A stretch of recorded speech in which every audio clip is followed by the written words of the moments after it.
That's a little bit more. Oh my The god. champ's in trouble. The champ's in trouble. Assassin Banana. This could be it here. DPT Poke has done it. Oh, it's DPT Poke. I mean, up into space. That's why you don't want to do it. The counter shot is brilliant. The hooks, the up. Oh my god. Jab overhand. Who's still coming off beautifully, and it's.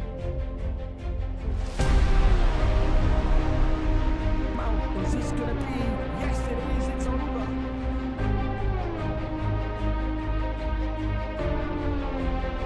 Shots again.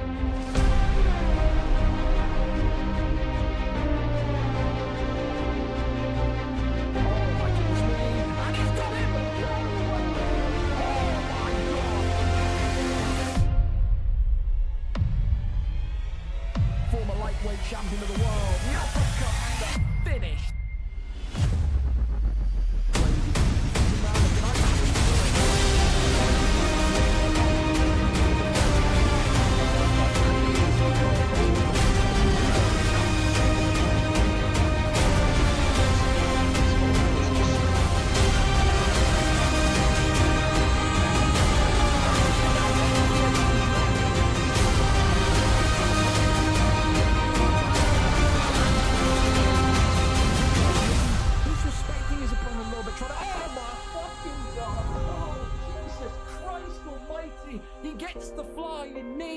Absolutely slapping. Oh my goodness me! He's slapping something, and it ain't cheap. There's now 1-2's over. Tries to get the takedown and gets another big slam onto him. But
and we're here. Fellas, welcome aboard VFL UFN 23. We've done so much UFC this week. 3 events in 1 week, that is a rarity. You had the BMF on Wednesday, card on Thursday, and then another one tonight. All because FIFA comes out next week, and I don't want anyone feeling like they have to play UFC when a new FIFA's out. So we're doing all of it this week. It's been a long one, but I know that come next week, I will probably thank myself for it. Welcome aboard. 4 hours of fights tonight. No on-stream fights. Purely stream fights, prelim fights, and the main cards in itself. As always, the UFN is for people that effectively can't make the Thursday day. Made for people that want to be able to fight maybe on the weekend and get a chance to at least once a month or so. Today, they get their opportunity. 2 title fights on the card tonight, the main and the co-main. BullyOfMMA against VeteranGrizz625 in the main event, closer to 11:25 p.m. UK, which is roughly about 6:25 p.m. US Eastern. And of course, the co-main, Hago59 against Lewis Bex 2, the light heavyweight strap there on the line. Lewis Bex hopeful that tonight is his night. Other main card fights include Jacob versus Zinc for the second time, former champion against UFC 4. Former champion. Mark the Shark against the returning Ben Jammy, 1994. Big Dolts against Trixie in a blockbuster welterweight clash. Love that fight. Can't wait to see who wins there. Surprised they never fought before either. Viper Arco TTV takes on Matty X. Charge takes on Vape. Reese, the returning Reese, takes on RNG Melon. And Dexter, all the way from down under in New Zealand, takes on the former PlayStation champion, now on Xbox, Demo Rye. Remember him, the Jamaican sensation, making his Xbox debut tonight against the top competitor. In the prelim cards. Listen, some decent ones, some good ones in there. Fish 14 against Smiley AUFC. We've got what I like to call will it happen, won't it happen match-off. Problem 23 against Teflon Don. Two PlayStation people, two PlayStation competitors that have a history in VFL of not showing up to their fights. I've rolled the dice and gone dangerous tonight. Will either of them show up? I guess we'll have to wait and see together, won't we? Mike versus the debuting Killer Gorilla 101. Killer Gorilla, of course, is Pastor JB and Roll Dukes' cornerman. He makes his debut tonight at lightweight. Kanto against TP Feng. Black Panda against Falcon. Perp against Wayne Villa Sky. Samson against Della Felder. Bailey against Cameron WXM. Headbutt against Q85C. Reese McGinley, a debut for him against Faisal. Free Walk against Rapids. Adversary against Snoop Dogg on the PlayStation side of things. Snoop Dogg entering the PS rankings for the first time since his return on Xbox. Sam against Ross C. Kai Sunex against Micah. And kicking off the card today, a flyweight matchup between Chub Nardino and Benji PP2905. So, with that, you'll have to excuse the messiness of the document. What I said to myself is I was going to update everything and make everything look nice in terms of the records after the UFN. It just gives me something to do while the UFC is on tonight. So by the time you wake up tomorrow morning, then all of this will be updated as well. So keep that in mind. Said it's quite a nice one tonight as well. You get to go from having virtual UFC right into watching the actual UFC card tonight. Who do you have? O'Malley or Marab? We're hoping for Marab. We're all hoping for Marab. Fuck O'Malley. Absolutely. With that, though, we can go over into our first fight tonight if they are ready and set to go early. Chub Nardino, for 2 and 3 coming into this one, the wrestling cheesing sensation that he is, takes on Benji PP2905, says he will set to welcome into the toughest division in the league with a brutal reckoning. Benji PP2905 drew the ire of a lot of the spectators. Of course, over the last couple of his fights, he's been very overconfident, very cocky. You kind of excuse it and dismiss it because he's like 15, and we were all a little bit fucking stupid at 15, weren't we? But it seems to have rubbed people the wrong way, especially after his antics in the Discord the other night with his crew as well. So tonight now, he makes his debut in flyweight. It was going to be bantamweight, but effectively we're expecting a little bit of a rejiggle there anyway. He says, I've been waiting for this. I really wanted the move to bantamweight flyweight. He gets his wish. Can he defeat Chub Nardino and start his journey in this flyweight division with a win this evening? Chub Nardino and Benji PP, the first fight of the night. We're here. We're set and we are ready to go. Let me know if the volume is good as well. And then we should be all set and ready. Lucky, good evening to you as well. Come on, O'Malley. Well, that's you in timeout for the next couple of hours. What the fuck? We have O'Malley fans here? This is fucking shocking. Absolutely shocking. Treehouse's fight star, can you put Brazilian Jiu-Jitsu? If he wants it to be Brazilian Jiu-Jitsu, he can DM me. I'm not going to start fucking around with people's stuff. I just guess most of the time. Before someone makes their debut, I always just guess. I base on who they hang around with. I saw he hung around with Kiss George. I was like, wrestler. Why not, man? We'll go with that. We'll go with that. All injuries need to be wiped. NFL spin the wheel. Listen, man, your tight end will be back for the playoffs, Bailey. You'll be fine. Give some minutes to your rookie, I suppose. Here we go then. Figueiredo against Brandon Moreno. Figgy in the yellow. Brandon Moreno in the green. Chub Nardino coming in today as the opening favorite with Figueiredo in the yellow. Benji PP is the underdog with Moreno in the green.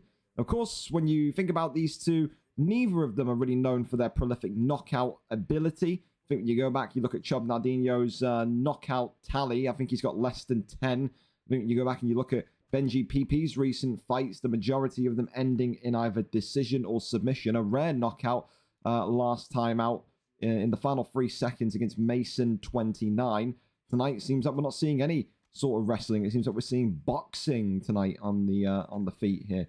Figueiredo, though, does pack a punch. He needs to make sure that his block is very much up there in terms of being respected. But also, again, that punch power is going to be something you want to keep an eye on as well. Benji BP also has been trying to battle and try and compete against those cheating allegations for some time now. Of course, started by the banned player Holdy 10. Rumors circulating that, of course, he was letting people ult for him, XYZ. Still nothing to this day has come through conclusive. So you have to kind of see and kind of expect that what you're getting here tonight is Benji PP.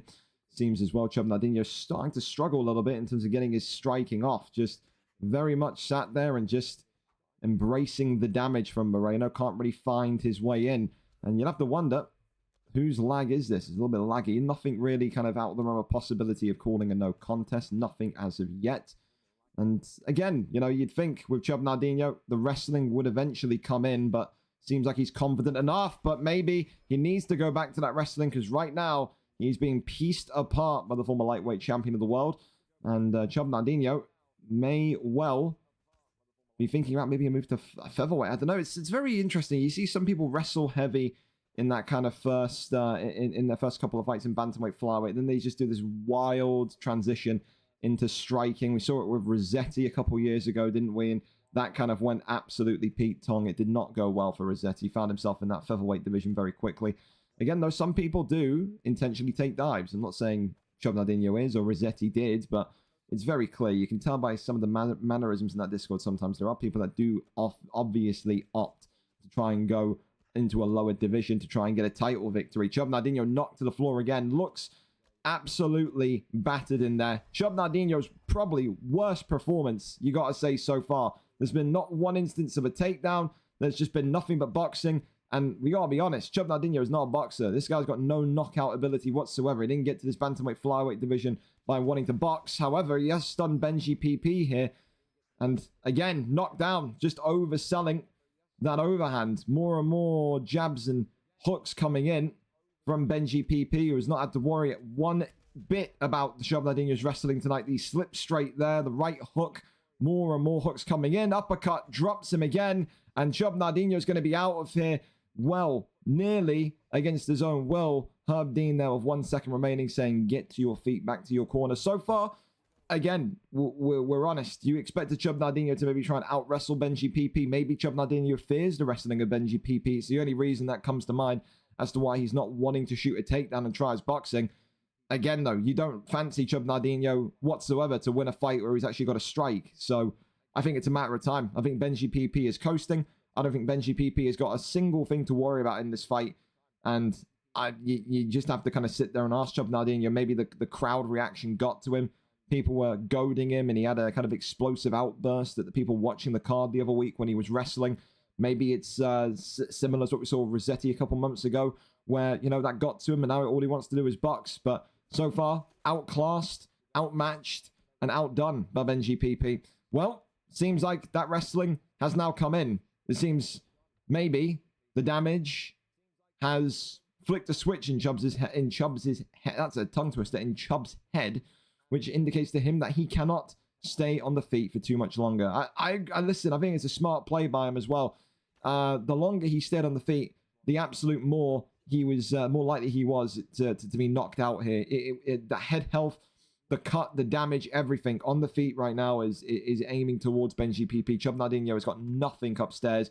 The only real concern is has he left this ground game a little bit too late? Has he gone to this ground game when he's absorbed too much damage? And when that stamina has already taken a huge hit. I mean, look at the differential there. Effectively, 60% you can maybe argue with Chub Nardinho's stamina left. Benji PP with about 80-90% left as well. Chub Nardinho so far struggling to really get anything going in this fight in terms of momentum.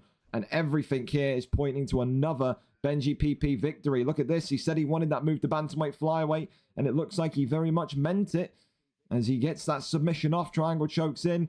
Whoa, back-to-back submissions. But to be fair, the stamina bar was at least a little bit kind of there, so it is completely legal. And Chub Nardinho is going to fade into obscurity here, into Neon Belly, gets back up, and it's that same almost cocky confidence that Benji PP competes with in the last couple of weeks. Could have gone for the sub, maybe whispers in his ear to Chub Nardinho, I could have got you there, and then gets back to his feet and then wants to strike again. So interesting. That's that again, he's coming in with the same kind of confidence and swagger he had just a couple fights ago. Goes against the cage here and gets that judo toss and then gets back to his feet. I mean, listen, at the end of the day, this is a clear Benji PP win. I don't know what Chub Nardinho thought he was. That first round was the most that first round was what Chub Nardinho looked like back in the day when he was in kind of light heavyweight, middleweight, welterweight. Maybe he wants to explore his striking. This is not the time to do it. I'll tell you that much for absolute sure. Maybe he thought Benji PP would have been an easy opponent and that he could get away with just boxing. I mean, that was absolutely the wrong line of credit to go down of if that's what he thought, because he has been absolutely battered and bruised in this fight today. It's going to be clear as day. 2 rounds to 0 in favor of Benji PP. And Job Nardinho will be condemned to, I think, his second loss in a row. As round number 2 is again steaming towards its conclusion. There you go, jumps into the pocket. This has got to be it. Gets up again. And he's just almost mocking Job Nardinho. Uppercut, though, clips him. Got to be careful of Figueiredo's power, of course. But Job Nardinho fighting on fumes. No stamina, nothing. It's, if anything, a slice of consolation. And Benji PP is 2 rounds up to nothing. So far, Job Nardinho is going to need a Hail Mary. He's going to need a Tom Brady special in order to try and get this one done and in the victory column. Wrestled too late. I think the idea of the takedown in the second round was clear. It was a good idea. But when you've already kind of conceded 30% of your stamina, it's kind of pointless. You're not going to be able to kind of outdo him on the ground. One clean shot will end this one. And Benji PP knows it. Again, will he prolong this fight and try and get a submission? Will he go for his first victory? Only he knows what he wants to do. But it's all in his control. Knees here from inside the clinch. Going to try and maybe take the back. No.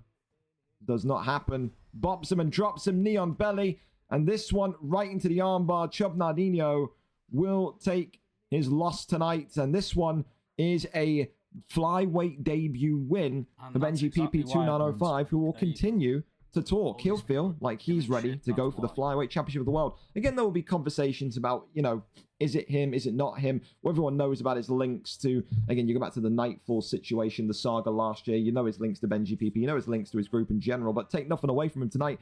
Looked phenomenal. And clearly is in the correct weight class and the correct weight division. Round 3 submission, not round 2, excuse me. And for Job Nardinho, just one of the most perplexing questions of the entire night. When did you think you were a boxer? That was not the routine game plan to go with. But listen, maybe he disrespected Benji. Maybe he thought this would be an easy fight because he's coming up from 155 and the jump is so big. He was humbled quite severely tonight. Over to our next fight, though, we go. Kai Cenat and Micah is where we're off to. Kai Cenat 1 and 2 in the heavyweight rankings, where, of course, Micah, coming off of that impressive victory last week against Jacko. Pressure boxer is what Micah will be. Kai Cenat will have to deal with all that forward movement and all that pressure here this evening. If he does do that, he'll go to 2-0. He will fly up the divisional rankings. It's a whole new crop of heavyweight fighters. You got to think there's, what is this, 20... Again, well, excluding the fact that Zinc isn't champion anymore, 21 people in the heavyweight division, and only 8 of them have more than 1 win. No, 9 of them have more than 1 win. So, you know what I mean? Like, you can get into the top 10 tonight should you get an impressive victory, should you get a victory that maybe pushes you towards one of those top-end fights already. Listen, the heavyweight belt is vacant. You could well see maybe a Matt D23 against a Micah very early on in terms of the title. Mr. Brunzy won't like to hear that. Neither maybe will Sweaty Bananas, or maybe even Jacob should he win tonight. But listen, it's all about impressive performances in this heavyweight division. 1 and 2 against 1 and 0. Who gets the victory? We go up and over to Kai Cenat, who I believe is live, to go and find out. Again, please remember to put your links in the chat. I don't want to be going around and looking for your Twitch links. We have a schedule. Keep to it. God bless. Thank you. All the best. Etc. Etc. Etc. Oh, Jesus. My voice is going, man. Ah, goodness me. Goodness me. Well, we're here. Jairzinho and Sergey Pavlovich, 4-star picks. Of course, the next UFN that will be a kind of mega card will be not UFN 30, will be actually UFN 25. I feel like 25, 50, 75, 100 are like the kind of like the big ones, aren't they? That you kind of have to do the one-off thing. So 25 and 75 in this case. A quarter of a century for UFNs would be good enough to kind of go with a mega card basis, all 5-star fighters, blah, blah, blah, blah, blah, blah, blah. Kai Cenat anyway in the red with Sergey Pavlovich against Micah today with Rosenstruck. What we learned about Micah in his debut is that he is someone that will push the pace, he will push the pressure. And if his opponent does start to kind of back up and get stuck in the mud like we saw with Jacko, it can be a very, very early night. The thing that Kai Cenat has to avoid today is walking backwards with his arms up and just defending and defending and defending. He has to kind of join the fight. That's the thing that Jacko did not do in the matchup against Micah on Thursday evening. You can see already, Micah using that jab straight, that speed of Jairzinho to kind of get himself and go into the party quickly. The thing that he's got to remember today, though, is simple, is that Sergey Pavlovich has got some of the hardest hitting hands for a 4-star heavyweight that you will see. He's got to make sure that he connects on Pavlovich every single time. So far, he is struggling just ever so slightly. We're getting that connectivity down the pipe. I think realistically, you have to understand that you're not going to be able to kind of fight the same kind of way you did against Jacko. You're going to have to mix it up, and you're going to have to kind of be prepared for maybe a little bit of an aggravating and infuriating fight, because Kai Cenat will not sit there and just absorb shots like Jacko did. Big Ovan comes in, though, from Micah in the blue trunks so far, who, I mean, in fairness, has produced a lot of volume, but does have the more significant strikes as things stand. Takedown there attempted, takedown landed. Now, what does Micah have in this ground game? This is the big question as well. We saw elements of his boxing, but we did not see any elements of his takedown or his defense in that Thursday debut. You want to go for the belt, you want to go towards the top of the division, you've got to have a little bit of everything in the heavyweight division nowadays.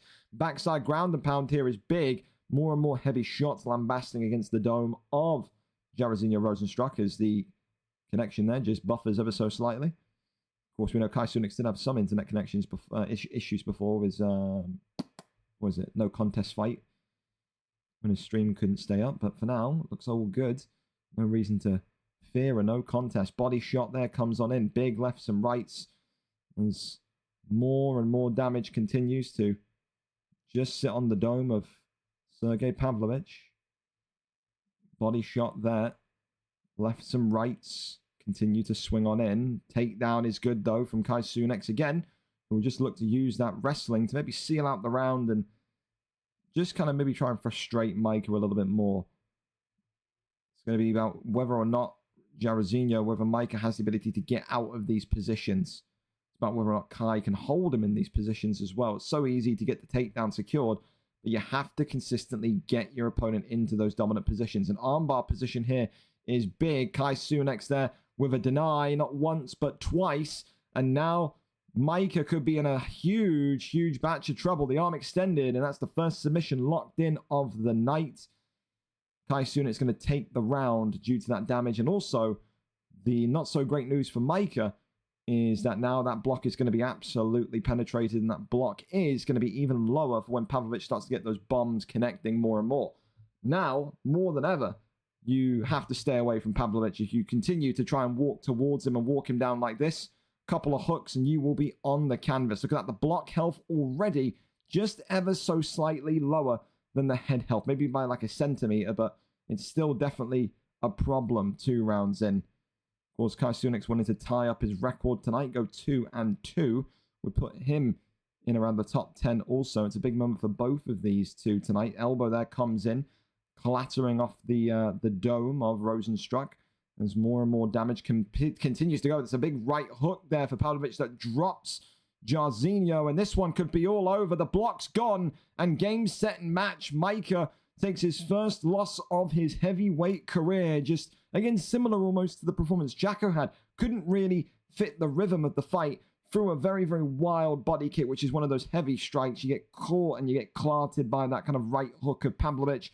And from there, you know, you're at the mercy of the big Russian. The block was damaged. He couldn't defend himself when on the ground because of that block being damaged. And from there, Kai Cenat tapped away, gets the round 2 TKO, courtesy of the ground and pound from the Russian. Kai Cenat with the victory. Kai Cenat moves to 2-2 in that heavyweight division. A heavyweight division which, again, is begging out for a clear-cut contender. Congratulations to Kai. Up next, we go over to Sam and Ross C. Sam, of course, coming into this one tonight, 2-0 in the middleweight division. Ross C, former kind of heavyweight, light heavyweight extraordinaire, had an experience in that welterweight division, did not go too well. Ironically, kind of the same as Sam as well. Sam was in the welterweight division, was at the top end of the welterweight division in UFC 4, took, I think, 3 losses in a row in welterweight, got moved down into middleweight and has since found his feet again. Sam, a confidence fighter. When he's winning, he's signing up. When he's not winning, he's low. His morale is damaged. This is a guy that, of course, if he starts fights well, he will end fights well. If he loses a fight, you may not see him for 2-3 weeks because he needs to kind of get that mental headspace correct again. It deflates him. It demoralizes him. That's what Ross C has to act on tonight.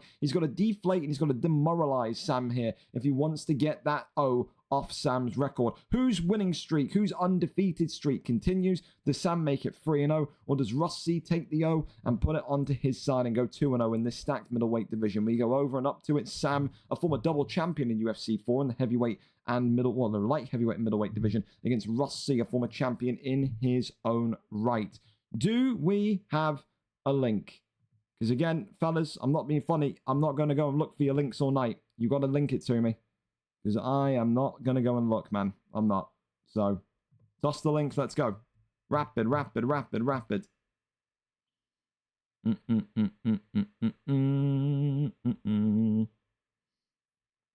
We're beating Ipswich 10-0 when we play them next week. I don't know. I think you've got to understand that Southampton are pretty fucking shit at football, Ethan. Sam can stream. Again, I still need him to put the link in. Thank you, Sam. Again, let's get the links in, fellas. Get into that routine tonight. Let's get into that routine tonight. Here we are. We're good. We're set. We're ready to go.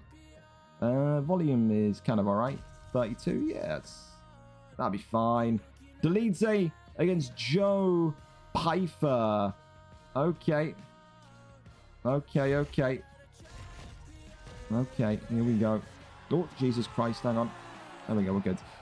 Joe Pfeiffer and Roman Delidze, neither of these two straying from what's worked for them so far. The two picks for the two gentlemen that have, of course, been getting them wins. Of course, tonight, when you think about the differences between these two, maybe a bit more of a ground advantage, maybe a kickboxing advantage you can say Delidze has, but Joe Pfeiffer does have that power advantage, I'd see, as well. A little bit shorter than Delidze, but does pack a punch. If you're Ross C tonight, you do not want to be standing in that pocket with Joe Pfeiffer too much. He will knock your block off and absolutely have his wicked way with you. Of course, the favourite tonight has to be Sam, 2-0 record, former welterweight contender in the blue trunks. Ross C, of course, looking to show that he can make a splash in this middleweight division against one of the top contenders. People, I think, looked at Sam coming into this division as someone that very much could easily and quickly ascend the ranks and get one of those quick title shots. Tonight, though, got to be careful, because Ross C is a man that is looking dangerous with his grappling. Look at this, the Darce choke locked in already into round number one. Can't get that deny, though, and in the end, gets out into north-south. Needs to be careful, doesn't get rolled here, though, and he does. Back into dominant position goes Delidze, goes Ross C. Half-guard position here is underway. Fakes, not once but twice, goes to that left-hand side, goes over into side control. Elbows, though, clattering off the dome. More and more of the light punches here from Delidze. Crosses over into top mounts. Posture up is looked at but not enacted. And look at this, instead it's a triangle choke. Ross C has become more and more confident with his triangle choke denies in recent weeks, and you can see why. Gets that first one. Can Sam get the other direction? No, he can't. Sam now looking a little bit stuck. You talked about demoralizing and deflating Sam in this opening round. He may well do that. Big submission locked in. About 60 to 70% of that submission bar gone. Sam now in deep trouble for the next 2 rounds. Has to avoid this ground game. Has to avoid being on his back here. Because right now, that's just the clear difference. Ross C, so confident on the ground. So confident with what he's doing to Sam. Flattens him out here. Posture up, raining down the strikes. And Sam could be in big trouble. Back flat's dangerous. And this one 1 or 2 punches away from its conclusion already. Minute and 4 seconds left as he transitions into the armbar. And I can't lie to you, I'm not liking how this one's going for Sam so far. He's got to try and find a way to get out of these grounded positions. His denies tonight seem to have just completely melted. We know he's got a decent wrestling base as he gets that deny off there. Smooth and sharp from Sam. But again, he's just doing too much. He's denying and then he's not trying to drain the stam. He's just trying to go for an instant counter action. And that there is going to be a round 1 submission. The underdog gets it done in round 1. Deficiencies in Sam's game tonight coming in that grounded area. His O goes and Ross's streak now well and underway. Could he be the next man up for a potential middleweight opportunity at the Gold? Sir Yam Yam keeping his eyes on all of these contenders and a 185 division, which is stacked to the brim full of various play styles and quality. I have to say that to say the least. But a great win tonight for Ross C. And that, of course, is probably going to take, for me at least, the...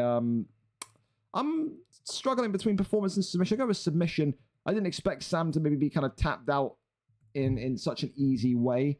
I think as well, the Deleedze pick gets you a little bit of a bonus as well because it's a niche pick. So, yeah, I'm happy with Rossi for submission of the night so far.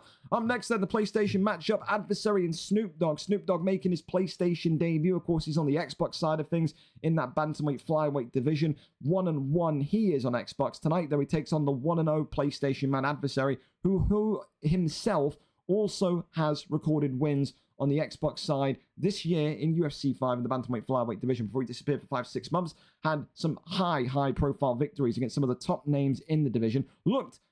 Listen, I'll be honest. I don't need to mince words. I'm not here to make anyone happy. Looked very rough around the edges and sloppy in his fight on Thursday. Tonight, listen, there is no rest for the wicked. You got to get yourself back in there. Look even more dialed up, more tuned in, and try and find a way to get past Snoop Dogg, who has been, you could arguably say, a little bit more active in recent weeks than Adversary since his comeback. We go over and up to it. 1-0 Adversary against the 0-0 Snoop Dogg on PlayStation. We go over to it and see who is live for us. And it is going to be none other than Snoopy Snoop. Here we go.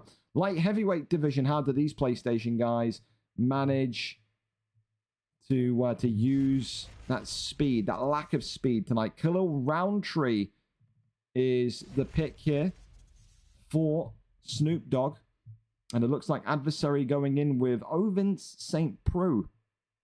We do not see too many OSP picks. Maybe there's a reason to that. But here we go, though. 4-star v 4-star OSP versus Roundtree. Of course, the PlayStation Division 1 division with varying talent levels. And, of course, those weight classes are randomized. Of course, tonight you'd probably say the favorite would be Snoop Dogg because of his recent bantamweight flyweight success on Xbox. Adversary 1-0 on PlayStation.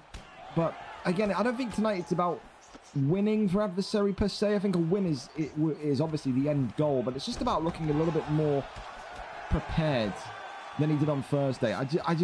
He may have got the win on Thursday, but it was a very hard-earned win. I think from what we remember of Adversary, you have to effectively just kind of get into this, and you got to just kind of really make us all remember the type of bantamweight flyweight fighter you were back 5-6 months ago. Of course, as well, listen, you know, there is so many allegations and Chinese whispers about people. Adversary was another one, wasn't he, back in the early days of 2024 because of his meteoric rise that had a lot of accusations levied his way about alting and blah, blah, blah, blah, blah. Again, nothing really conclusive ever came out, but it's like Nate Diaz and steroids, you know what I mean? You know what he said? Everyone's on steroids. Probably everyone at, you know, a high level has either requested to alt or been altered for before. Just make sure you don't get caught. You know what happens. You know what happens. Ovin St. Preux working off the leg kicks there so far, trying to get that teep off. Catches the leg here. The Snoop Dogg walks him backwards. Khalil Roundtree getting blocked with an uppercut though. Ovin St. Preux not with a lot of power, to be fair, but does have a lot of length and does have the ability to butcher multiple body parts if you allow him to. Leg kick comes in though from Khalil Roundtree, and that right leg of OSP is now showing a little bit of wear and tear as well. Just need to be careful that you don't maybe overestimate or overstretch your attack sequence to the point where your opponent can get a big counter off. I mean, these two, very different in power. Khalil Roundtree has bricks for hands. Ovin St. Preux, not quite the same. It does feel a little bit speedy. He's got to start defending that right leg as well. His Adversary with Ovin St. Preux, because that right there is a very bad situation early on. Big uppercut into the body shot as well. Right hand there continues to just find the home. Also, leg kick there. Stopped in its tracks. And now look at this. It's a leg kick off. Both of these two trying to break one another's legs. Goes back to the body shot. 1-2s down the center. Trying to go with that right hand. Khalil Roundtree there, nearly oversold again. It is interesting because it's like the head health and the right leg. They're both so tantalizing as targets for Snoop, or should I say double champ, as he drops him here, knee on belly, and this one could be over quickly. Snoop Dogg gets it done in his PlayStation debut. Out of nowhere, you could maybe say, with how much power Khalil Roundtree has. We thought he was going to go for that kind of rare leg kick TKO. Instead gets that hook off, drops him knee on belly, and it was over before you could even blink. Khalil Roundtree's power, not something to be slept on. Snoop Dogg makes a successful entry into the PlayStation weight division. A first win, hopefully of many for Snoop Dogg. 429.43. How many numbers do you need, Snoop Dogg? Jesus. For adversary, again, was the Oven St. Preux pick the correct pick? Maybe you could argue no. Was the weight class something that kind of contributed? Maybe you can argue yes. 1-on-1, it's not the worst record in the world, but now he'll have to dust himself off and get ready to go again for VFL 154 next week. That could be another big test for him. Up next, I'm going to go over to Freewalk and Rapids. Freewalk, of course, coming in this one with a 3-3 resume. 3 wins in his last 5, a 2-fight win streak. He says he will absolutely dominate this division. Another one that felt insulted, disrespected almost. Then he was moved down into middleweight, said, I will clean up this division with ease. There is no one in this division that can hold me to a loss. Tonight, Rapids will look to try and end that 2-fight losing streak and maybe remind Freewalk there are some dangerous wrestlers, some dangerous grapplers down here in this division. Can Rapids win? Will Freewalk win? The big news is that we're actually getting to see Freewalk fight on a consistent basis. Freewalk was one of those where you go back maybe 2 months ago, he was threatened, well, not threatening, teasing retirement after a couple losses in welterweight/lightweight. Then we were getting into this kind of, I like to call it, again, no offense to him, the Ryan K sequence where it's like one fight every 3 weeks, every 4 weeks. It's just nice to see him sign up on a consistent basis. Maybe that confidence is back. Maybe that confidence will disappear and it'll go back to one fight a month if he loses tonight. I don't know. It really does depend on what the mentals of Freewalk is. Can Rapids cause that discussion though, or will Freewalk make it? 3 wins in a row in this middleweight division. We go up and over to it. Let's go over and see who gets the job done. Rapids is live for us. We're here. We're set, and we are ready to go. Uriah Hall against Chris Curtis. There you go.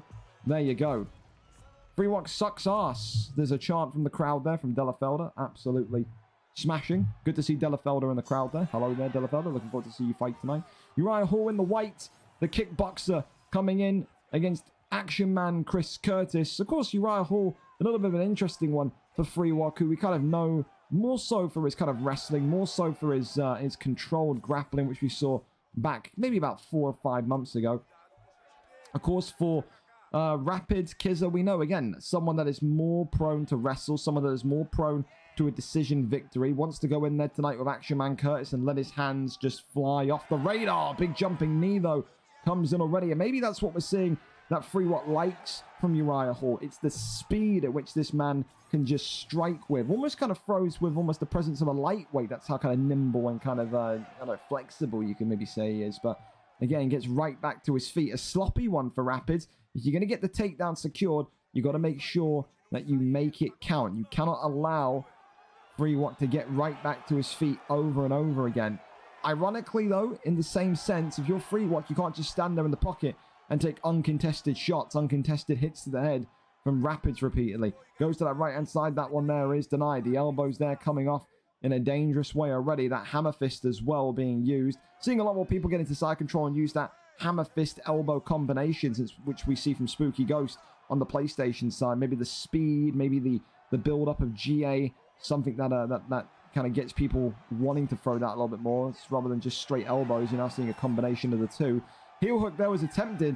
In the end, though, just gets out of that one, does Rapids. Rapids still with the little bit of early damage on his head, but nothing really to be too concerned about as a Superman punch just flies across the octagon into his face. You can see as well the pulls from both of these two being fought about, but it's a rolling thunder that Rapids doesn't expect whatsoever. The first stun of the fight. And look at this now. Rapids pushed against the cage and again just stuck in the mud there for a minute. Didn't want to move, didn't want to kind of get anything going in terms of any response boxing. Body shot there comes on in though. Leg kicks being used once more from Freewalk. Great little uppercut there, pokes the chin, elbow comes in brilliantly. More uppercuts and head kicks now as Rapids and Freewalk letting their hands and feet go. Goes low to the midsection again. Round 1 with 60 seconds remaining. Both of these two with visible damage. Both of these two that have taken stuns. But does someone maybe end the round with a knockdown? Does someone maybe... Oh, my goodness me. I think he's gone for a rolling thunder and clipped in midair. It just seems like he went down very, very easily. I don't know what happened there. I don't know if that's going to count as a knockdown or not. It felt like it was. But it kind of wasn't. I know, it's strange. Head kick there. Off the rip. Goes back to the midsection. There's that rolling thunder again. Free walk trying to go for the extravagant. Rapids defending himself. Goes back to the body again. Head kick comes on in. Big straights down the pile. Pulls the elbow. And that's going to be the end of round 1. Round 1 in the books. 1 knockdown for Rapids. None for Free Walk. Based on that, you probably got to say the knockdown in his favor. The significant strikes in his favor by 2. Got to give that one to the man in blue gloves. That one is a 10-9 to Rapids. Well, the arms go up in the air as Chris Curtis bows in his face.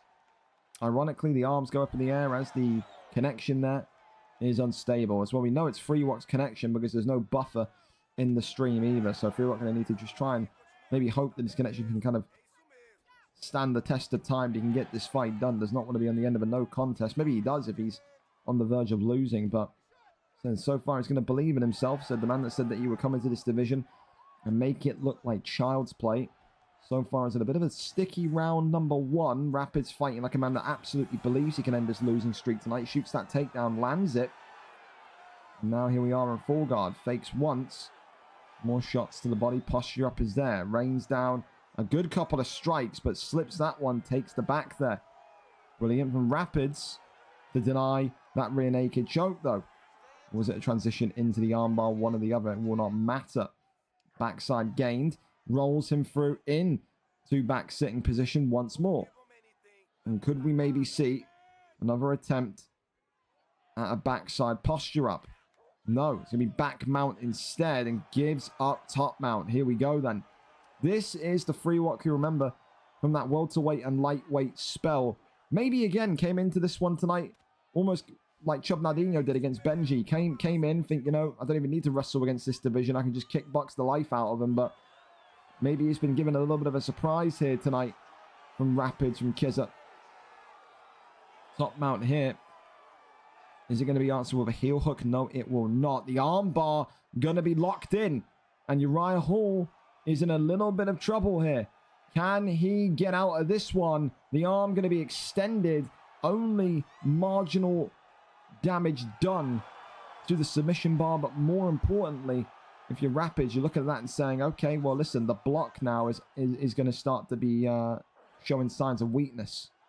Absolutely is. There's the connection again from Free Walk, just in a bit of a blender at the minute. Big straight there from the top mount position. Goes that right-hand side. No deny that. Works shots to the body again. Little taps to the noggin. Works down the big strikes. An elbow there. Crashing in. Denies that one. Tries to cross over into top mount. Still nothing. That one's denied as well. Over into side saddle. And now the arms are going to start to slice in off the dome again. Big elbows coming in. Goes over into sprawl. Works the body shot. That one there is denied. Goes to the right-hand side. Back mount is delivered. 28 seconds left of round number 2. Tries to get the back flat and does. And the rear naked choke here locked in. Free Walk could be in trouble, especially if he concedes. Oh, well, look at this. The submission in. Not going to be the end of the fight just yet, but Free Walk is down to about maybe 10-15% of the bar for submission left, and his internet is struggling. Again, I can make a pretty good estimate of to who's lagging, because if it's the streamer that's lagging, then you would see the stream buffer. There's been not a single bit of buffer. So realistically, I have to kind of assume it's Free Walk's connection that's struggling here. So that if it was Kiz's connection, if it was Rapid's connection, you'd be seeing the stream go fucking crazy, but nothing. Third and final round. And you've got to probably say that Uriah Hall, Free Walk, is going to need a finish. It will not be enough to win this round. I've got it 2-0 in favor of Rapids. Uppercut there continues just to work its way forward. Rapids knows he hasn't got to really kind of do anything too crazy, too dangerous in this round. You can almost take it slow if you believe in yourself enough. You can see Freewalk is hunting for those counter shots as well, but there's a great back suplex. Fantastic.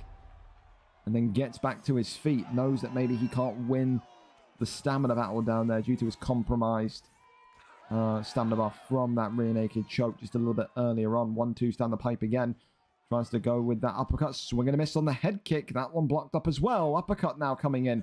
Freewalk getting a little bit more brash, a little bit more creative as he tries to stalk the victory and snatch the victory from Rapid's hands. Off the 1-2s again. Goes for the uppercut there. The peekaboo there from Freewalk. The rolling thunder. Oh, kick to the back of the head. Herb, the Dr. Point, damn it. Right in the back of the head. Sweet Jesus. The boy's going to need a wheelchair. Unbelievable. Uppercut again comes on in, but that one there just whiffing and missing. Left hook. Uppercut there. Bops him. Goes low to the midsection. Sways to the left-hand side. Body shot. Nothing. Tries to get the trip, and he does. Off the jab. Clinch up. More and more shots down low. Trying to just get that gas tank going even more on Uriah Hall. Big lefts and rights. It's that hook into the uppercut that's really being favored by Rapids at the minute. Uriah Hall, he gets a counter shot. And Rapids may want to stop thinking about a flashy knockout and playing with his food and just get it done. Because this is why I think Rapids has just sat there and played with his food too long. And I think Rapids could be in serious, serious trouble now if he doesn't get away from the cage. He's gotten way, way too cocky and confident in this round. You can see it. He's slowed down. He's just gone for kind of a couple of shots rather than just trying to get the fight over and done with. And I think you got to just look back at the last couple of weeks and see how many comeback of the year nominees we've had to understand that that is not a good idea. 45 seconds left. Has kind of top control here. And I think he'll just think about getting this one over the line and taking his decision win. Definitely, definitely, if unless a finish happens here, Freewalk, for me, has won round number 3. The Rapids doing enough in the first 2. But you never know. These judges are crazy. You leave it in the judges' hands. As far as I'm concerned, you can't complain if there's a crazy decision that comes your way. Arm triangle going to be locked in, but it's not going to be enough time. I've got this one 29-28 to Chris Curtis, to its Rapids. But again, are the judges on his side? Maybe, just maybe, they give him round 1. It wouldn't be the worst or the most surprising thing in the world.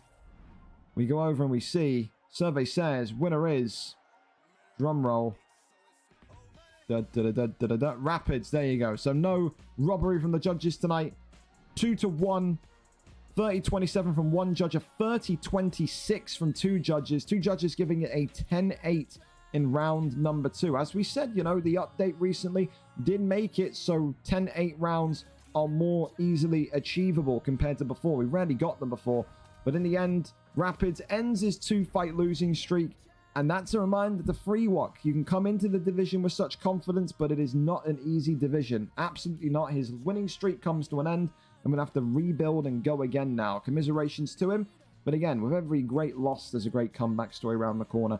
Up next then, Reese McGinley against Faisal. Yeah, let's go over and see who's streaming that one. Reese McGinley, of course, brand new, never seen before. Faisal, of course, awaiting to have his fight not only against WR Matrix from VFL 153, but is hoping tonight that Reese of VFL Aston Villa is going to be here and is going to be able to kind of strap on the gloves and compete. If he isn't, then, I mean, we'll see.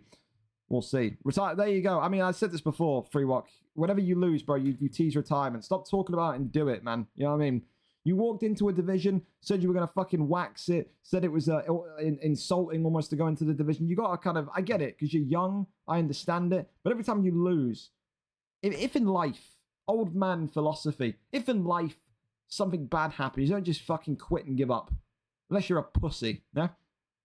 Like, maybe your ego's a little bit bruised because you thought you'd come into middleweight and you'd completely dominate it. There's no shame in being wrong. The division's good. The division's good. You're going to have to just fucking pick up and go. But don't attention seek, because you put might be time to retire. Then there was 3 messages after, 4 messages after. Retirement might be on the horizon. Either do it or stop being a pussy. What can I say, man? I don't know what to tell you. I don't know what to tell you. Faisal. Is Faisal in here? Is Faisal in here? Oh, Faisal. Faisal, Faisal, Faisal. Do do do do do do do do do do. That Shogun, you laugh, man, but it's old man knowledge. Whenever something bad in life happens, you don't just go, I'm gonna fucking quit and give up. You just fucking, you get on with it, you know? Unless you really don't enjoy it, then retire, you know? But you ain't got to tell everyone, you got to broadcast it to everyone. That's my principle on it. Maybe it's right, maybe it's wrong. You be the judge of it. Link plus. Link plus. Come on, Faisal. Come on, Reese. Let's go. Let's go. We're early. We're moving. We're early. We're moving.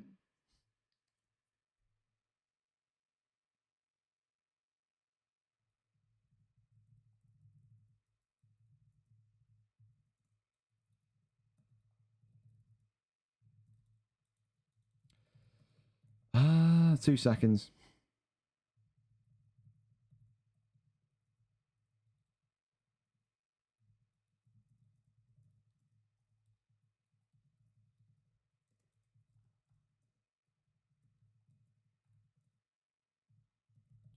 I got people in my DMs fucking spazzing out because they haven't got a team yet in terms of FIFA. I'm like, relax, but the game's not even fucking out, man. Can you just relax? Can you chill? Can we do VAR checks on UFC judges? Still feel robbed from Thursday. I can't help you, man. I can't VAR the AI. If Faisal and Reese ain't gonna respond to me, then like, what the fuck am I supposed to do? I can't make 2 CTE mushrooms reply to me, man. Come on. Don't ask for a fight, and then you're not going to be here. Come on. Reese McGinley. Faisal. Link in 10, or I kick you both.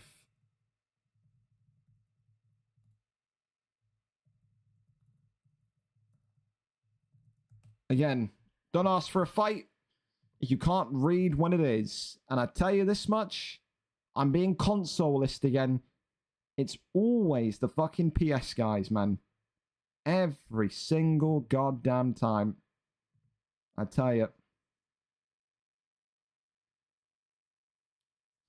I'll tell you. There's always people that are like, yeah, I'll fight in the UFN. Then they get tagged. I reminded everyone as well. Reminded everyone in DMs. Like, what the fuck do you want from me, man? There we go. Well, Faisal's finally here. Hallelujah. Let's go. Let's go. Let's go. So we know we got one of them. Do we have the other? Oh my boy.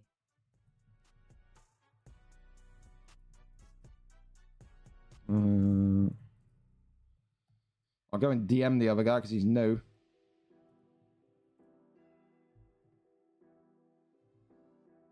Waiting for the guy to accept. Are you in contact with him, Faisal, or not? Are you in contact with him or not?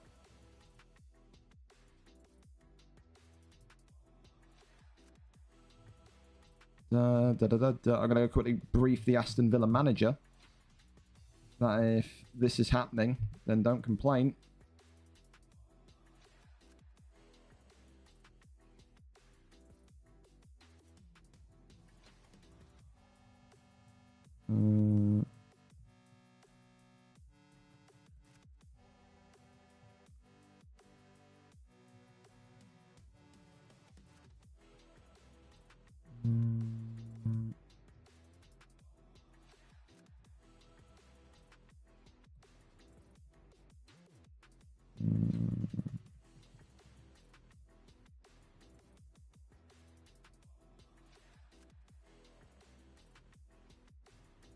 Well, we're going to find out.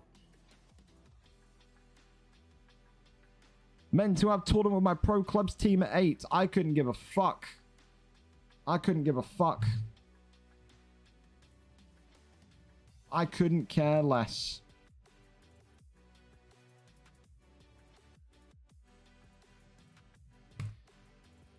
So if he's picking playing a fucking FIFA 24 Pro Clubs tourney at 8 p.m., then okay, you can do that for the whole of FC 25. If that's your decision to play a FIFA 24 tourney in September, then do it for the whole of 25 also. You will not play here. Don't commit to something I'm running and then refuse to do it. You have 20 minutes to show up, or I'll remove your VFL account fully. If you need money from a pro club's tourney in September, get a job. Wow, there you go. Life advice, part 2. Well, we'll move on to the next fight and see what we say. Again, I got no faith in any single PlayStation person tonight. Zero. Negative faith? None.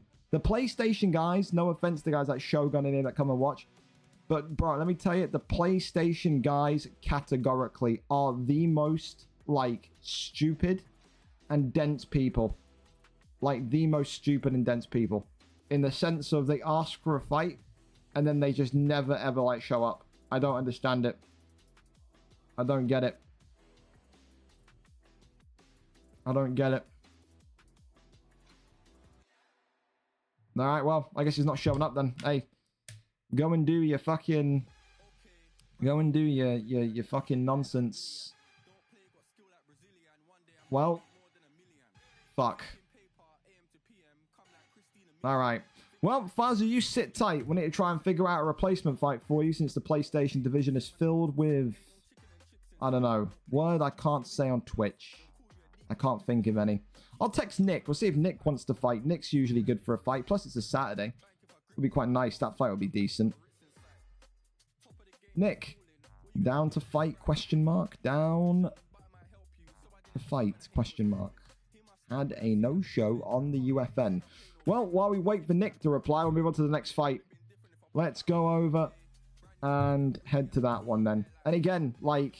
Brother, the PS guys, they kill me. Well, good news is, Faisal, Nick's down to fight. Have you fought Nick before?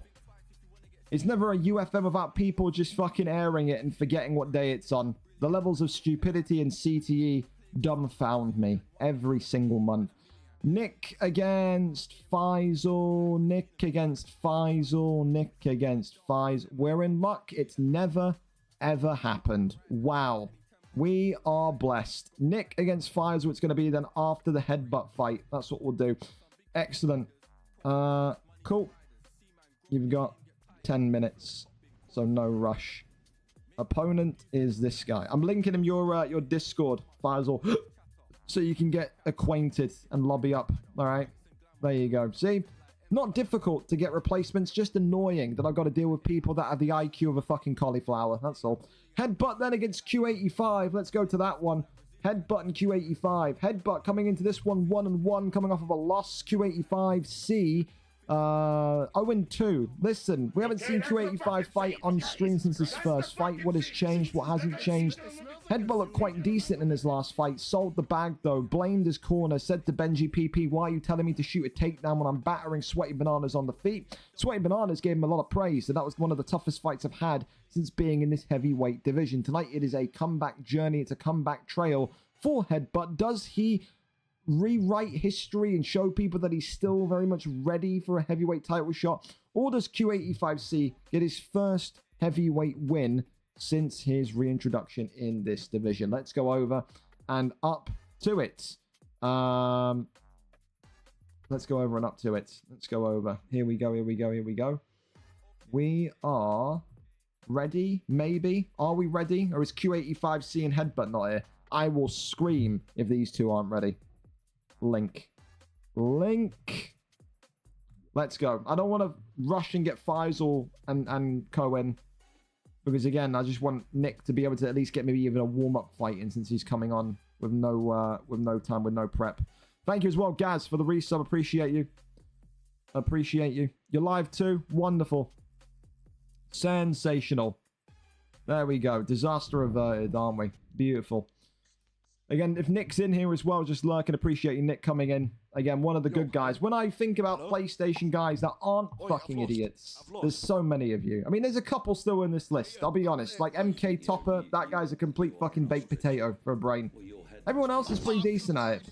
Everyone else here, there's no... You know what it is? It's mostly the new PlayStation people that come in. It's every kind of like week or two, you get guys that have never fought before, never compete before. And then, like, they're put on the cards. They get pinged. You remind them. In DMs. I reminded that Reese kid in DMs. And then fucking boom. Like, nothing. You know what I mean? Nothing. Come in if you got a brain. If not, stay away. How do I do it? Here we go. Pavlovich and Tybura. Back-to-back heavyweight matchups for Pavlovich. Again, Tybura looked good with headbutt. I really have to stress the point that I did not think that headbutt looked bad in his last outing. I do feel like when we saw headbutt kind of do his thing, it was quite impressive. It was quite impressive. Come on, hurry it up. Hurry it up, man. What are you doing? Come on. Chop, chop. Q85. I'm not doing this all night. I'm not doing this all night. Hurry it up, man. Let's go. Let's go. Let's go. Let's go. Let's go. Thank you. There we go. I don't need you doing deep breaths and yoga on the mic to get ready for a fight. We're in. So let's get this card back on track in terms of timings. You know how I am with timings. Just want to be on time, boys. Pavlovich in the black for Q85C, aka drag back spin. Z headbutt with Tybura in the red will have dangerous ground game, to say the least. If you're drag back spin tonight, it's going to be maximize the use of Pavlovich on the feet and defend those takedowns. If you can do that, then you're in line for a very, very good evening. What's to come? But there you go. That first takedown's there, and immediately get him over into back sitting. Big question marks as well about headbutt as to who he's going to listen to, what he's going to listen to tonight. Will he go kind of rogue and go solo and go and fight the fight in his own way, or will he have Benji PP in his corner again? And will he trust in Benji PP and telling him, you know, shoot the takedown XYZ? It really does depend what he feels after that Thursday night performance. Gets the deny there, and look at this, right into the arm triangle. And drag back spin Q85C is already in a little bit of danger here. Big deny there as headbutt looking to lock this one in and gets the first locked in. There you go. Arm triangle confirmed. Arm triangle in. Takes the back here, but flattened out. And this could be dangerous. Rains down the strikes, and it could be a quick evening for Q85C. Needs to protect himself, needs to find a way out of it. Back mount, half guards is gained. And I think if you're headbutt as well, you're feeling the most confident you've ever felt right now. Arm triangle in again, and this could be a one and done evening. Denies that one, and it's going to be all over. 0-3 for Q85C. He pauses out of frustration. Z headbutt gets the tap in round number 1. At some point, headbutt is gonna ascend up the rankings, but at some point as well, Q85C has got to get in there with a couple of people and just learn how to kind of cope with that ground game. The thing that I always say this with kind of beginners in heavyweight, it's so annoying and frustrating to kind of go into heavyweight and have to be like, I don't want to learn, I just want to go in and have fun fights. The thing that Q85C finds himself, the position that he finds himself in now, right, is that everyone now is seeing you in 2 stream fights get tapped out pretty much instantaneously or get beat pretty quickly. If you're going against Q85C, you've got a game plan, you've got a blueprint. Take him down, shoot the takedown, get a couple of denies, he'll make him panic, lock in a submission. It's just going to depend when it clicks for Q85C. When it clicks and he starts to get comfortable on the ground, he doesn't shit his pants on the ground, he's going to be absolutely fine. He is. But for now, that's the big bullseye on Q85C, on drag back spin. You shoot the takedown, you lock a submission in, his head heads to Jupiter. It absolutely does. It absolutely does. But for now, hey, what can you do? What can you do? Either you adapt or you die. Well, over to the next one we go. Faisal and Nick back over into that PlayStation division we go. So listen, Faisal will get home priority now because he is here compared to his original opponent wasn't. Nick 3-5 on a 2-fight losing streak. Faisal 2-7 on a 3-fight losing streak. Someone gets their career back on track here this evening. Will it be Faisal? Will it be Nick? Nick still one of the biggest upsets of the year when he, of course, took out Jack17, the former Xbox man, in the PlayStation division about 3 or 4 weeks ago. Conor McGregor in the green trunks, or the black trunks now, for Faisal. Daniel Zellhuber, who will be fighting tonight on the UFC card, for Nick OK. The American against the European. I think Faisal's European. I could be completely wrong. I think he's Swedish. I'm thinking of someone else. Who knows? Here we go, though. McGregor and Zellhuber, the PlayStation division, up and underway once again. Of course, McGregor's power against Zellhuber's speed, fluidity, and agility. Nick known for his knockouts as well. Again, just look back at his victory over Jack17, but even look back at his Xbox resume. His Xbox resume back when the light heavyweight division on the Microsoft console was filled with a couple of bangers in there. You know, it's a guy that very much likes to kind of sit in the pocket and just let himself explode. But with McGregor tonight, or against McGregor tonight, should I say, you can't really go with that strategy. You've got to be a little bit more cautious, I think is the correct word. If you throw too many combos with Zellhuber and McGregor's right in front of you with that left hand, that nuclear bomb, you can absolutely find yourself down and out quickly. Big thing is just about keeping composed, keeping it nice and calm, and kind of embracing the fact that you can maybe end your losing streak tonight. Great to see these two on the card as well. Faisal has been able to get a stream fight for a couple of weeks, and we haven't seen Nick, I think, for about 4 weeks himself either. So great that we finally get to see these guys back competing live as well. Two of the nicest guys on PS that you'll find. Reliable dudes. Big body shots there, though. Drop Zellhuber as that knee came in. McGregor responded with 2 big body hooks, and look at this. Faisal jumping in for the kill here. Nick could be in trouble. Big shots to the body, not defending them originally. And that's a huge, huge stop. It rolls him into an armbar. And can Nick get the deny here? No, he can't. That could have been dangerous. And I think Faisal understands that. Gets right back to the feet and says, whoa, dodged a bullet there. Elbows coming off from Zellhuber as Faisal hooks onto the block, the uppercut there. As McGregor going with not just double hooks, not just treble hooks, but quadruple hooks onto the block. That's a great kick there, right to the dome on McGregor as well. Then Faisal almost fights with this kind of amateur boxing style, but he's got to be careful. He's just swinging hooks for dear life. Just takes one good bit of movement, you can be sparked instantly. Has to try and work the jab into his combinations. And just maybe even go for those body shots. No need to go for those headshots, even though they look nice when you've rocked him and dropped him with body shots, with liver shots already this fight.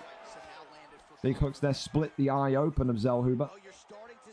McGregor avoiding that kind of jumping switch kick. Conor still moving in a way which he's looking for. Oh, look at this Zellhuber takedown here.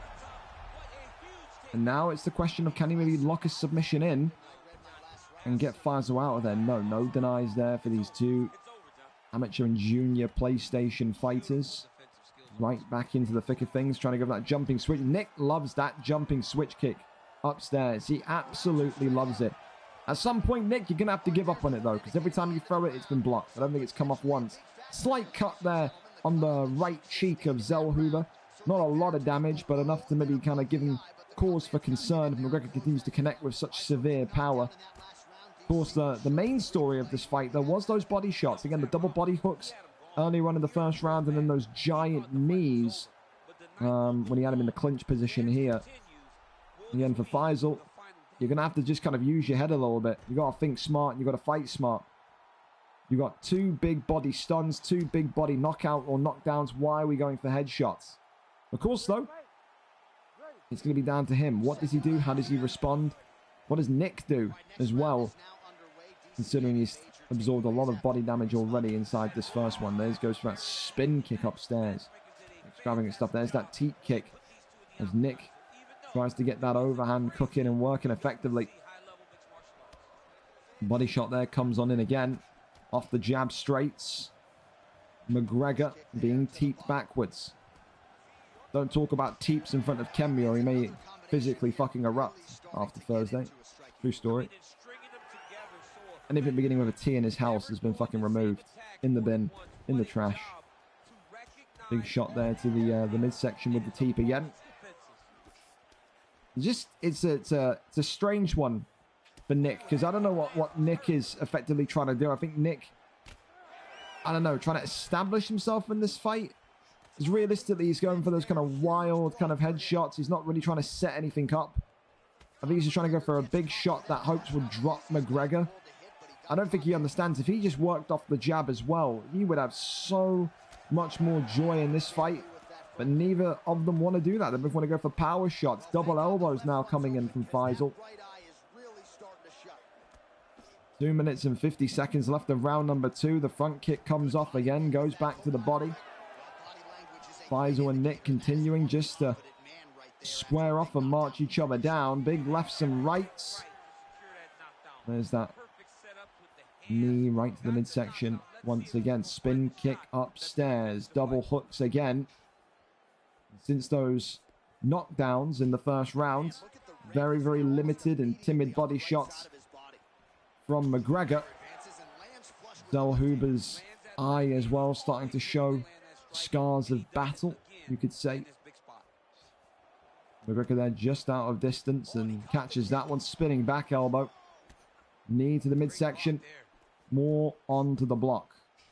Knee to the body again. I tell you this much, if Faisal continues to struggle to find range, he may be in trouble. I just think if there was ever one bit of advice I'd tell Nick, just give up on this jumping switch kick.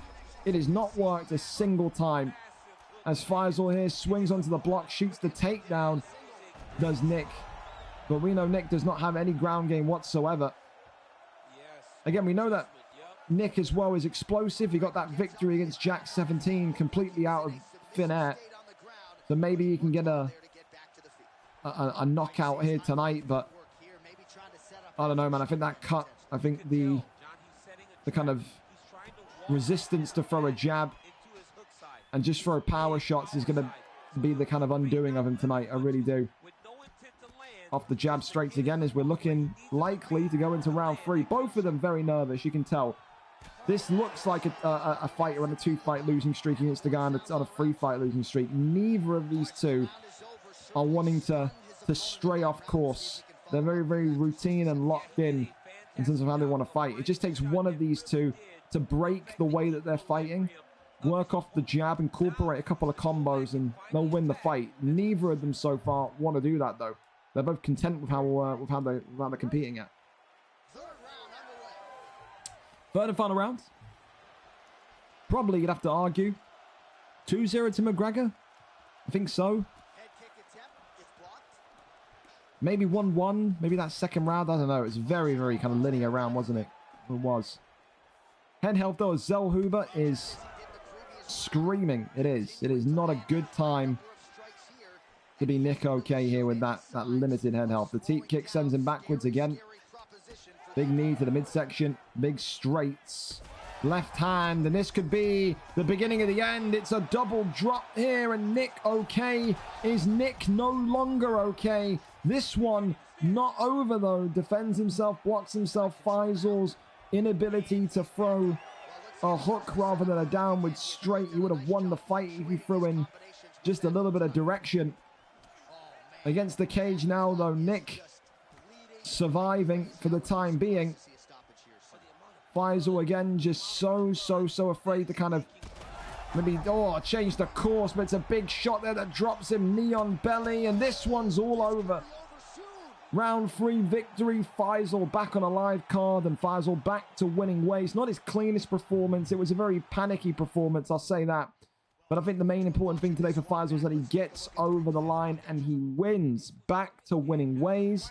Faisal gets it done in a round 3 victory. In fact, Nick as well. Last moment, last minute, gets in, gets on.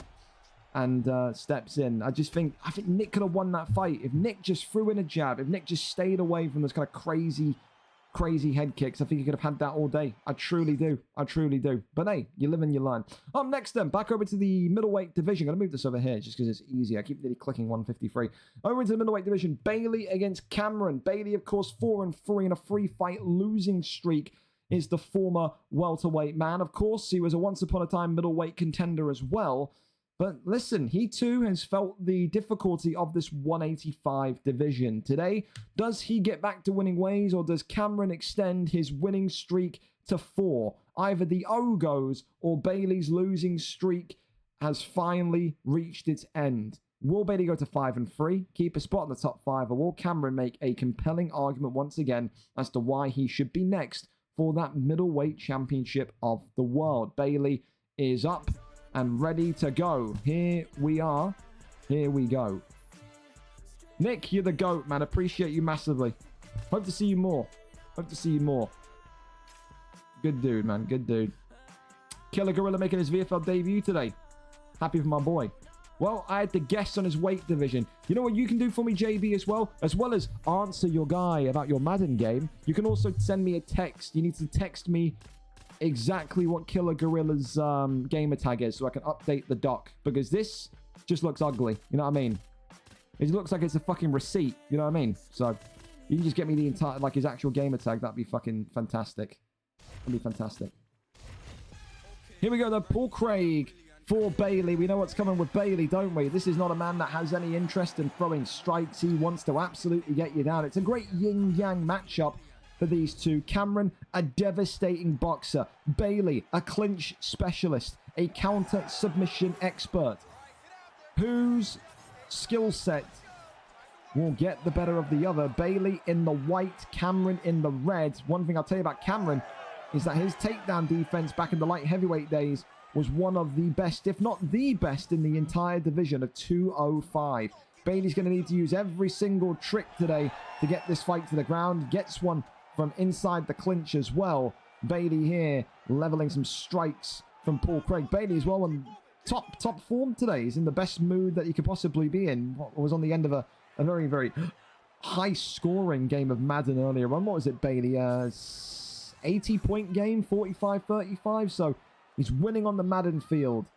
Can he win in the octagon tonight? Make it 2 wins from 2. I mean, listen, in also retrospect, he also lost because his tight end's out for 8 weeks. But we won't talk about that. We talk about the positives. And there are one of those lethal submission counters. Can Cameron get out of this is the big question. And the answer is yes, he can. Cameron going, right back into a heel hook, though. Paul Craig rolling like his prime form. Gets the deny there as well. And Bailey now going to go over into side control. And this is the performance of Bailey that, of course, saw him start life so well in this 185 division, in this middleweight division. This is not a guy that, like I said, will go for knockouts. I actually need to see the last time Bailey scored a knockout victory. He's about decisions. He's about submission victories. And he was one of the most kind of frustrating people to kind of look at and play back in the welterweight division because of the sheer volume of subs he'd lock in. As again, the leg there just being tweaked as he looks to maybe try and snap that one off once more. Gets back to his feet, though. Cameron comes out unscathed. No submission conceded there. 1:43 left on the clock here as Paul Craig and Cameron very much... Well, I say Paul Craig, like Paul Craig is around Bailey's house playing for him. Bailey and Cameron here very much enacting their different stylistic matchups here. This is what we know about it, man. The longer this fight stays on the feet, especially with Chris Curtis, you like Cameron to get the job done. As soon as Bailey hits this takedown and gets that kind of sweep of the legs, you can never truly know what he's got up his sleeve. He's unpredictable in that regard when being on the ground, but gets a good deny off there as Paul Craig continues to assault the midsection. Elbows there coming off the dome as well. Posture up. Goes back down. Heel hook once again. He really wants a heel hook tonight. I feel like if Bailey locked in anything other than a heel hook, like an arm triangle, an arm bar, whatever, I think he would have got a submission off by now. I don't know what his obsession is with the heel hook. I really don't. Round 1 in the books. And I got to be honest, maybe not what Bailey wants to hear, but that's going to be a Cameron round. A lot of control time for Bailey, but absolutely no damage done. About 3 or 4 attempted submissions, none of them have come off. There was no extension of the leg. That is a Cameron round. Absolutely, positively. The more hits, the more damage done by the man in red trunks so far. Cameron will be saying, keep it coming, keep it going. Round 2, up and underway. Attempted clinch there, goes towards the back of Cameron. And look at this, takes the back and now wrestling him down into that back position. The rear naked choke being looked for here. Goes over into mount. Again, so far the survivalist instinct in Cameron has been exceptional. Great to see Cameron back on the card as well. I keep saying this, you know, tonight, the UFN about guys that haven't really been able to make the Thursday cards as of recent. We know Bailey works a little bit late nowadays. We know Cameron has been kind of away on various holidays and his work has also been a nightmare. Great to see him back in, one of the most dangerous punches in 205's history. Again, eats more body shots, does Bailey. Bailey's just struggling to kind of get close to Cameron. Cameron kind of poking the bear from distance. Tries to go for that huge body kick, does Paul Craig, and it nearly comes off. Body shot again, attempted. More strikes from inside the pocket. Goes off that jab. Body shot, nothing to see. More hooks coming forward. Oh, head kick drops him.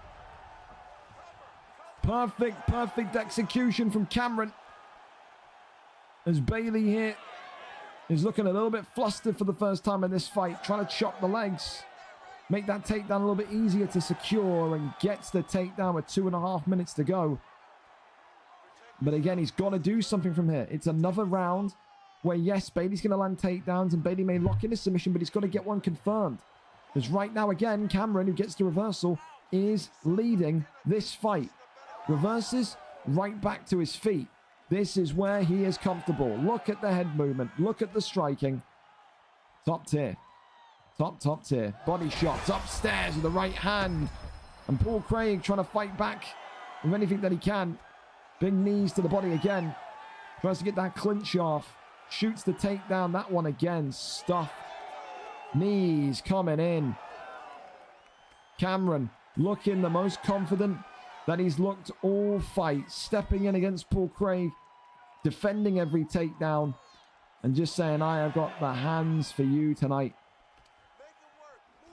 Big uppercut drops. It's got to be the end. Not going to jump in perhaps? No. Maybe a little bit wary of what's waiting for him down there in the pocket or in the guards. And with this, maybe Bailey's going to get a chance of redemption here because I think Cameron's internet has kaboomed. And what a lifeline this is going to be for Bailey. It's not Bailey's stream. It's not Bailey's internet. Cameron is disconnected. We're going to rematch it. We're going to rematch it. Walking the fight. Completely dominating the fight. And he will have to go again. Bailey will get another chance to get this one going. Yep, and he said, my Xbox just crashed. I see that. I can. I'll tell you this much. Bailey 18 is going to be sat there fucking doing cartwheels in his room, man. Cartwheels in his room. Then he's going to get another chance of that one. Unbloody believable. Unbloody believable. Well, we load up and we go again. We load up and we go again. Good news is, are we massively behind now? We're going to be 10 minutes behind. That's fine. I mean, realistically, let's be honest. This fight's not going to happen, is it? I got more hope in Arsenal winning the fucking Premier League than this fight happening. 2 PlayStation guys I've got no fucking confidence in. Wow. Absolutely. Well, we wait And we strap in. Videlafelder and Samson as well. Appreciate you being patient. Appreciate you being patient. Cam just got to go for the finish. Well, if he can get back on. His Xbox may have turned into a smoldering piece of shit, man. His Xbox may be on fire. You know what I mean? Could well be. We'll wait for that one and we'll go again, though. For Bailey, another chance. And this is the thing as well. I think both of them benefit. Both of them now know how they're going to compete against one another. For Cameron, he knows that the takedown's going to be there. He knows that the heel hook's going to be looked for. For Bailey, he knows that the pressure's there. Same picks, please, as well, fellas. Same picks. Right, well. Take 2 after Cameron's Xbox has kaboomed. Back at it once again. All right. I mean, what we can clearly say, it was looking like Cameron was going to win that fight. He was inches away. And now Bailey will get another chance to step on in, step on up, and secure victory.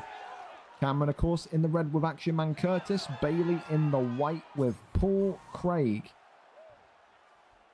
It's a shame as well that we couldn't see the judges' scorecards. Could have just done one round instead of the full repeat. But hey, there you go. Cameron here. Now wanting to, again, he's going for this. Why does he keep going for the heel hook? Like, Bailey, of all submissions you could go for, just give up on the heel hook, man. We saw like 15 of them in the first fight. I mean, he may actually, no, he doesn't get it. That's what I mean. He's never going to get it. If he got the Kimura in, if he did the Kimura, I'm convinced he would probably tap him out. I'm convinced. This over kind of reliance, this urge to go and get a heel hook submission is just crazy, man. It's crazy. But gets out, as we saw in the previous fight. Now Cameron back to his feet, letting the strikes go once more. Takes the back here against the cage, drags him back down. A rear naked choke perhaps, an armbar. See, that's now you're getting it. Now you're getting it. Probably won't get this one though because you have run out of stamina. But yeah, you're kind of understanding my point now. Right back, fakes off the armbar there. Posture up, doesn't get that one off, and right back to his feet he goes again. Cameron continuing to just survive the storm of submissions. Body shot there as Bailey leaned backwards. The body strike came forwards, cracks his leg against Cameron as well. Similar position we saw Bailey in before, where he's kind of hit panic stations very, very quickly, very, very early. Big left hand comes on in. Swings him on round, jumps into the flying triangle. The armbar here. Bailey's stamina though still so low in terms of what he can do down here. All of those attempted takedowns being stuffed and all of the kind of denies that have come his way. They drain the stamina, and that's what Bailey's struggling with now. He's going to have to really kind of tactically drain down Cameron, because he's just put in so much kind of volume that it's not going to be as just easy as get him down, deny him once, tap him out. You've expended so much energy. Gets that reversal. Paul Craig back on top. 19 seconds left of round number 1. Gets the flip. And Chris Curtis back on top. And almost identical to the first round of the first fight. Bailey with so much control time. Bailey with so many attempted submissions, but no damage on the ground. That one is, again, just like last time, a Cameron round 1. 10-9. In that body rock as he leaned backwards. Timed and kind of thrown to perfection. Love touch. Here we go. Round number 2. Uppercuts continuing to fly on in. Bailey, trying to go for that headshot. Goes upstairs, goes low, but nothing to see there. Body shot. Knee to the midsection. Head kick. Body shot again. Tries to get that clinch going, tries and fails. Bailey now going with double hooks, but again, just head movement to get out the way of the clinch. Love that from Cameron. Anticipates the clinch. Little micro movement of the head to kind of, again, right there, just avoids it. He knows Bailey's coming forward with the clinch. He knows that that's how Bailey wants to take him down. And he's just avoiding that initial action. Love that from Cameron. I do. Clinch up is there again. Lands this time. Whips him into tie clinch. Tries to get that trip. Absolutely nothing, though. Body shot continue to be eaten by Paul Craig. Goes low. Goes high. Okay. Bailey bringing some shots to the dome, to the party. Shoots the takedown and gets the takedown. There you go. Look at the stamina situation again. 60% for Bailey. Probably 80% for Cameron. You don't really need to worry about anything down here if you're Cameron, because you just need a couple of denies and it's just not going to be able to beat you in the race. Rains down a couple of shots to the body. Posture up is there again. Rains down more shots to the midsection. Goes over into full guard. Little taps to the head, but look at this. Gets over and upwards once again. Bailey completely just being outmatched on the feet. And when Bailey starts to see that he's being outmatched on the ground, he does start to fade very quickly. Another takedown lands, but he's not going to be able to do anything down here. Gets him into a triangle choke, but again, the stamina is just so low from Bailey's Paul Craig. Well, hang on a minute. There you go. That's what he needed. That's just flipped the fight massively on its head. I thought all Cameron's got to do is just keep doing what he's doing, deny, and he's going to be fine. But that's why Bailey's so dangerous. Gets that one locked in, and now has a triangle choke cinched in with 40 seconds left of round number 2. So that there's pretty incredible. More and more shots coming forward. Big lefts and rights. Lynch again. Swing and a miss. Body shot there. Cameron. Can he get the victory? No, he can't. More and more attempted takedowns. I wonder what the takedown stats are here. They can't be high. This has got to be maybe like a 12% completion for Bailey at this point. Doesn't feel like the takedowns are landing. Feels like he's getting 1 every 5. I don't know. But, yeah. Good body shots, good triangle choke. Third and final round. Same position as where we were before. These two have now gone against each other for effectively 5 rounds. It's almost like a title fight. What? Overhand comes on in. And goes for a flying triangle. Bailey. You couldn't get tapped out. I mean, imagine if Bailey ends up getting tapped out. That would be something. That would be something. Islam type Oliveira stuff right there, man. Gets him back up and... yeah. Leg kicks. Bailey on no stamina, nothing stamina. More body shots. Uppercut comes in from Curtis.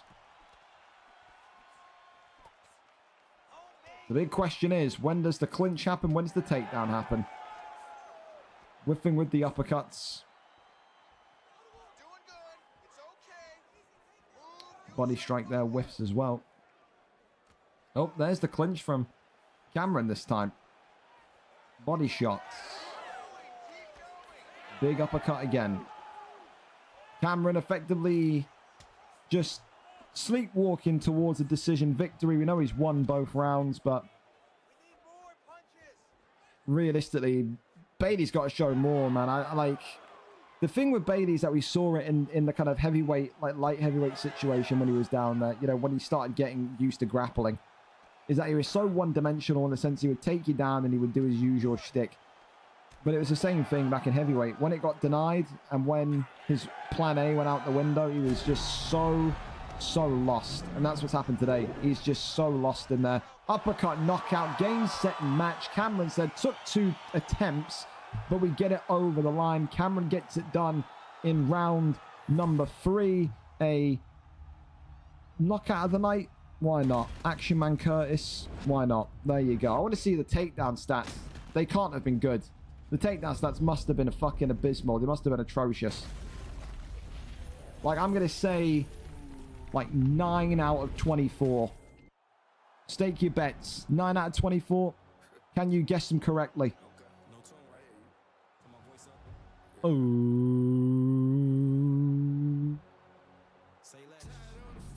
3 out of 14. Wow, I gave him too much credit. 3 out of 14 takedowns there from Bailey. Incredible. Well, on to the next one.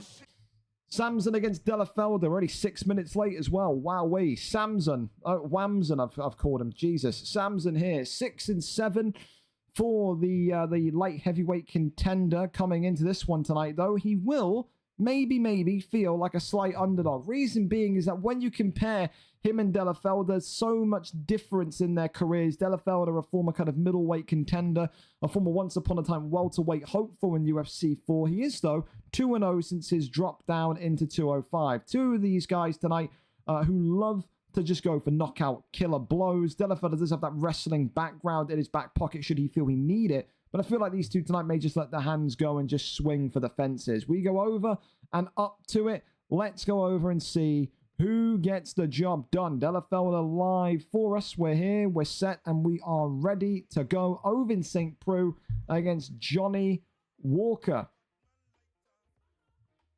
There we go. There we go. Well, Vitor Petrino. There you go. Welcome back to the Octagon, Vitor. We see him every week now. Vitor Petrino, Johnny Walker. Oh, yeah.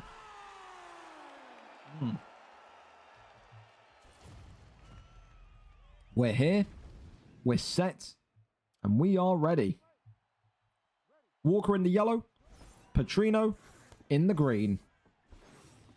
Who gets victory here tonight? Of course, Delafelder, if he can land the takedowns, will be dangerous. But what Samson has in his back pocket is realistically right now a current light heavyweight crop. For me, he's got the best takedown defense in the land at 205. I think tonight, when you see Delafelder pick Vitor Petrino, you're thinking kickboxing, you're thinking violence, you're thinking an aggressive approach on the front foot. Johnny Walker, of course, lengthier, can bop you from distance. That's what Samson's got to do tonight. You're going to win over Delafelder, who's coming into this division with a lot of, I would say, a lot of kind of expectation on him. You know, people had a lot of expectation on him in the 185 division in middleweight, and that didn't go to plan. Now today, 2-0 in light heavyweight. He's thinking about the belt again, wants to bring a belt back to Ireland. The road to do that goes through Samson, one of the most decorated fighters in this division. His 14th fight at light heavyweight today. So he has been a veteran inside 205. He's itching for a chance at the belt, let alone a move up.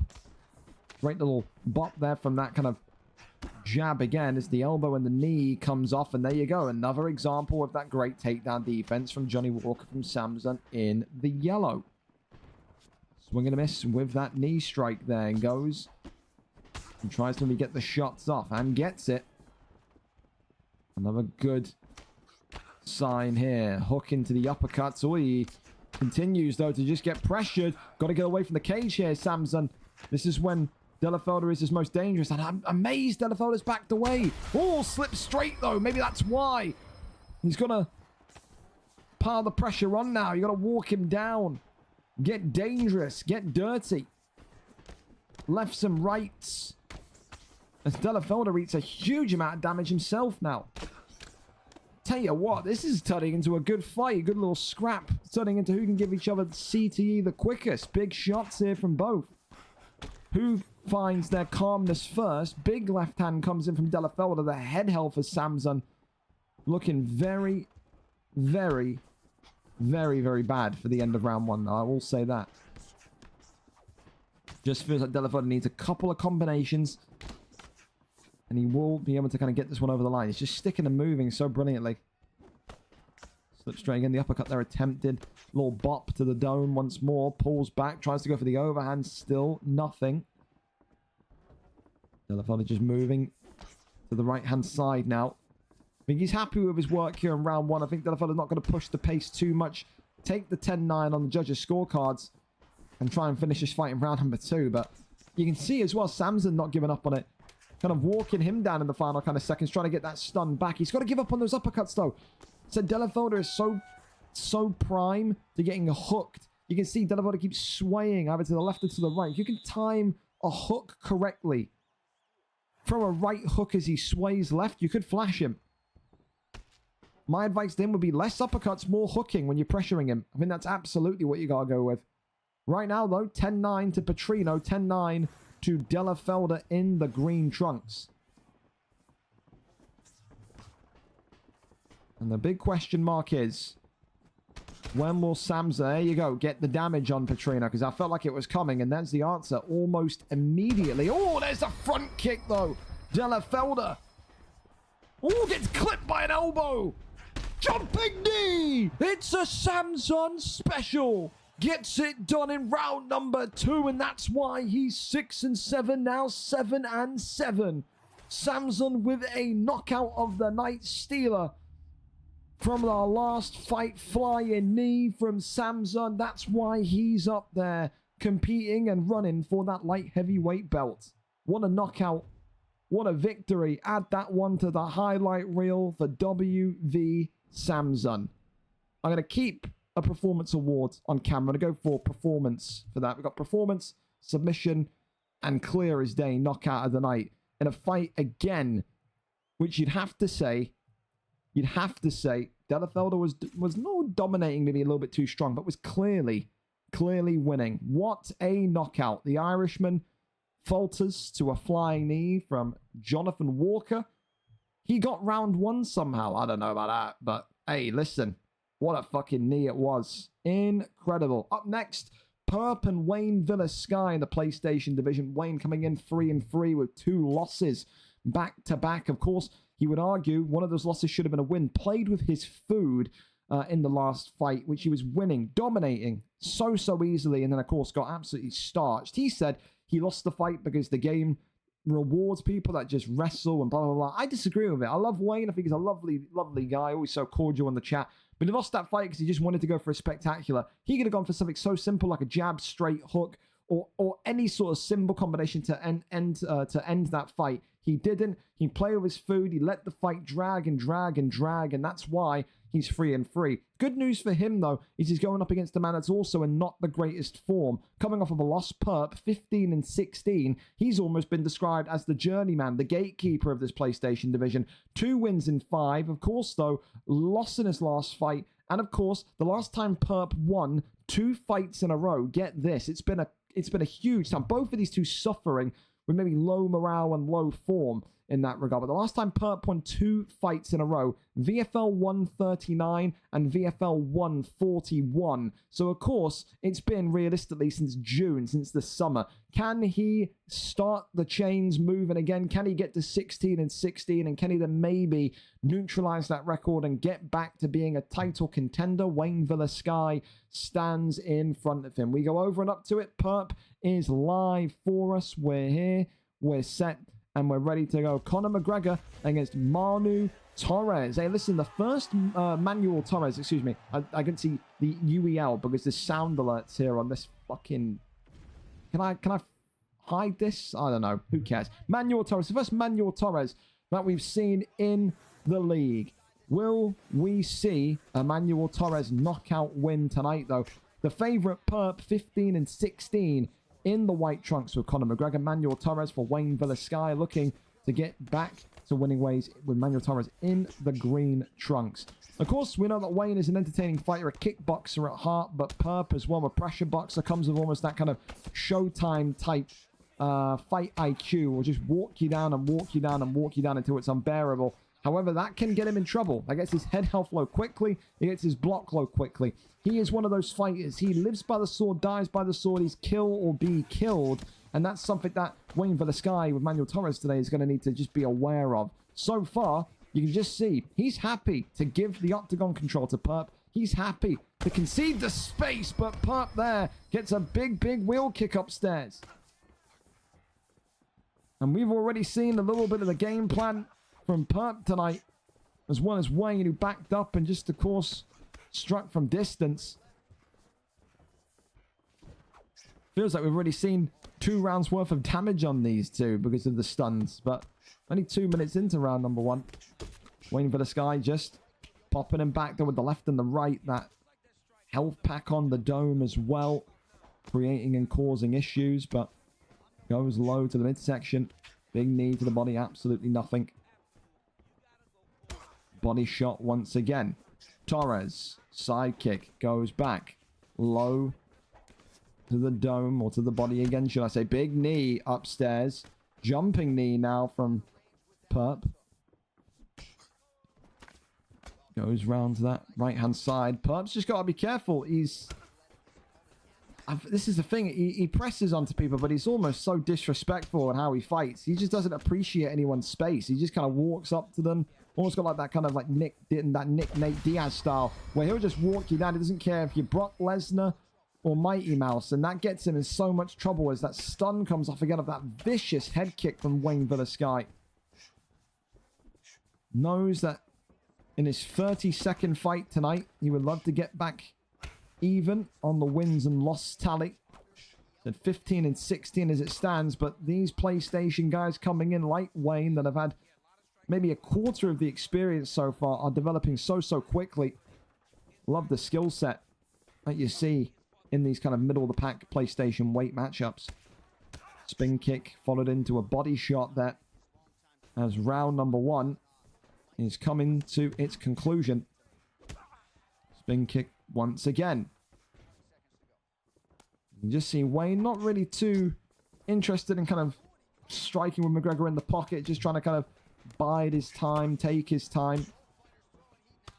But that's going to be round 1 in the books, and I think, listen, being honest, that's going to be a Wayne Villasky round. Manuel Torres will walk away with round 1 in that one. 10-9 to the underdog. Perp has to get himself together.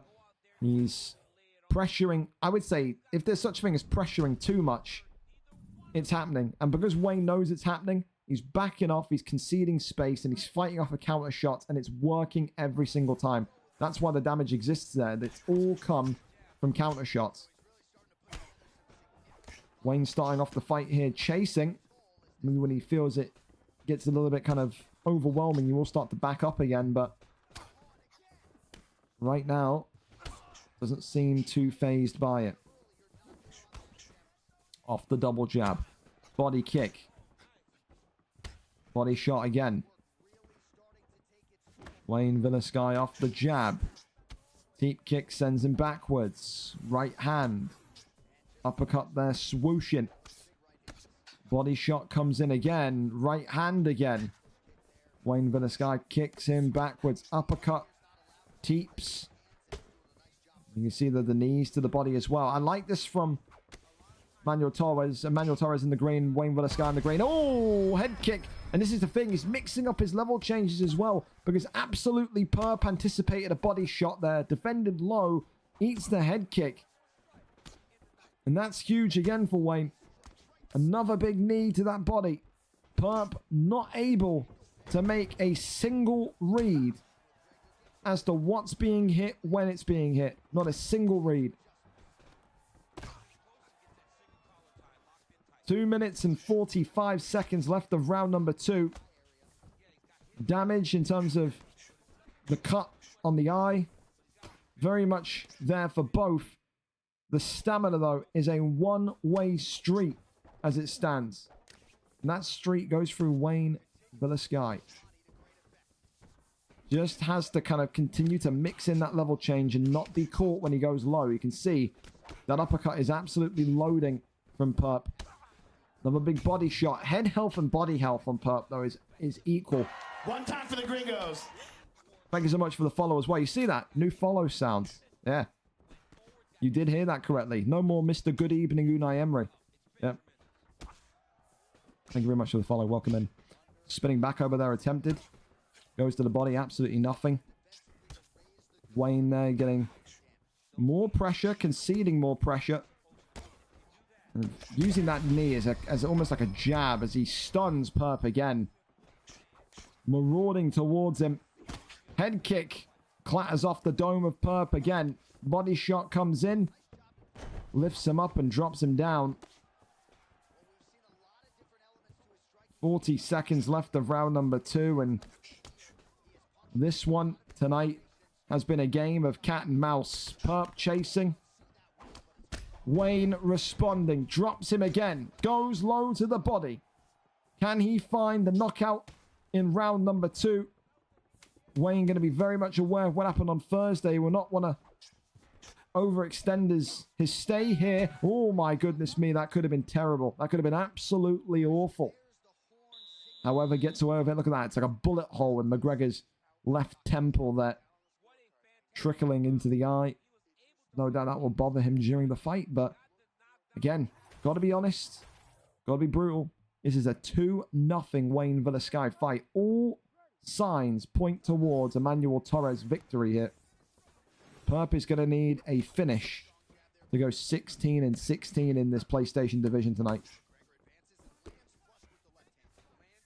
Just needs timing, needs patience. And for Wayne Villasky, just got to make sure it doesn't get levered like he did on Thursday. Similar type of kind of performance. 2 rounds up, cruising towards a decision win. Boom.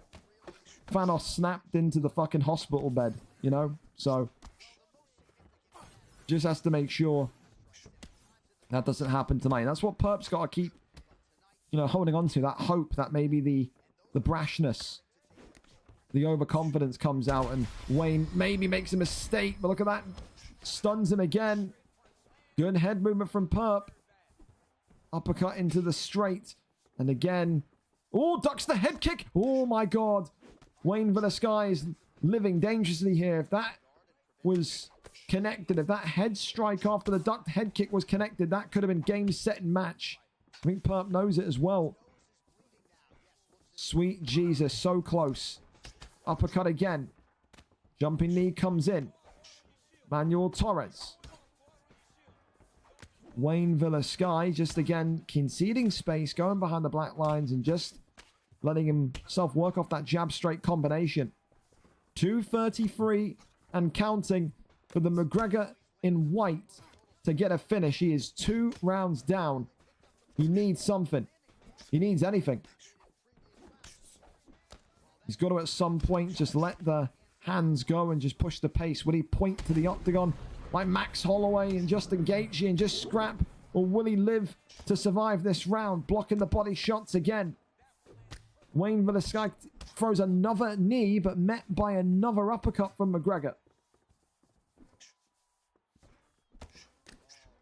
For Emmanuel Torres, he just can't seem to break through McGregor's defenses confidently enough to get the finish either.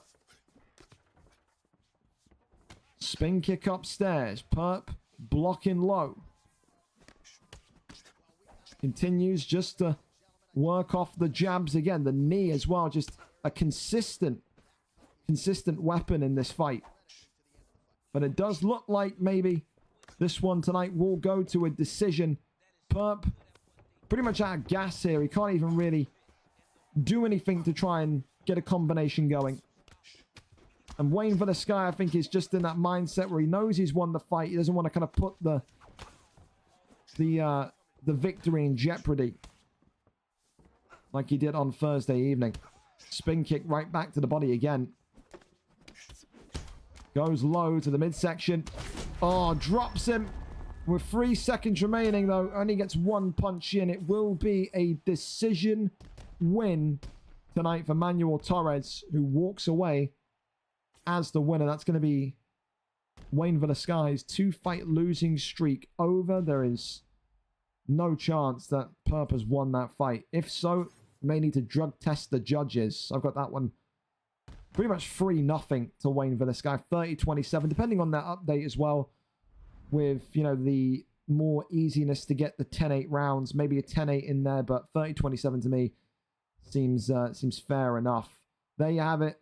Wayne back to winning ways.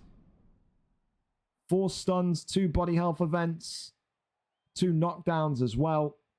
Just not what Perp wanted to see tonight. A decision victory in the end for Wayne Villasky. Congratulations to him.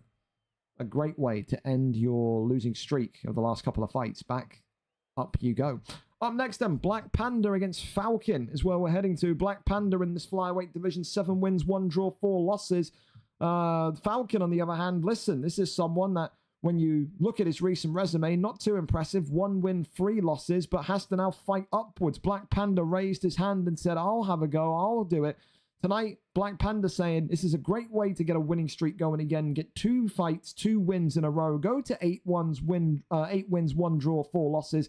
Go above Lello and maybe put himself back in the contention area for a flyweight title shot.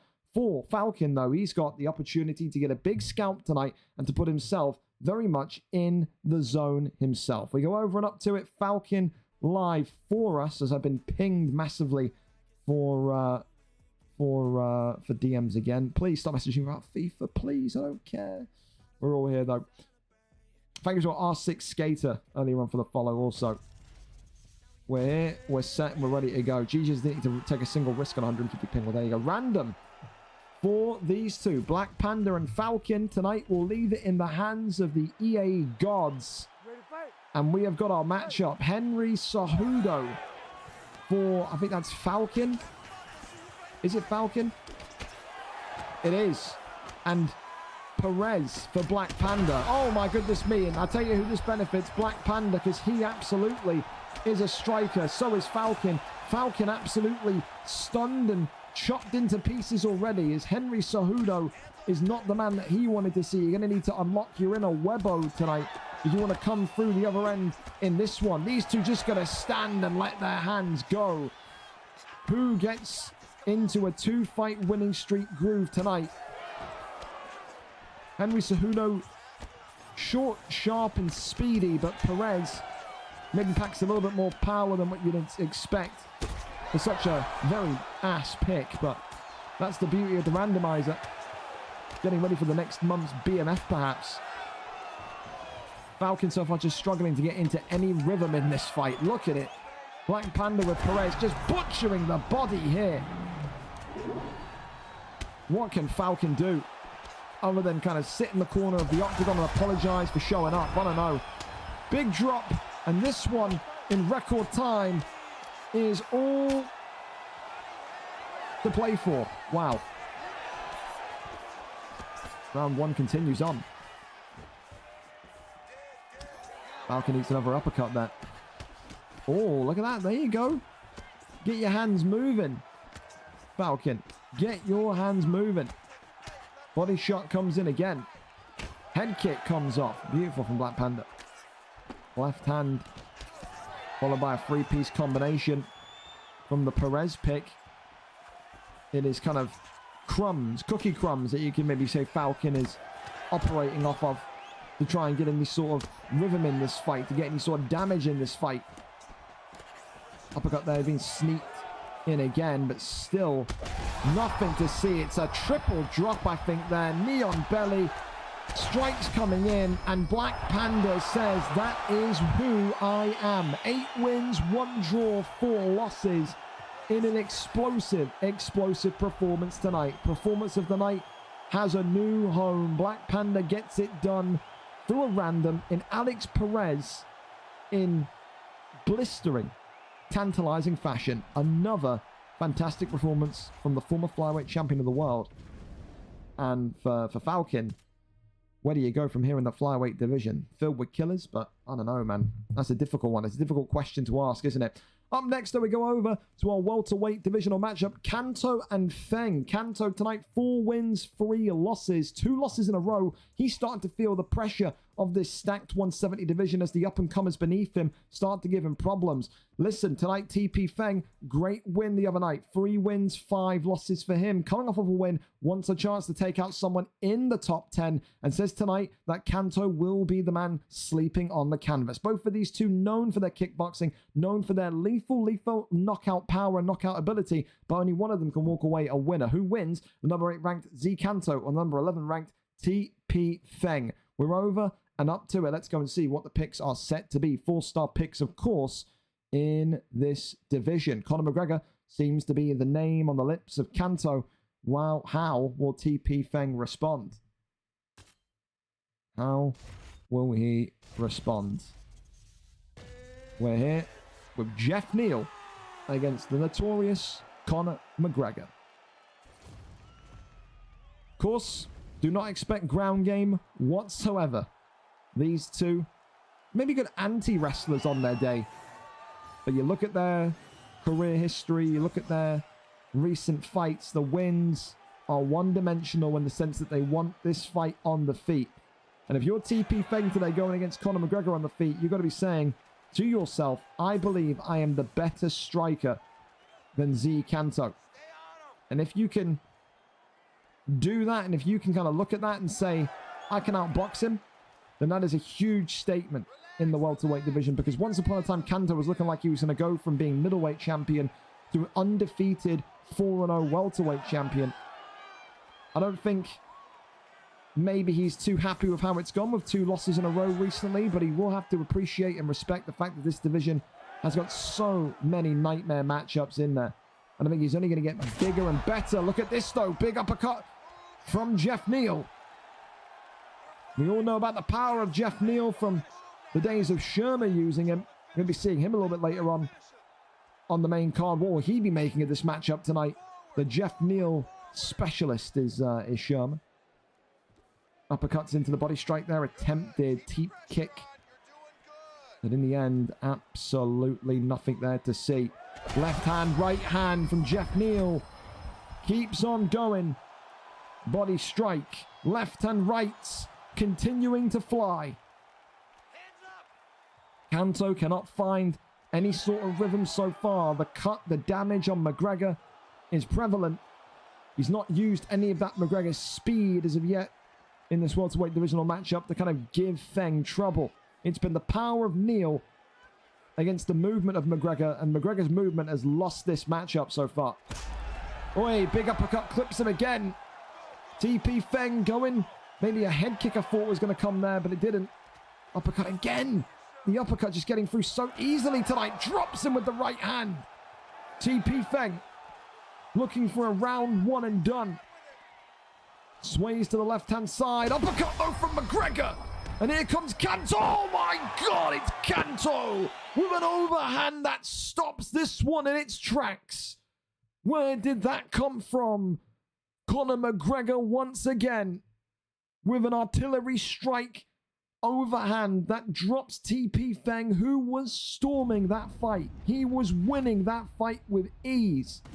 And it's that overhand that sleeps Jeff Neal. What a knockout. Add it to this kid's highlight reel. Once again, one of the most dangerous in the welterweight division. Sweet mother of God. So many good knockouts tonight, man. Oh my God. Oh my God. I think, oh, dude, the flying knee or that. I mean, someone help me. Someone make a decision for me. I don't even know, man. The flying knee or that. The flying knee from Samson and Johnny Walker, or the overhand that made him do a fucking 360 in midair. I mean, dude, the flying knee was good though, especially because Delafelder was well. I'm gonna keep listen controversial it may be. I'm keeping it on Samson. Flying knee in a fight he was losing compared to an overhand in a fight that he was losing. You gotta go for the kind of like the ballsiness of it. Still a great knockout. Take nothing away from Kanto. That one was fucking surreal, Kanto. But dude, I feel for TP Feng as well. Such a good dude. But fuck me, that's just nuts. That's the welterweight division in a nutshell. That's the welterweight division in a nutshell. It's ridiculous. Ridiculous.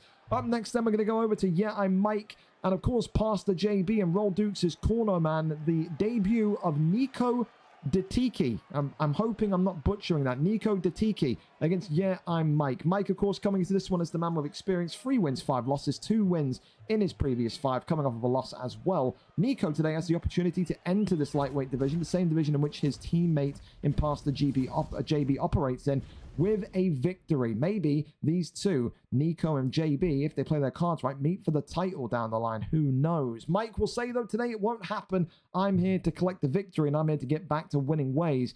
Of course, Mike representing the United Kingdom, Nico representing the United States. So we go over and see what the picks are set to be in this 4-star lightweight matchup. Of course, Makachev and co will be off limits. Eddie Alvarez looking like the pick here tonight from Yeah, I'm Mike. But who will it be for Nico? Nico coming in with Daniel Zellhuber. Second time we've seen him tonight. There you go. There you go, there you go. We're here. Oh, no, okay. So Zellhuber and McGregor. All right, okay. Freestyler. Lengthy kickboxer against the speed and damage of the notorious Conor McGregor. Okay, then. I feel like this one could be interesting. Again, if you're Zellhuber in the white, stay on the outside, fight from distance, and do what you can. If you're McGregor, you got to make this a pocket fight. Get in and just get those hooks flying off and going. Of course, tonight, Nico will be the man on the other end of the microphone. He'll be the one getting the advice from JB and Roll Dukes, perhaps. Will he need the advice is the big question. Of course, when you talk about Mike as well, this guy can do it all. We saw again back in UFC 4, that lightweight career of his. He could wrestle. He had a great kind of spell with Islam Makhachev. It denies the initial takedown. And then gets that follow-through takedown through. And we can see here, looks like Nico today saying, I will literally wrestle you and ragdoll you on the floor with Daniel Zellhuber. I promise you I will. Gets that one into half-guard position. Rains down a couple of strikes. Of course, you have to play this way against Conor McGregor. You know, we always talk about the three key options you got against Conor. You've either got to A, outbox your opponent because you believe you're that much better. B, fight from distance. Try and get his gas tank down, his stamina down. Or C, wrestle. So I can't really knock the option there that Nico and Zellhuber took early on. Also, this is a good response, though, from Mike. Right back to the feet, limited damage taken on the ground, and just pressuring the man in white. Showing him that he's absolutely prepared to make this one a rough and tough one for Zellhuber. Big uppercut there, again, connects and stings Mike, but big right hand comes in. Tries to go for that knee, right to the midsection. Elbow there, off the dome of McGregor once more. We're going to miss on the leg kick.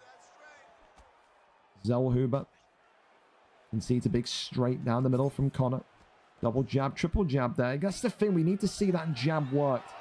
That's why I love it from Mike. He just takes you back to those kind of simplistic kind of movements that you want to see from someone in this lightweight division. Work off the jab, get that left hand powered up. That's what McGregor's known for. The nuclear bomb in the left hand. Continues just to try and work the jab straights as those hooks coming forward in quick fashion as well. The cut, though, on McGregor, or the damage nose, should I say, of McGregor, a byproduct of that speed of Daniel Zellhuber. Again, just look quickly at how, when Nico gets strikes off, how quickly he's being able to kind of get them off. 3 or 4 in a blink of an eye. Takedown there, attempted takedown there, though, is stuffed. As we transition back over into half-guard position. Don't forget as well tonight, main card, 10 p.m. onwards, 2 title fights. The main and co-main tonight, Bully of MMA against VeteranGrizz625 for the bantamweight strap and All-American bash there. And of course that light heavyweight title between none other than Hago 59 and Lewis Bex. The second time those two meet, Lewis Bex confident tonight that he can secure that light heavyweight strap. End of round 1 though, gotta say, Nico so far, the newcomer into this division, is leading the way. 16 out of 32 significant strikes. 50% hit ratio is 6. 4. Yeah, and Mike, it's been a little bit of a rough one in terms of trying to find out how to break through Zellhuber's movement. Does he have the answers here coming into round number 2? Let's find out.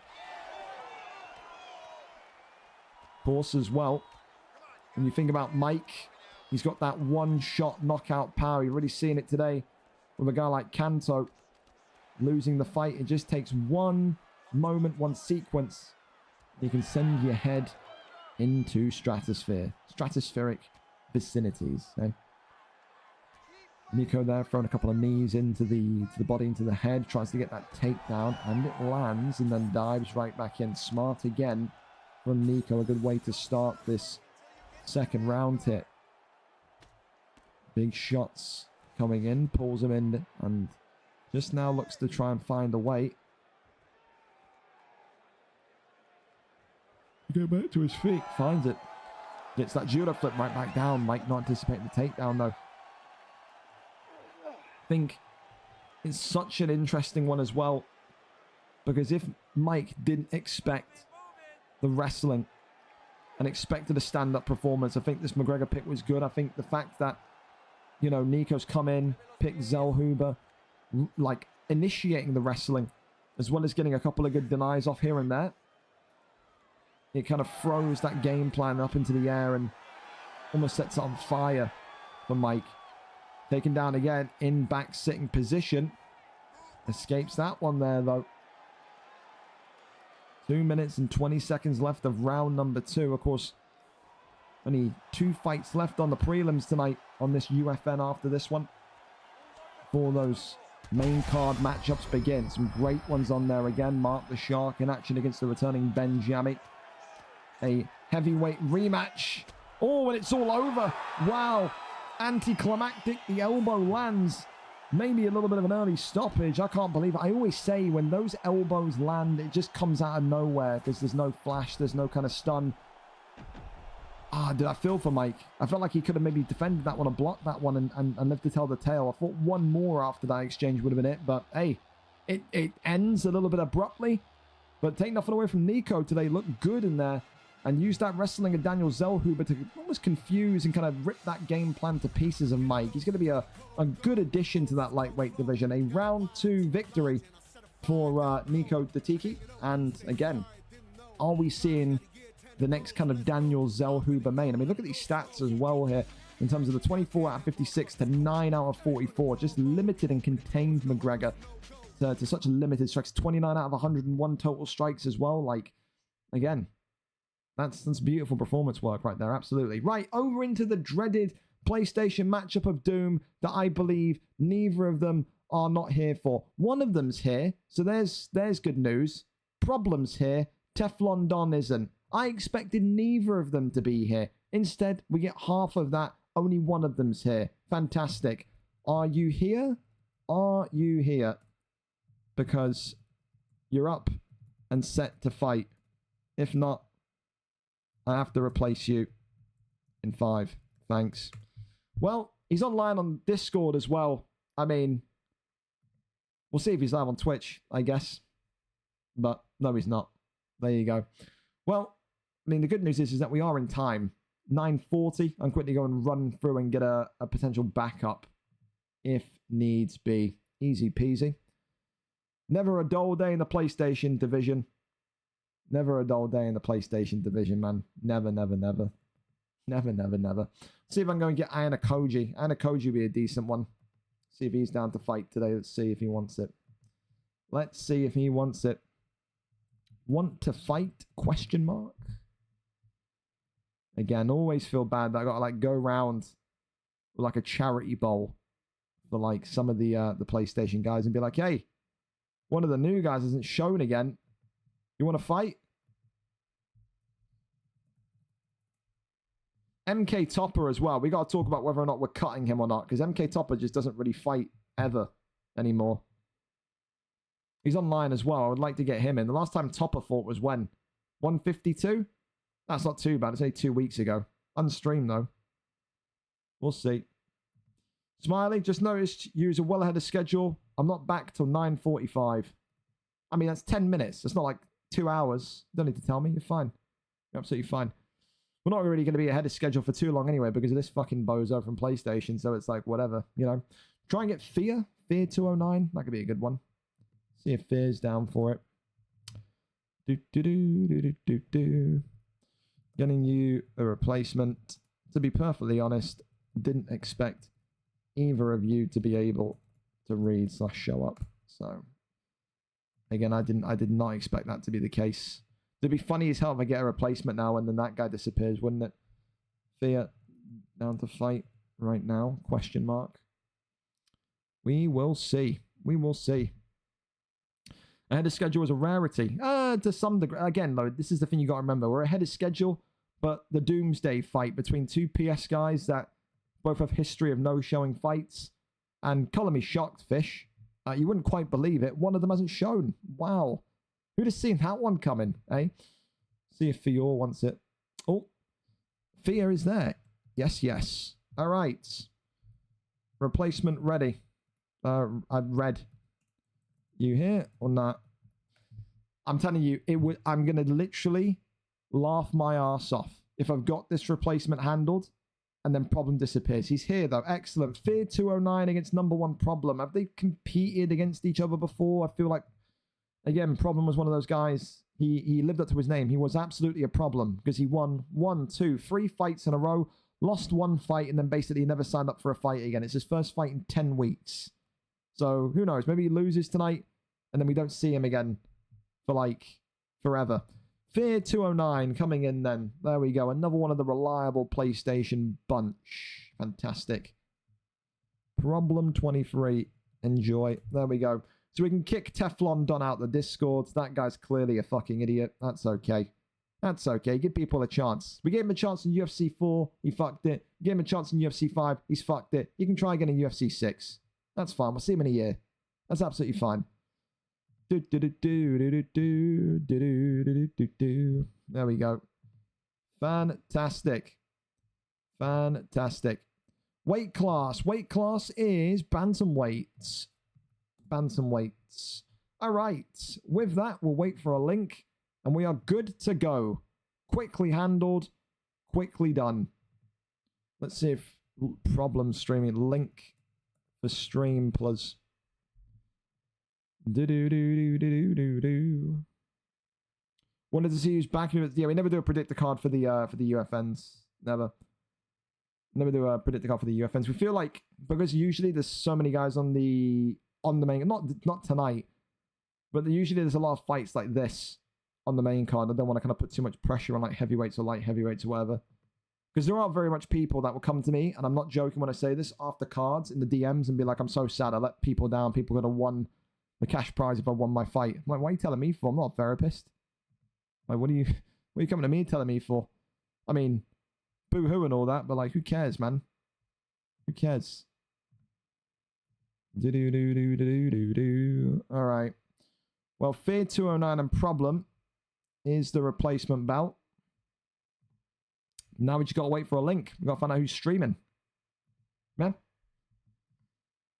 And then we're good. There's only 2 fights left of this prelim card as well. So we wait and we see. Problem or fear. Problem or fear. Fear or problem. Absolutely neither. Live at the minute. Wow. Okay. Fear 209. Problem. Link plus. Well, I guess we wait until then. Either of them got Twitch linked in their accounts. No for Problem. And no for Fear. Shoot me in the face. Oh, yeah. Of course, as well, we've got a load of stuff coming up next week. Of course, it's FIFA release week. So, yeah. Hurry up and join, by the way. We're all ready. Well, let's see if Problem actually shows up. Problem says he's here. Will Problem show up to the fight? Will he get locked in his dressing room? I wonder. But yeah, it's a busy week next week because of the release of 25. We've got the UFC card next Thursday.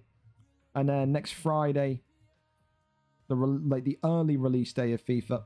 Which, of course, as well, will also mean a draft. And then we're on the front page of Twitch on the 27th for the global release day drafts of FIFA. So come through if you're a FIFA guy. If not, hey, hang around because it'll be a fucking bumping chat. I'll tell you that much. Well, I'd tell you, I'm getting the feeling in my plums that Problem is he going to show? Is he not? Waiting for an invite. Literally invited you. Please actually speak to Fear. Thank you. Sweet Jesus, man. I gotta like guide these people to talk to each other. Add and let's go. That's the Discord. Come on, man. Like, let's move. Move. I gotta like guide people and how to talk to each other, man. It's just so, you know what I mean?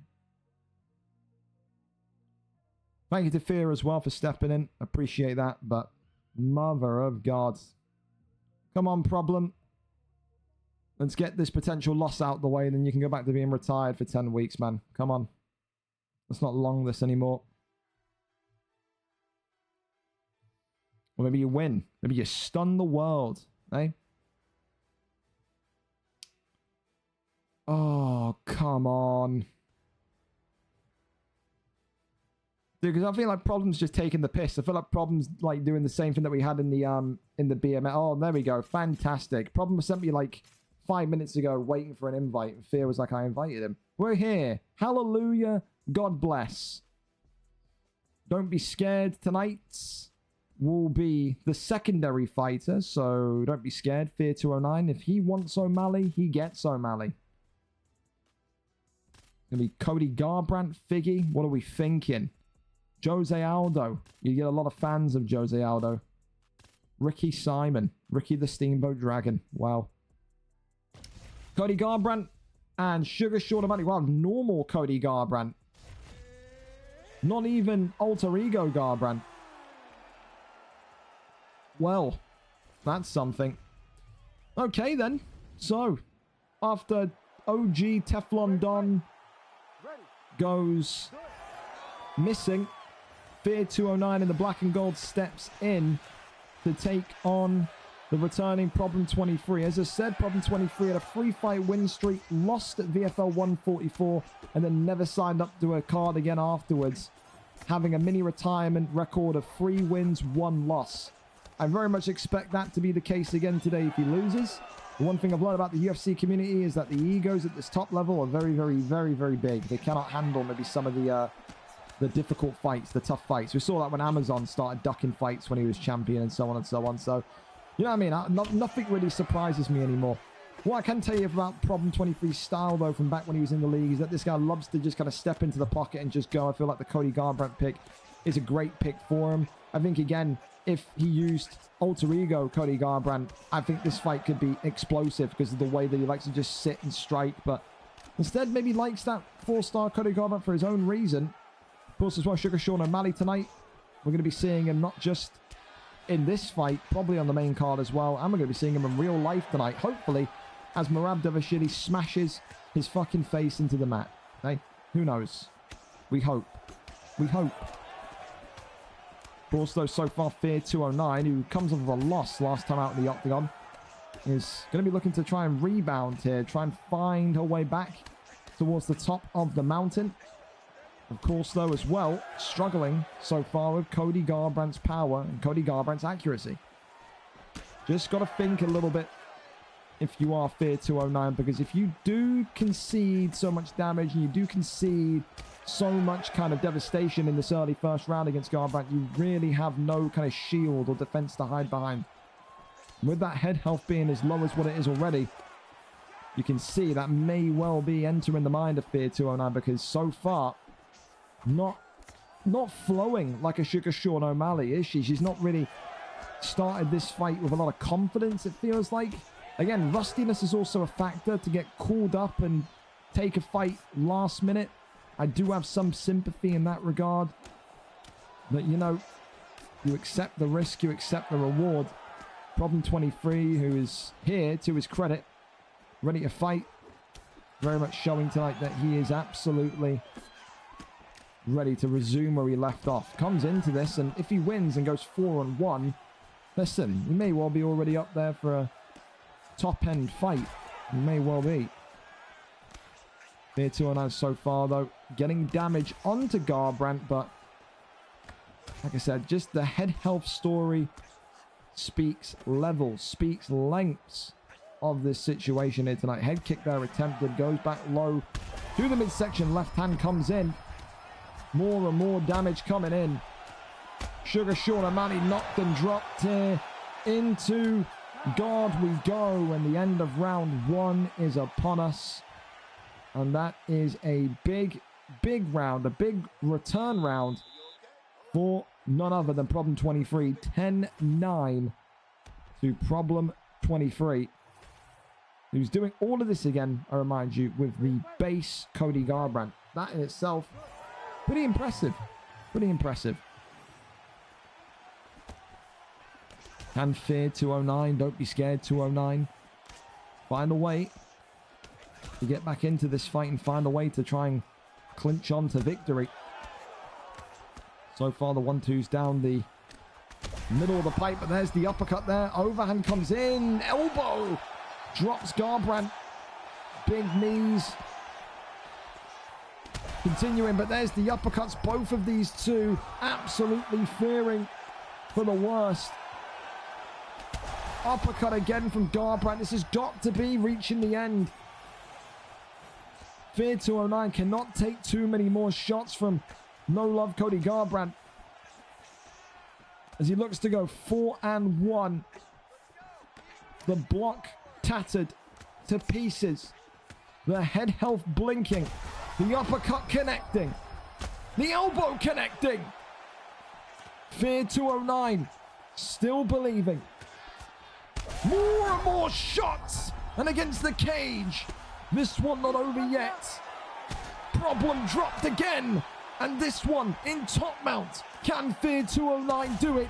Yes, she can. Fear 209 from the depths itself gets the win against Problem 23, who was cruising the fight, and then gets a comeback victory. The knee against the dome, against the cage, sealed Cody Garbrandt's fate.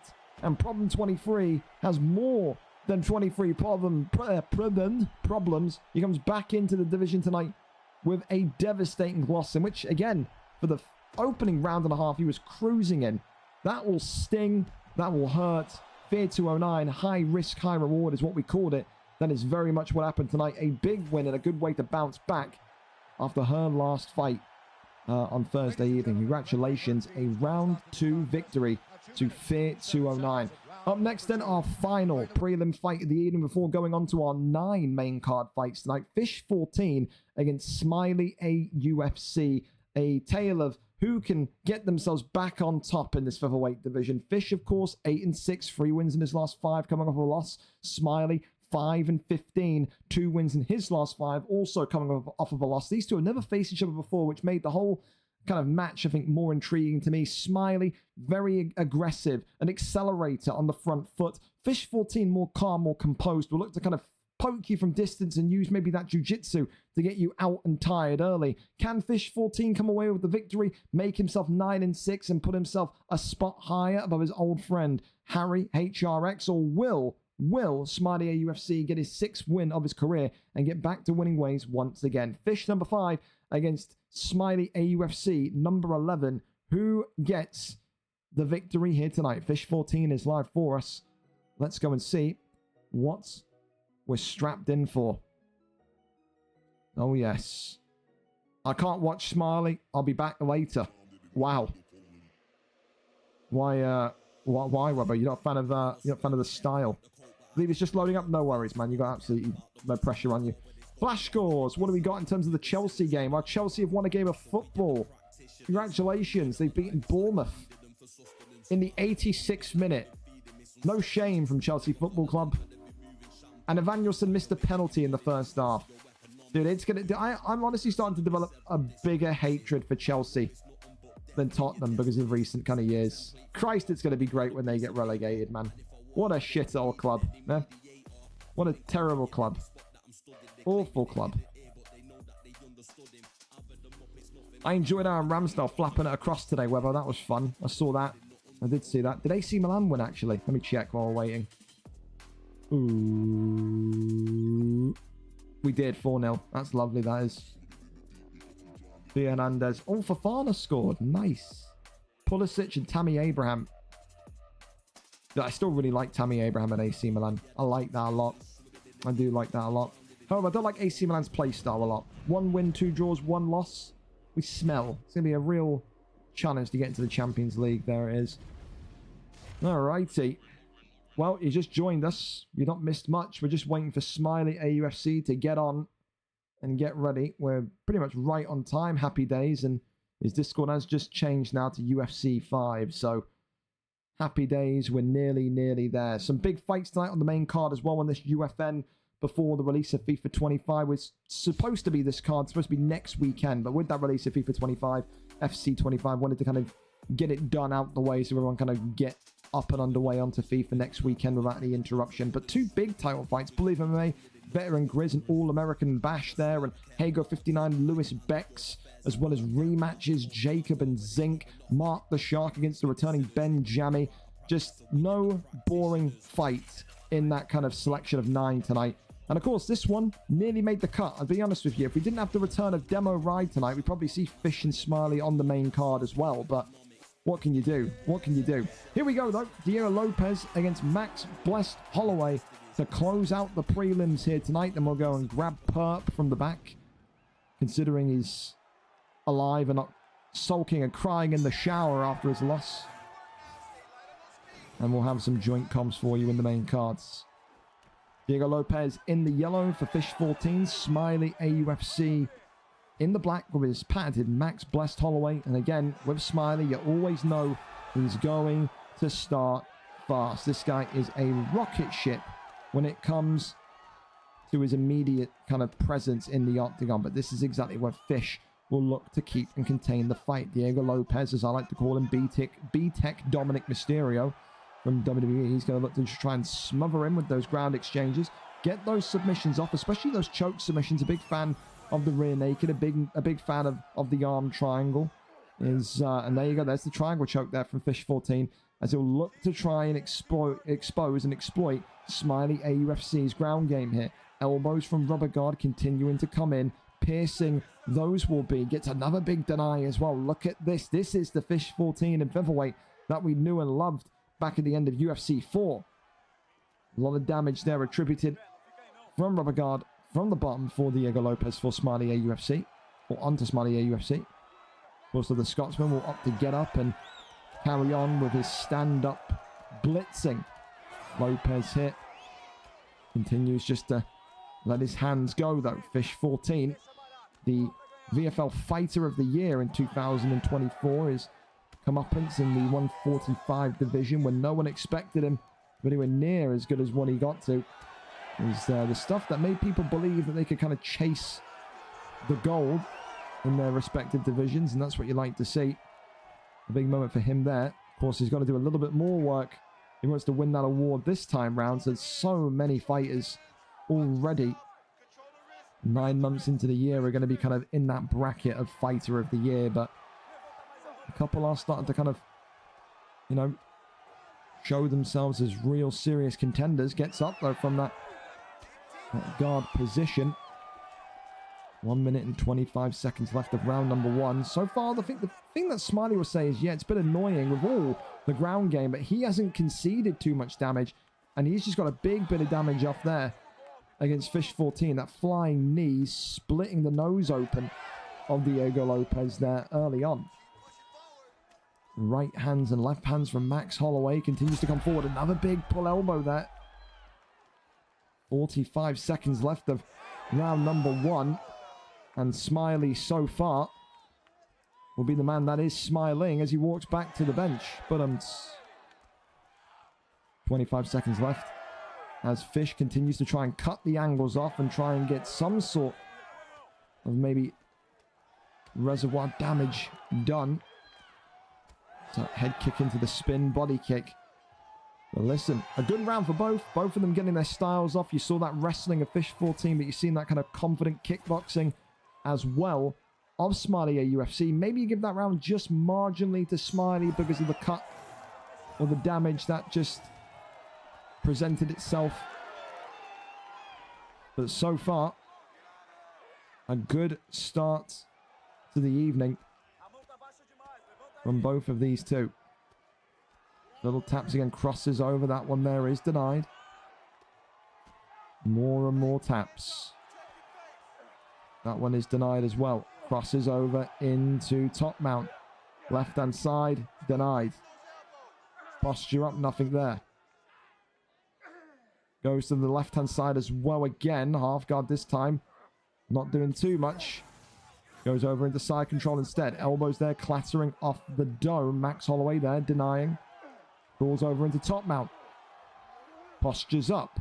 Rains down the big strikes here. Max Holloway.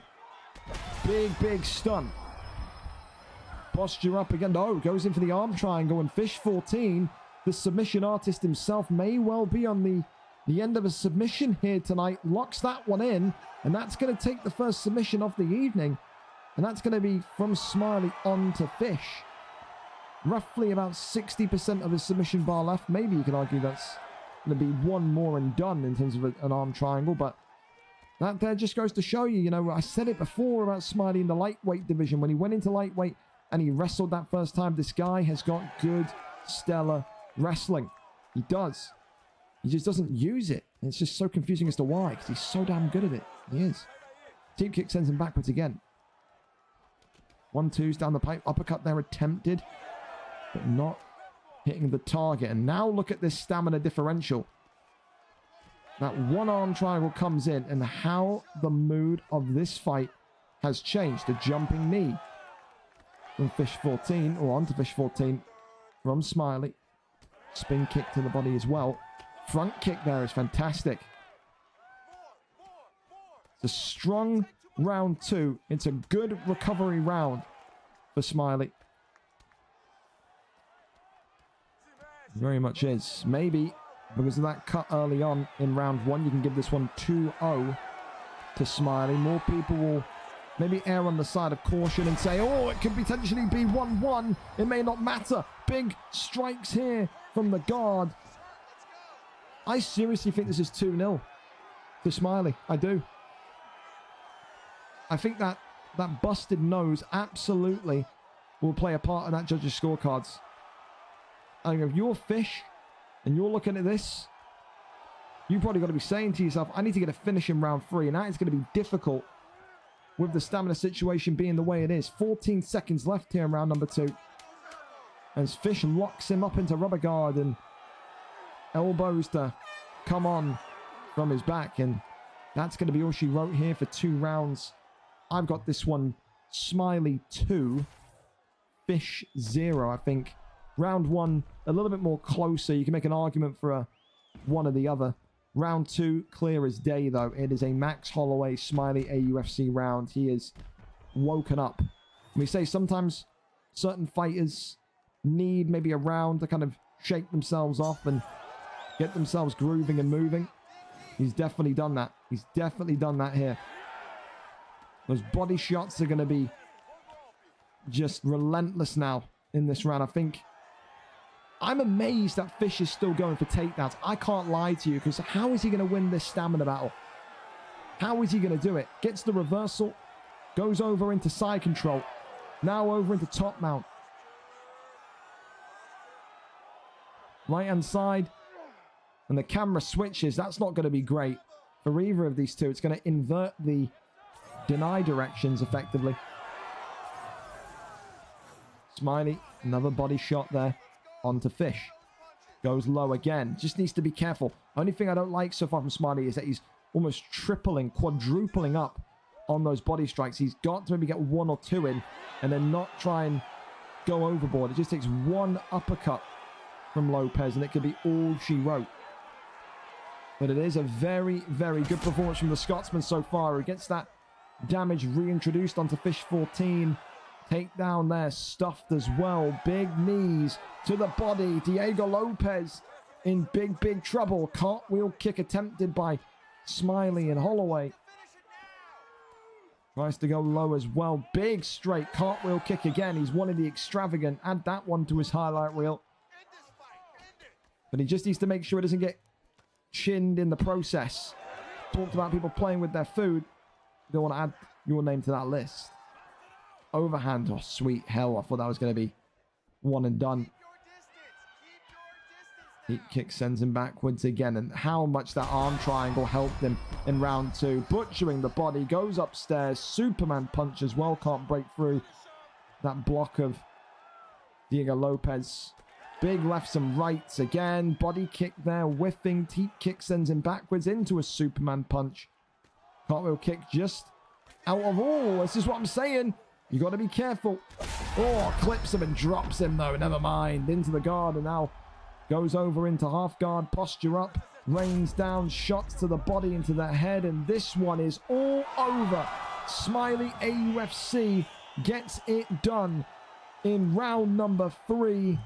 I said this when he came back into the division the last time and he started picking up wins. This seems like a new Smiley nowadays. He seems way more comfortable at 145. He's finally found his feet. Couldn't be happier because, again, such a great stand-up fighter as well. For Fish tonight, I think the arm triangle caught him off guard. When that arm triangle got locked in and the stamina completely dipped and drained, there was only one way that fight was going. Not his night tonight. He will be back. But for tonight, you congratulate Smiley AUFC and say he is back to winning ways. With that, though, we go over to tonight's main card. I'm going to go ping the Discord, play the main card trailer, and get Perp on the old blower here. And then we will be on for our final 9 fights of the evening. So strap in, get a beverage, grab a snack. Maybe you're not grabbing a snack because, of course, the main UFC, real life UFC is on tonight. 3 o'clock. It's going to be a great, great event, no doubt. Main card is now live. And, of course, who wins that main event tonight? BullyOfMMA or VeteranGrizz625? We'll have to wait and see. That one about an hour and a half away from kickoff. We'll be back momentarily. Main card trailer on its way.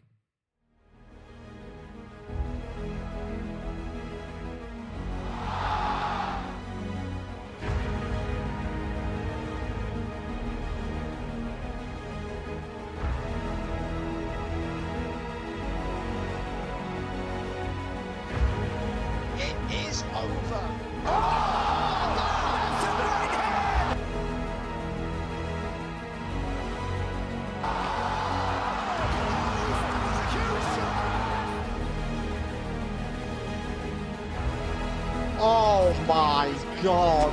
Legs beat up, man. Done for Poirier. Oh, picked up for Poirier, now a right hand. Oh my God! An SLG Jokers has put the former middleweight champion to sleep. Light heavyweight champion. Goodness! It's time.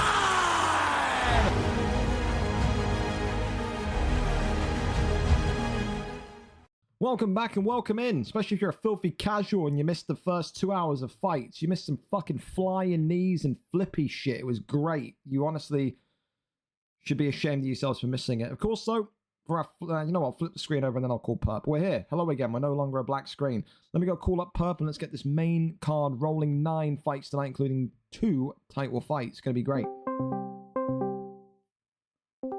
Hello. Hello, hello, hello. Thank you as well, Lil Benz, for the follow as well. Perp, let me Is there? Can you hear me? yeah, keep speaking. Let me just adjust the volume. Yeah. It was a good, very, very good first card. Lots of crazy action. Yeah, there we go. We're all good. Well, listen, your fight was not the way it was supposed to go. Great fight though from Wayne Villa Sky, but I mean, listen, we got some good ones tonight on the card. A lot of, well, all of them Xbox fights.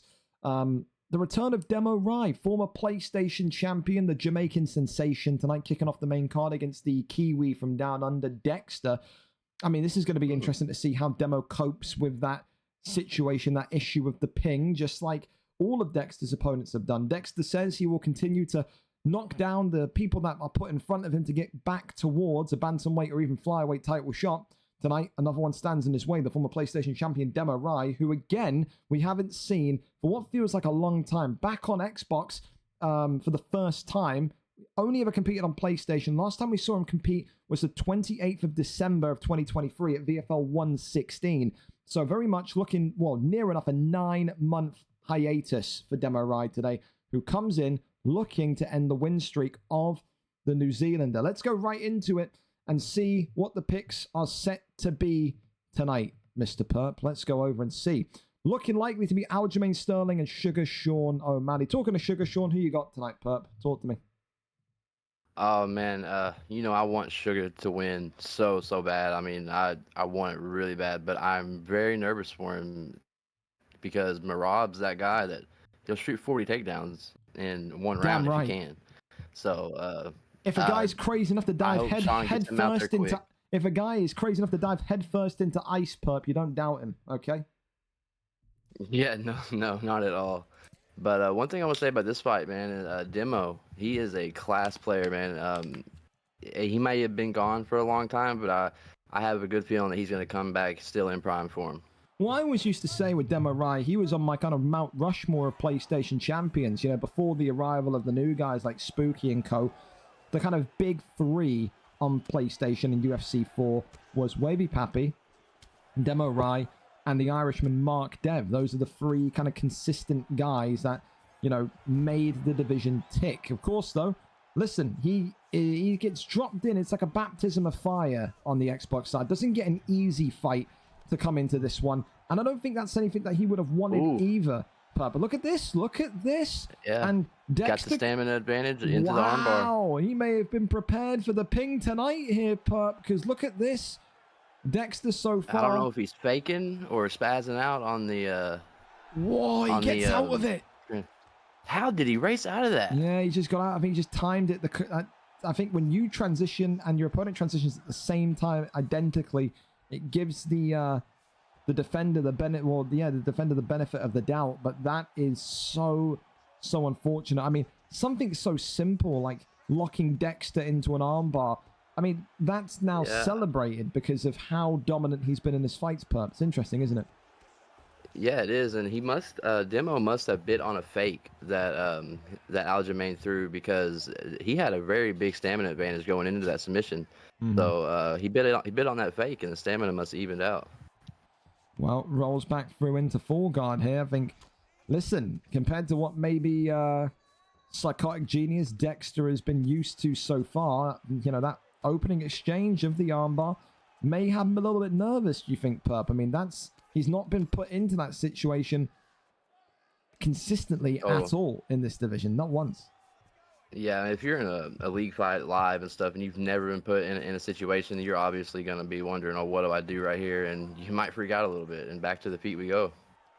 Well, you know, I mean, this is the thing as well. Demo Rai was known for his brutal knockouts in the PlayStation division as well. It's something that, you know, he had a trademark for. He could wrestle as well. You can see that in his kind of ability to kind of to cope with Dexter early. But look at this now, towering over him in stack guard, nearly getting a good bit of damage off there. But again, kicks him off and right back to the feet we go again. It's just about this. Just survive the exchanges, get back to your feet. But he's relentless. You talk about... My goodness. You talk about Marab tonight shooting takedown after takedown. Genius here and Aljamain Sterling not afraid to shoot takedowns all the way from New Zealand to the United States tonight.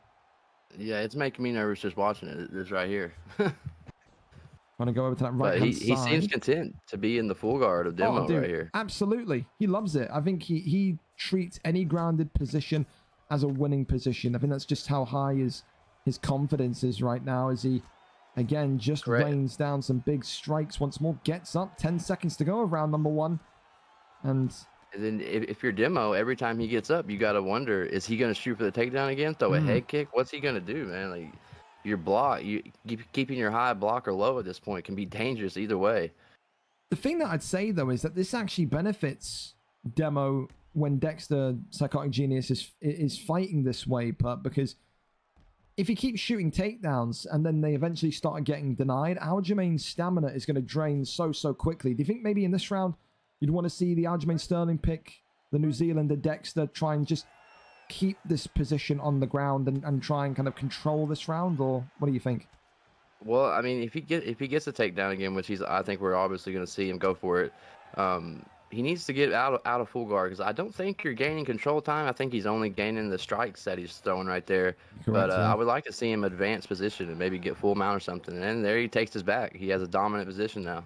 Yeah. So the full guard position is a neutral position, so no control time gained in there. And this is what you wanted to see. You wanted to see that top mount, but not able to keep it there. Fakes and Demo there denies. Now little taps to the noggin, crawls over into top mount again though. Tries to get up. That one's denied. And now this is where maybe Psychotic Genius Dexter will take over. The arm triangle locked in here. The New Zealander, who of course Let's see if he can lock it in where Demo didn't. Yeah, and I think he's going to be able to, unless Genius hit maybe bit off a bit more than he can chew, and he's going to get the first arm triangle in, and there you go, 60 to 70% of that submission bar gone. You remember as well, Perp, this guy's doing all of this while the sun's beaming through his bedroom curtains. It's only 9 a.m. over there on a sunny Sunday morning, you know. Where at? New Zealand. Oh my goodness. Okay, Yep. This man got up early for the UFN card. Oh, dude, when he used to fight on the numbered cards before he was champion, he was getting up at 6 a.m. his time before work to do his fights. I mean, you can't hate on that, man. I mean, that's just a class player right there. And boom, he drops the elbow and gets a big rock there on Demo. And then transitions into right the into the armbar. armbar. It's smart. It's so smart, but gets out of that one. Didn't anticipate the movement instantly. Demo Rai, though, going right back into that rubber guard position and now locks in that triangle choke. And this could be all she wrote. The New Zealander, he's relentless, with 2 denies here. And Dexter, once again, has his arm raised. It is another submission victory for the Kiwi down under tonight. Demo Rai's start on Xbox is not the winning one that he had anticipated and hoped for. It is a round 2 submission. And how different that could have been, Perp, if he could have just got that armbar off in the first round. I think it would have been a lot different, man. It would have made Aljamain been a little bit more weary, going for that takedown, going for certain things on the ground right there. But man, what gets me is Demo's an accomplished wrestler, man. And Dexter made that look easy right there. I think that 9-month hiatus or whatever may have gotten to Demo a little bit. Well, only time will tell. Of course, he's got Xbox and PlayStation. It would surprise me if he's not involved on both sides, on both rankings, and isn't champion again by the end of the year. Here.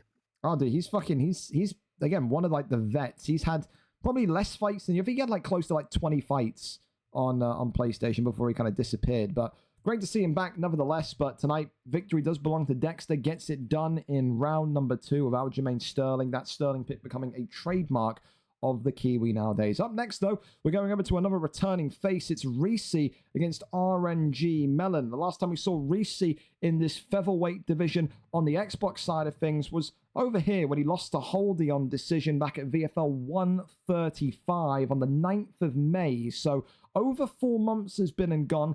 Of course, he lost to Holdy. That's enough to ruin any man's ego, but he had only been fighting the best of the best in featherweight in his time. Lost to Kyle MCC, lost to George, but he had beaten like guys like Emperor Shaq and Driscoll. This guy is accomplished. He's been up there with some of the very best in that featherweight division, but can he do it after a 4-month hiatus away when guys like RNG Melon have crafted his skills even more to the degree, to the point where we're looking at RNG Melon and saying, if he wins today, does he get a top 3 guy? Does he go for the title next? There's so many questions there.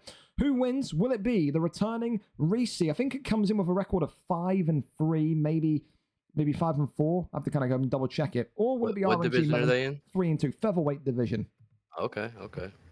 As we're here and over to it, RNG Melon is live for us. We're here, set and ready to go. Of course, priority pick tonight is Reese. So I'm thinking, right, there's something in my mind saying 5-3. So I'm pretty sure Reese is 5-3. It was just a losing streak that very much kind of came in after he disappeared. McGregor.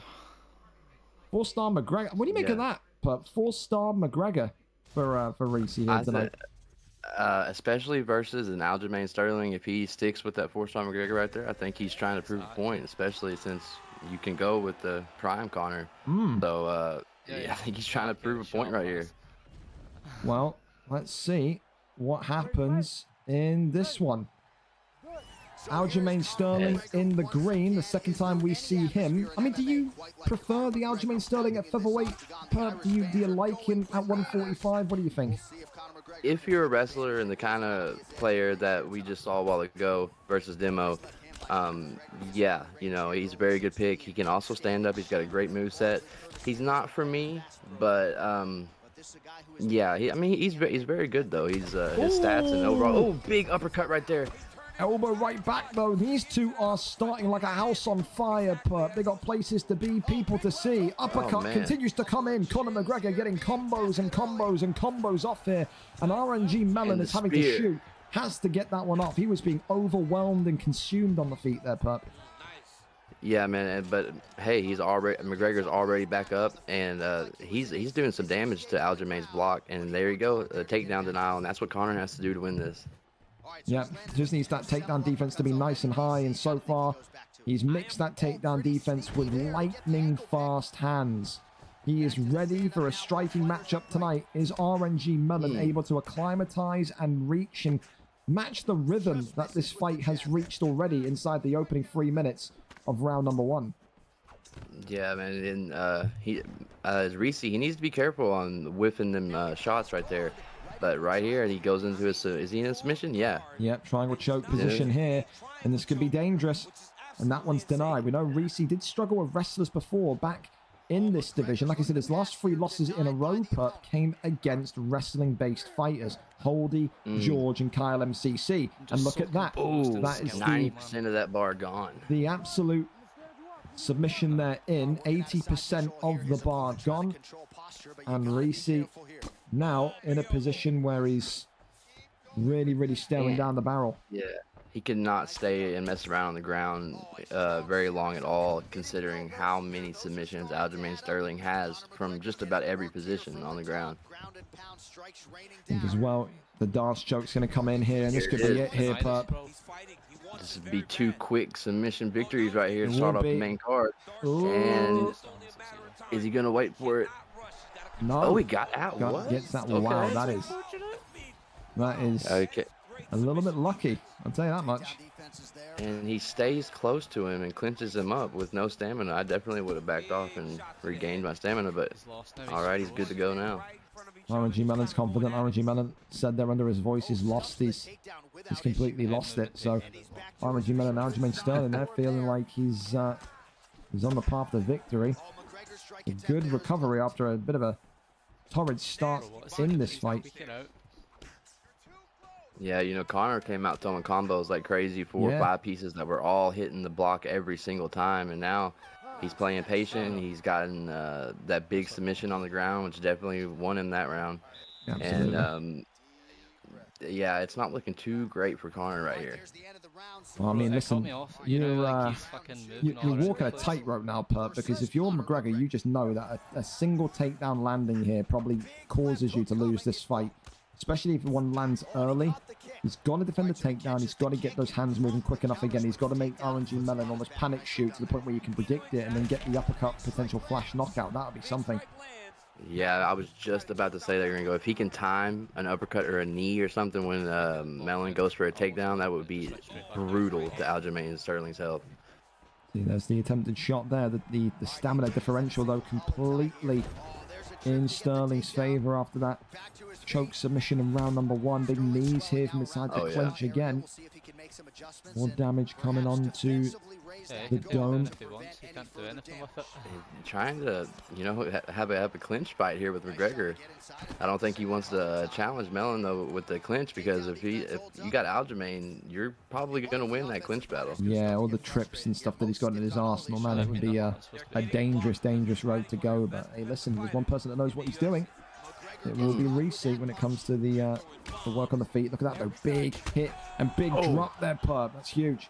Arms extended, a little bit of taunting going on. Oh my goodness, yeah. That stamina being that low has really got Reese he can't take. Oh my goodness, he can't take many shots, but he just about pulled off an upset right there. Dude, that would have been Masvidal Askren-esque. That would have been so perfectly timed. Melon probably about pissed his pants. Oh my god. Absolutely, that's great though. Great deny there. He fumbled that right there. Bad. Now here we go. 2 minutes and 18 to effectively exert his will on him. And look at this. The arm triangles in. No. And this could be game, set, and match. Reese, his first appearance back in the featherweight division in over 4 months. And it does, unfortunately, end in defeat. Submitted and done. GG. 4 wins in a row for RNG Melon, who continues to look like a serious candidate and threat towards that featherweight crown. What will Jack 9 be thinking of his performances? Will that be the next rightful heir to the title? Jack 13, of course, will say absolutely not. I'm up next. Round 2 victory, but a great performance again, a great wrestler's performance there from RNG Melon tonight, Perp. Yeah, he stood in the face of pressure with Connor when that fight first started, getting tagged up, his block dropping very quickly, which you can almost argue if he would have chose Prime McGregor, he might have broke through that block. Yeah. But he faced it. He got the takedown, got that first big submission, and then he knew what he had to do from there. Well, listen, up next then, a big one, the lightweight division between two campmates, Charjay and Vape today face off against one another. Charjay, of course, on the back of two back-to-back losses in the lightweight division, 4-3 for the former #1 contender. Vape, of course, a former featherweight champion who went on a 5 or 6 fight losing streak at 145. Today has the chance to go 3-0. Will he or won't he do it, though, against his Welsh teammate? Vape has kind of come down into the lightweight division and rediscovered his wrestling base, which he seemingly lost at 145. Today, though, will he opt to strike with Charjay, or will he control this fight and get him down to the ground nice and early? That's the big question on this one. Who wins the number 9 ranked Charjay 4-3, or the number 16 ranked Vape 2-0, who is looking to extend that undefeated streak? We go up and over to it to see who gets the job done. We're here, we're set, and we're ready. We're all lobbied up. The speed of these main card fights tonight, absolutely top tier. So thank you everyone so far on the main card for just being prepared. Arman Sarukian against Charles Oliveira. We don't really see Arman Sarukian often, Perp. What do you make of that pick? I actually think it's a very good pick, man. He has great, he has good stand up on the feet. He has a good move set. I think he's a switch stance fighter, and then if you take it to the ground, I think he has pretty good submission defense, which you're going to have against the Charles Oliveira player. I was going to say that though. The only thing I don't like about him. Go on. Sorry, Karen. Just the only thing I don't like about him is he doesn't have much reach, and he's a very short fighter. I was going to say, all of those points about Sarukian, so valid. I love the speed of Sarukian as well. That's definitely a factor that I think I like when using him. But all of those factors compared to Charles, who is so long himself, so speedy himself, so dangerous on the ground himself.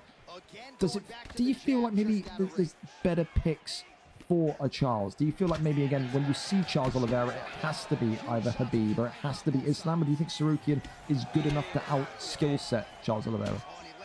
I think Arman definitely is, man, and I think it comes down to the player too. You know, can you face the adversity of the submission threat with Charles and the crazy move set with the 120 moves he has? There he goes, a flying elbow right there, Superman elbow. I mean, and I think it is a very good and a real counter to Charles. Well, I'll tell you this much for sure. You know, Charjay in his career has struggled often with wrestlers. Of course, we saw in that lightweight title fight about maybe 2-3 weeks ago, you know, he was wrestled into a decision. He wants to maybe kind of get through Vape today and find a way to get right back towards the top, towards the summit of the 155 division. However, of course, the main question will be when Vape starts to shoot those takedowns and when Vape lands those takedowns and starts to lock in those submissions, what can Charjay do from there? I think Charjay one of those guys who's well put that, you know, his temperament can very much undo a fight for him. His belief in himself and his belief in winning the fight can disappear quite rapidly if he does end up having a bad round. He's going to have to overcome that tonight. Yeah, you definitely can't do that, man. You basically admit defeat right there whenever, you know, we've seen many times you can go down, you can be down 2-0 going into the third and pull it out, you know, just as easily as you can lose it. You can see as well there, just Arman Sarukian just kind of pressuring Charles Oliveira. That's what he needs to do, especially because of that lack of reach he's got with those kind of T-Rex arms. Sarukian here so far just getting the correct amount of distance between him and Oliveira to kind of stay distant, but also land that snapping jab hook combination that, of course, he provides. But look at that block as well, Sarukian, Perp. This head health and the block starting to decline. Head health after one round as well, not looking great whatsoever. No, not at all, you know, and Charles also has the stamina advantage just by a little bit, and Vape is using the moveset of Charles very well. Yeah, his head elbow's not looking too great. Ooh, and a big elbow right there. Well, one right back as well. An exciting and explosive way with that opening round of action to end. Head health for Sarukian is, well, faltering. I'd definitely give that to Charles. Yeah, I think you give the round to Charles. I think the thing that maybe Charge wouldn't be too upset about, Perp, is the fact that he did get that little sliver of damage, that cut, I think on the eye, I think it was, of Charles just before the round ended. So it has to kind of look at that as a positive. Yeah, definitely. And one thing I think people don't do a lot, man, is when they get someone cut open, they don't keep attacking that cut. I think it would be a good idea, don't throw the same shot every single time, but hit that cut over and over, and you're gonna, and it's busted open again right there. And the thing as well, you can take a leaf out of Kiss George's book and clinch up and get those elbow clinches. Or those clinch elbows, excuse me, going and maybe get a doctor's stoppage. But people do consider them cheesy, but all's fair if you want to be hated. Yeah, exactly. You don't care about the booze, but again, I think both of these will not be going that direction tonight. Oh, the elbow that comes in. He just slipped the Superman elbow and hit him with a slip hook. Yeah, fantastic. That could have been one of the knockouts of the evening, let alone the year, if that led to a flash. But RJ there continuing just to stand in the way of this Brazilian bullet train that is Charles Oliveira, and says, I will outbox you. Body shots coming in. I'm thinking they chose Charles as a counter to the ground game, man, to not get submitted, because right now he's pretty content standing on the feet with Armand. Yeah, he's done this before in the featherweight division. He would often go, I mean, he was so known for his wrestling background at 145, and then he just completely 1 month just didn't use it, went to be a kickboxer, as he's stunning Charge here. Little bar of respect there from Vape. Body shot into a follow-up body shot, left hand, and look at this now, Charles Oliveira, all trying to get that flying elbow off. Yeah, and look at that nose though from Armand. It's bright red, broken, which means he could take one front kick and they could put him down for a pretty bad ground and pound sequence. Well, that's what Vape's got to hope for, but I think he's looking for the extravagant as well. I think you saw that with the setup of the pull out or the flying Superman elbow. But again, another big stun. Charge continues to survive, catches the body kick there as well, trips him. And now Charge maybe looking to go down to the ground here. No, he doesn't. Backs away. One place you don't want to be, though, is Charles Oliveira's guard. And boom, he hurts the body right there with the lead body kick into the spin kick. So, yeah, everything is starting to look a little bit too torrid and too impossible for Charge here. He can't find a way back into this fight. Has he given up hope? Maybe that kind of mentality issue has crept back in. Maybe he's given up on himself here. But, he's already shown himself. It didn't land very well. But if you slip one of these big moves that Vape is throwing, like a crane kick or a Superman elbow, you can end his night very quickly. Side kick there to the ribs again. Ooh, right there. Oh, how did he miss that? Well, we're going to round 3, Perp. I mean, the axe kick there at the end. Knocks him down. Well, okay. Maybe that brings him into round 3 with a little bit of confidence. Maybe. I think even with that knockdown, you still got to give that round to Charles Oliveira, though. 3 stuns, 1 head health event as well. Do you have this one 2-0, Charles? I think I do. Yeah, it's 2-0 Charles right now, but hopefully, like I said, Armand got a little sliver of confidence coming back into the third right here. Oh, but he gets rocked immediately. Immediately, yeah. Body shot as well coming in. He leaned back there, so more. Oh, big free piece there from Armand Sarukian. We're blocking the Charles, you got to be careful right here of him breaking down your block. Absolutely. I think this is the point where maybe you're going to be looking at it and saying Charles Oliveira maybe shoots a takedown, maybe goes for a submission of some sorts, but seems to be content with just kickboxing against the Welshman at the minute. Flying elbow comes forward again. Oh, big right hand from Charles. And every time he gets rocked, I'm wondering what move he's going to pull out from Charles Oliveira's. It's not looking too good right now. So he's just going back for those kind of standard hooks as well. Body shot is connecting with the liver more and more. Head kick upstairs. Body shot being fought about once more for Vape. He's level changing so well as well. Vape is cut open pretty bad, and he gets stuck by a high kick. He gets hit by a whatever. Ducks the head kick, drops him with the hook here. Now look at this. Yeah. Against the cage. Thank you for saying what I couldn't there. I don't know why I couldn't get that out. So much going on. Oh, my goodness. Oh, the axe kick my gets God. it done.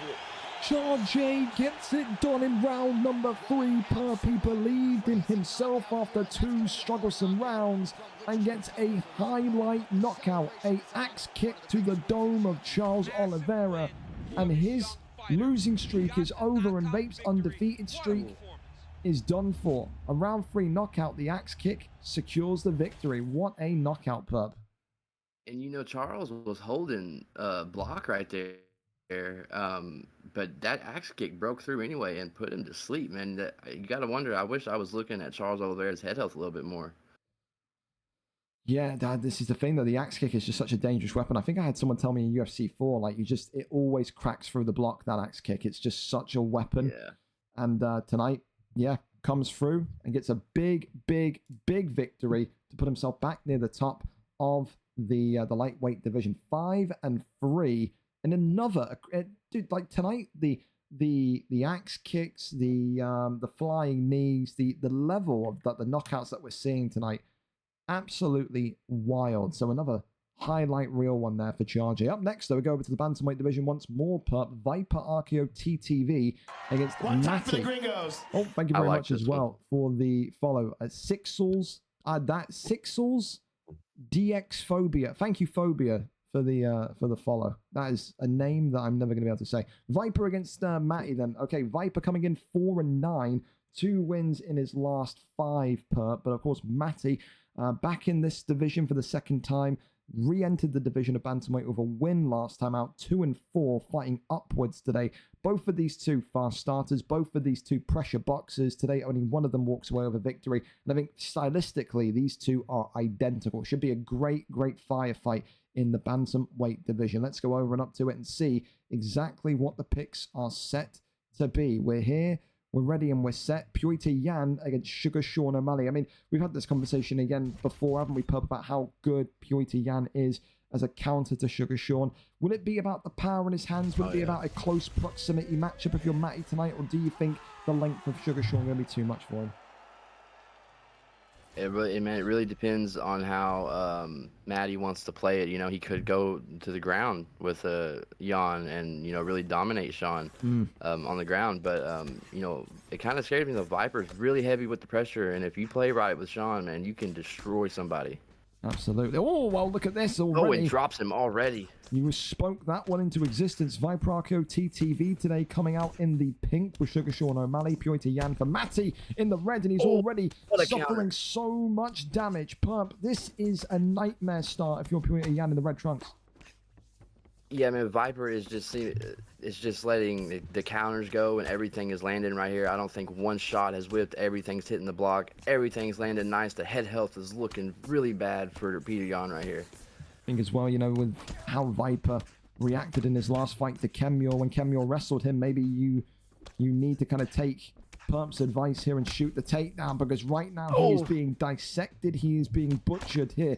Matty X is on the verge of maybe being knocked out here in one of the quickest. Oh my God! My goodness! Just like that. One of the craziest striking opening first round performances I might have ever seen right there. Viper just came in and was on fire the whole time. Again, we said it was going to be a firefight. Those 2 so identical to how those how they compete and how they fight against each other. I think this is just a further testament, isn't it, Pup, that when you go against Sean O'Malley, you have to kind of go with someone that is the same height. You've got to go with a Sandhagen. You've got to go with someone maybe like an Umar to wrestle. I think tonight to go with the shorter man in Purity Yan and try and box, it was a doomed recipe, wasn't it? Yeah, and you know, it may have been a little bit different if he had been using the side body kicks, teeps, or pressuring back himself and not letting Viper push him into the back behind that black line of the cage the whole time. Yeah, man, I definitely think he should have shot a takedown, but I don't know if he had much of a chance either. Yeah, dude, ridiculous. Super fast, super aggressive, and that's what we expected from those 2. So identical in nature. For Matty, it's disappointing. It was going to happen to someone. He will be back And for Viprako TTV, he's back to winning ways and now wants another one of those big fights. He wants one of the big five, perhaps, in that bantamweight division. Up next, though, we keep this train going, Perp, and it's over to the welterweight division. Big Dolts against Trixie. Dolts, of course, coming off of a big win last time out, 8-6. Trixie, 5-10, coming off of a win with his reintroduction to this division. Today, it's a great opportunity for Trixie to make it 2 wins in a row, take out someone in the top 3, and for the former middleweight champion of the world, Trixie, to announce himself as a serious contender for the 170 strap. For Dolts, it's another opportunity to get a win streak going, to put himself in a position where maybe he claims next after Bobbers and Rue fight. Again, you've got the likes of Big Dolts, you've got the likes of that boy CJ and Hun Benji all hovering around the conversation of who is next for the title. Big Dolts adds his name to that conversation today if he can knock out Trixie 66. Let's go over to it and see who gets the job done and what the fight picks are going to be. The welterweight division braced for action. The welterweight division, as I keep saying, Perp, is one of the most, if not the most, entertaining divisions on the entire Xbox side. Leon Edwards against Shavkat Rakhmonov. We know that you're a big Shavkat fan, so again, for Dolts today, he's always changing fighter, Perp. One day it's Neil, the next day it's McGregor, the next day it's Tyron Woodley, today it's Shavkat. He's a kickboxer by trade. If he only kickboxes tonight, can he get the job done with Shavkat, or would he need to show us a little bit of wrestling? You know, see, that's the thing, is Shavkat can get it done with his kickboxing, boxing, all of it, man. You just got to play the range right with him.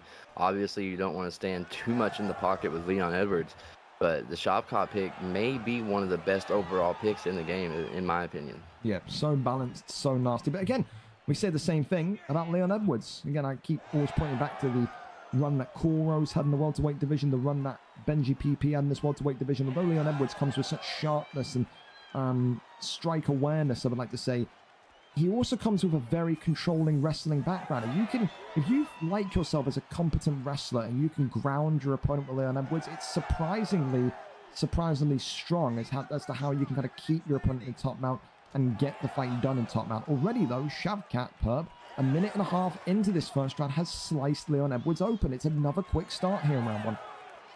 Yeah, man, he got him cut open. He's switching levels, going to the body, going up top. He's dropping the block, the head health.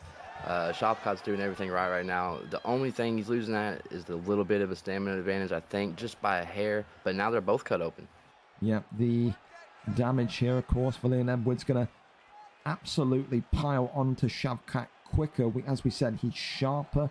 He's much more accurate, I would say, than Shavkat. Shavkat does have that complaint from so many people that I'm used to him, that sometimes I feel a little bit slower, or sometimes I feel a little bit sluggish. Tonight, you're going to have to make use of that kind of height. You're going to make use of that overall well-roundedness of Shavkat Rakhmonov if you want to get the job done against Leon Edwards. So far, Trixie doing a brilliant job in just absorbing the pressure, Perp, and just getting those counter strikes off.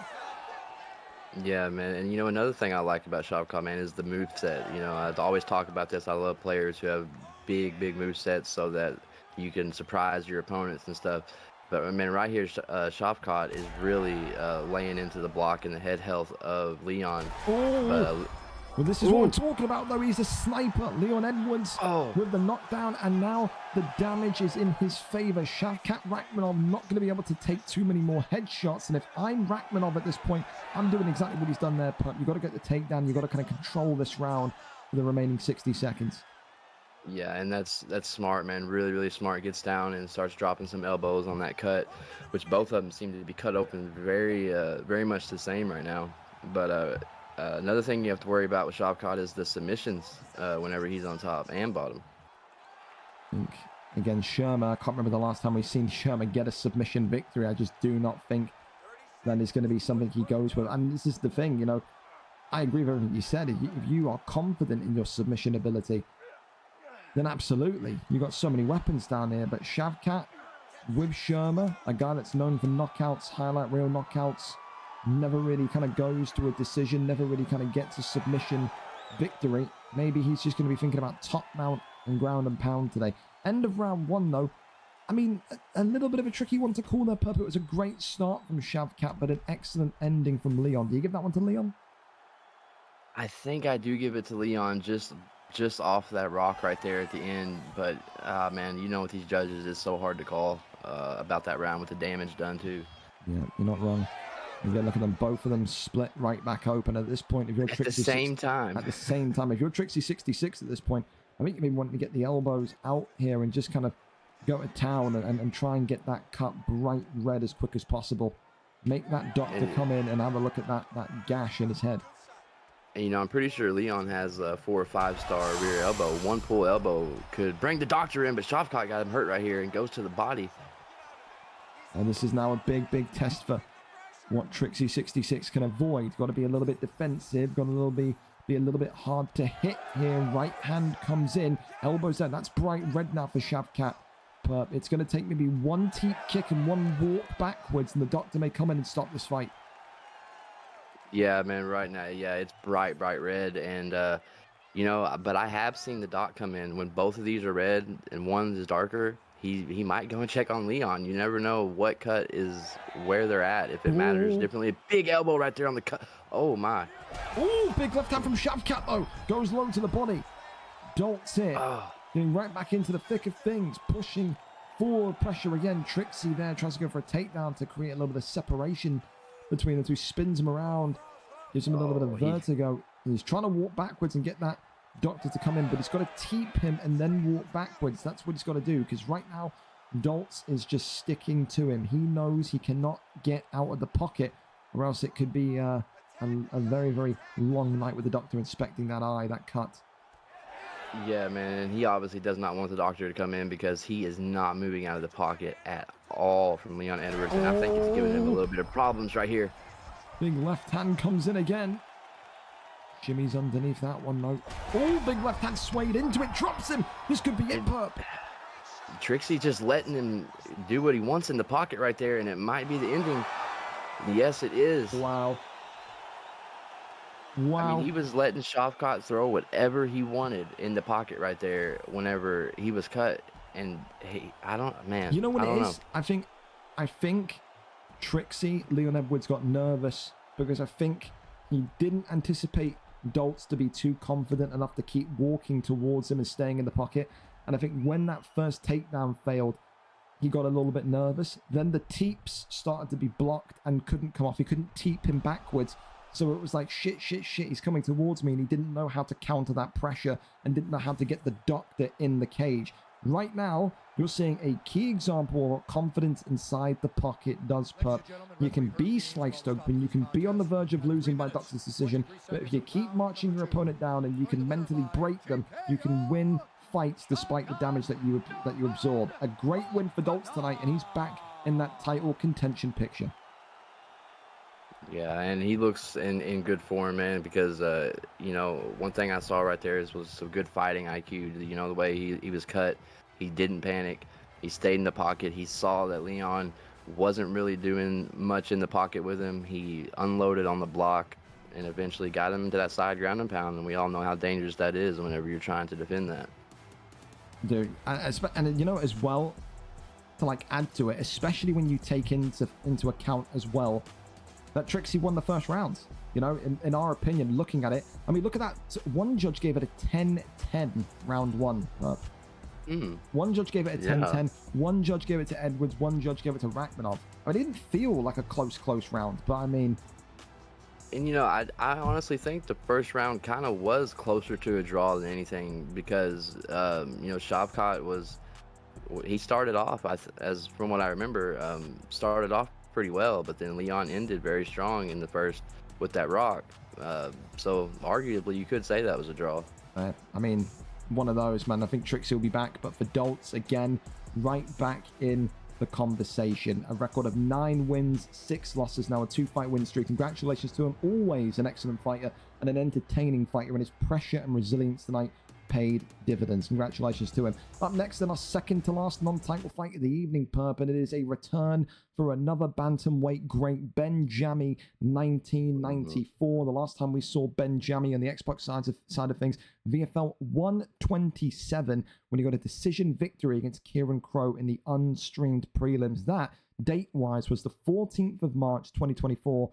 6 months to the day. So 6 months ago to the day is the last time we saw him. That's funny how that works. Mark the Shark tonight, though, will come in as maybe the marginal favorite because he has been more active within the competitive kind of arena. However, Benjami always one that you cannot sleep on. Not on the leaderboards again as of yet, but again, just go back and look at some of these names. He ended his last kind of spell in the octagon with a victory, and I think he was actually on a streak, if I'm not mistaken. Beat Kieran Crow, beat Kemure, beat Jack 13, lost to Nathan and K, beat Papi Gaucho. I mean, he was cleaning up the division and then just decided that he had enough and didn't want to do it anymore. Tonight, though, we'll mark the Shark, make him re-enter the USADA testing pool, or we'll mark the Shark climb again close towards the sun and get close towards that bantamweight strap that has eluded him for so long. He's on a 3-fight losing streak as the Irishman.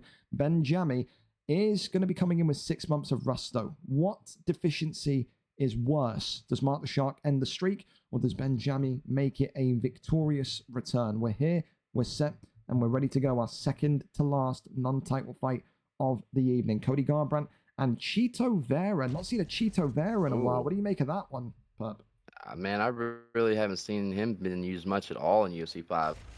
I think a lot in UFC 4. But, one thing I wanted to say was, Mark Jeff definitely has a lot more to lose right here. Because he's on that losing streak. Plus, you don't want to lose to somebody that's coming off a 6-month hiatus, man. You do not want to do that.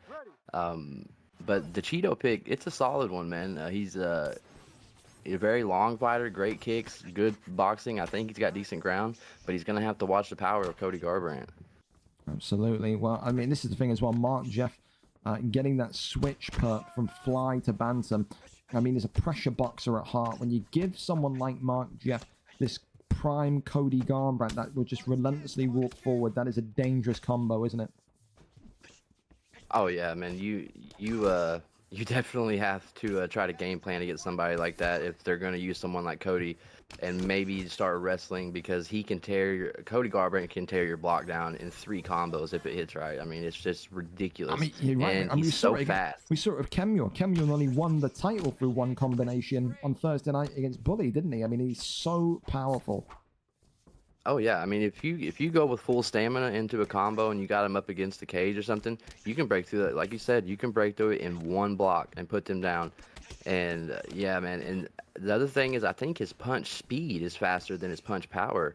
So really? That's another thing you have to look out for. Yeah, I think it's 99 with this alter ego. Fair enough. Well, I mean, listen, the thing for Mark Jeff as well is he will be in a little bit of reassurance land, because Benjami, not a guy that will sit there and opt to wrestle. He likes to have these kind of stand-up battles and wars in the bantamweight division. Of course, as well, Desperado BJ is what he comes back in with. BJ standing for Benjami. Get your mind out of the gutter. Doesn't stand for anything else. As for Mark the Shark, though, listen, he is someone that, again, very much that lives by the sword, dies by the sword, Perp. He's not going to change the way he fights. We've only ever seen him wrestle once in his entire career, which is back about 2 years ago when he was in the featherweight division, and he had to kind of deal with a heavy set wrestler. Today, he says, I will get back to winning ways through my own style, with pressure, with boxing, and there is not a damn thing that BullyOfMMA can do against me. He said he saw Liam Kemure nearly win the belt in 1 round. He said that gave him enough confidence to go against BullyOfMMA should he win here tonight. I don't think it's going to be an immediate title shot, but again, Mark fancies his chances. I mean, a lot of disrespect coming the way of the champion from not just the likes of Kemure, but so many more in that division. They don't see him as a credible heir to the throne. A lot of people actually believe that tonight, VeteranGrizz, if he stays standing up with Bully, he may win. Yeah, I mean, see, I think a lot of that stems from the fact that Bully is mainly a PlayStation player, so maybe they don't like that he has the belt. I'm sure they don't, because VFL is a mostly Xbox-dominated league. Maybe Mark Jeff thinks he can be the hero and come take that strap off of him. Yeah, I think that plays into the storyline of it, I think, definitely. But so far, I mean, a good chess match between these two in the first round, Perp. Both of them giving as good as what they're getting, and a difficult round to score. I can't tell you who wins that one. I can't tell you either, man. They're both kind of similar in the head health and the damage, and both were just really, really patient and looking for openings, and they didn't overextend or risk themselves too much in the first round to be hurt. So yeah, they're playing very smart, and this might end up going, into the later rounds, into the 3rd round. Now, we've seen draws before. Maybe we see another one tonight. What a way that would be to remark a 6-month reappearance from Benjami with a career draw. For now, though, listen, you be your own judge. Whoever you've got on your scorecard, I back you. I believe you more than my ability to score a card at this point. For now, though, I think, listen, Mark the Shark's just got to kind of remember exactly that he's got Cody Garbrandt. You know, you can walk through, you can take shots onto the chin, and you can pack such a serious punch. Cheeto will have speed, but again, I don't think Cheeto is as tough. I don't think Cheeto's got as much durability as Cody Garbrandt, pup. Yeah, maybe not, but one thing Cheeto does have is that Bulldog perk and a very high block stat, which just adds to that. I think it adds +3 or +5 to that block stat. So that kind of gives him the ability to stand in front of Cody Garbrandt, maybe just a little bit more than, you know, any other character might be able to. It's fair. Again, I completely forgot about the Bulldog perk as well. You're absolutely right. But you can just see confidence not wavering from Benjammy. Continues just to make that forward step towards Mark the Shark and Cody Garbrandt here and just say, I'm not going anywhere. I'm not going to be backing up. No, and I like the way Benjammy's doing his footwork right here, man. He's kind of making it unpredictable from his first round, showing when he's going to enter the pocket and when he's going to exit it. So I think that's giving Mark Jeff a little bit of trouble. Well, big right hand there, cuts open and damages the eye. As you can see, that first sign of damage coming by way of Cody Garbrandt onto Cheeto Vera. But look at that, put right back his direction. Cheeto Vera gets a hit that splits the eye of Garbrandt open. Yeah, both of them cut open right here. You know, Cheeto is cut open on the nose and the eye. I would definitely be trying to get that nose broken just a little bit more of Vera. Oh! That's what I'm talking about. You hit it straight on a broken nose, and it is just devastating. I'll tell you so much. Look at this, the big right hand, and there's the uppercut. The oh my goodness, saves him though. Wow. Yes. And that power of Cody Garbrandt. That was going to be a side ground and pound. Yeah, neon belly potentially. Yeah, neon belly. I need to get that right. Well, I mean, this is a great way if you'll Mark the Shark with Cody Garbrandt in blue and black trunks to potentially close out round number 2. That damage and that weaponry of Garbrandt very much starting to come to the forefront here. Yeah, he's starting to make good reads. Avoids that one. And Benjammy trying to come back. I'll tell you what, the confidence to throw that with his stamina depleting between your very eyes is fantastic. But look at that head health now of Cheeto Vera, perp. That is flashing. It is a fire alarm going off in that right corner. Yeah, man, his corner is telling him to get this over with now because his head health cannot take much more from Cody Garbrandt. One lead hook, one straight can drop him down right here. Then Mark the Shark, though, equally the same. Gut stuns him, goes right back towards him, straight drops him, and this could be it here. Oh, the bell saves him, perp. But what a way to end the round if you're Mark the Shark. An axe wound in the face of Cheeto Vera. And Mark the Shark here is looking like he's on the cusp of a huge victory that would end that 3-fight losing streak. Yeah, Cheeto Vera looking like he walked out of a Friday 13th movie or something right here. But man, if you're Cody right now, you're going into the third with some confidence for sure. 100%. And I think the thing is as well, when you get that first combination again, you see that block of Cheeto Vera, when you see that head health of Cheeto Vera, you're only going to get more and more confident. You have to have a perfect third round if you're Benjammy right now. You cannot slip towards Mark the Shark. If you do, you will lose this fight. Drops him, and this could be it, Perk. Oh, that man. slip may have happened. Neon belly, and it's done in one. Mark the Shark ends the losing streak. The Fighting Irish are on top again, Perk. What a fight. What a chess match between two of the slickest and best boxers in the bantamweight division. Yeah, man, that was just a really, really good show. And both guys honestly came out and were having a really good fight. And Cody made a couple good reads in that second round with the head movement and landed some counters. And ultimately, he kind of took over and made it his fight and went into the third, finally got his neon belly ground and pound chance and finished him off right there. Well, I tell you, fight of the night needed a home, and we found one. Mark, Jeff, and Benjammy. What a good way to end the losing streak, and what a nice way to come back after 6 months. Benjammy right back where we left off with another fight of the night performance. And for Mark the Shark, great to see him back to winning ways. A fan favorite and one of the very best to do it in his pressure boxing. Give him Cody Garbrandt, give him the bantamweight division, and fireworks happen. Mark the Shark wins round 3. TKO. Congratulations to him. And now, Perp, our final non-title fight of the evening. It is a heavyweight rematch between two campmates, two friends, but tonight Friendships will be put to the side because the heavyweight championship of the world needs to crown maybe a new contender with the moving up of Reese 04. Of course, the last time Jacob and Zinc 95 competed against one another, I don't know if it was recent or if it was back in UFC 4. I'm going to do a quick check here, but Jacob and Zinc 95, it must have been months ago, maybe the beginning of UFC 5. Jacob and Zinc, there it is. VFL 80. Wow. Ooh, so Jacob won that fight in round 2, VFL 80 on the 27th of June, 2023. So it is over a year in the making. It is a chance for both of these to kind of put their hat in the ring again for that heavyweight championship of the world.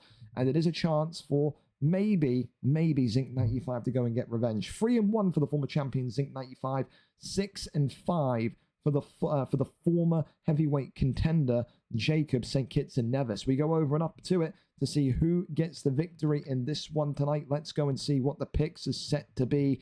Zinc back with us only days after losing his heavyweight title, but says, I live for this. I will absolutely be there for a fight against my good mate Jacob. At least he didn't say he was going to retire 10 times.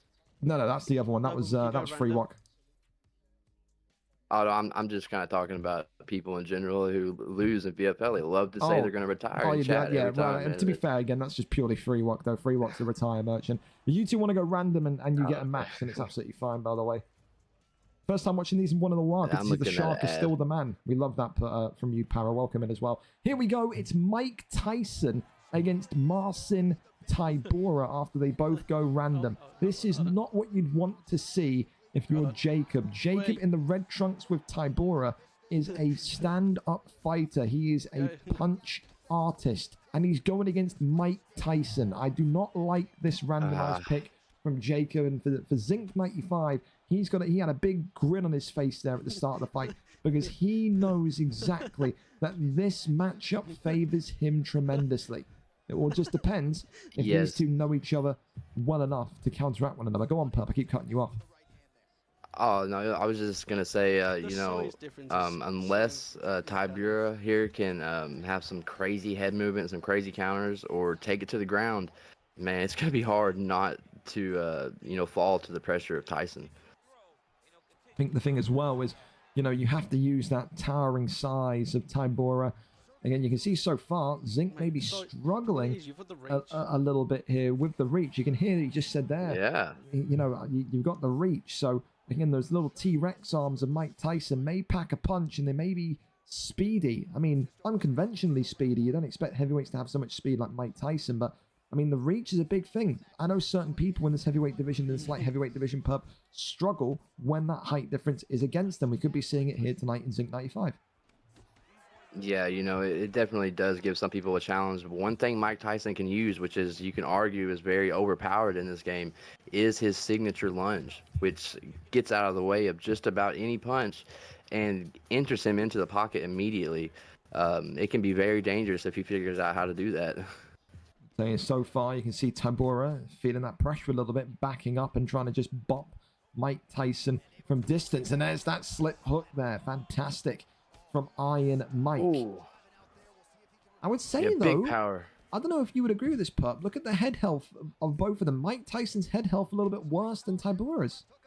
Yeah, he is catching Mike a lot whenever he's entering the pocket with those straights and, just every punch, which reaches farther than any punch that Tyson's going to throw because of those T-Rex arms. It's the reach of Tybura.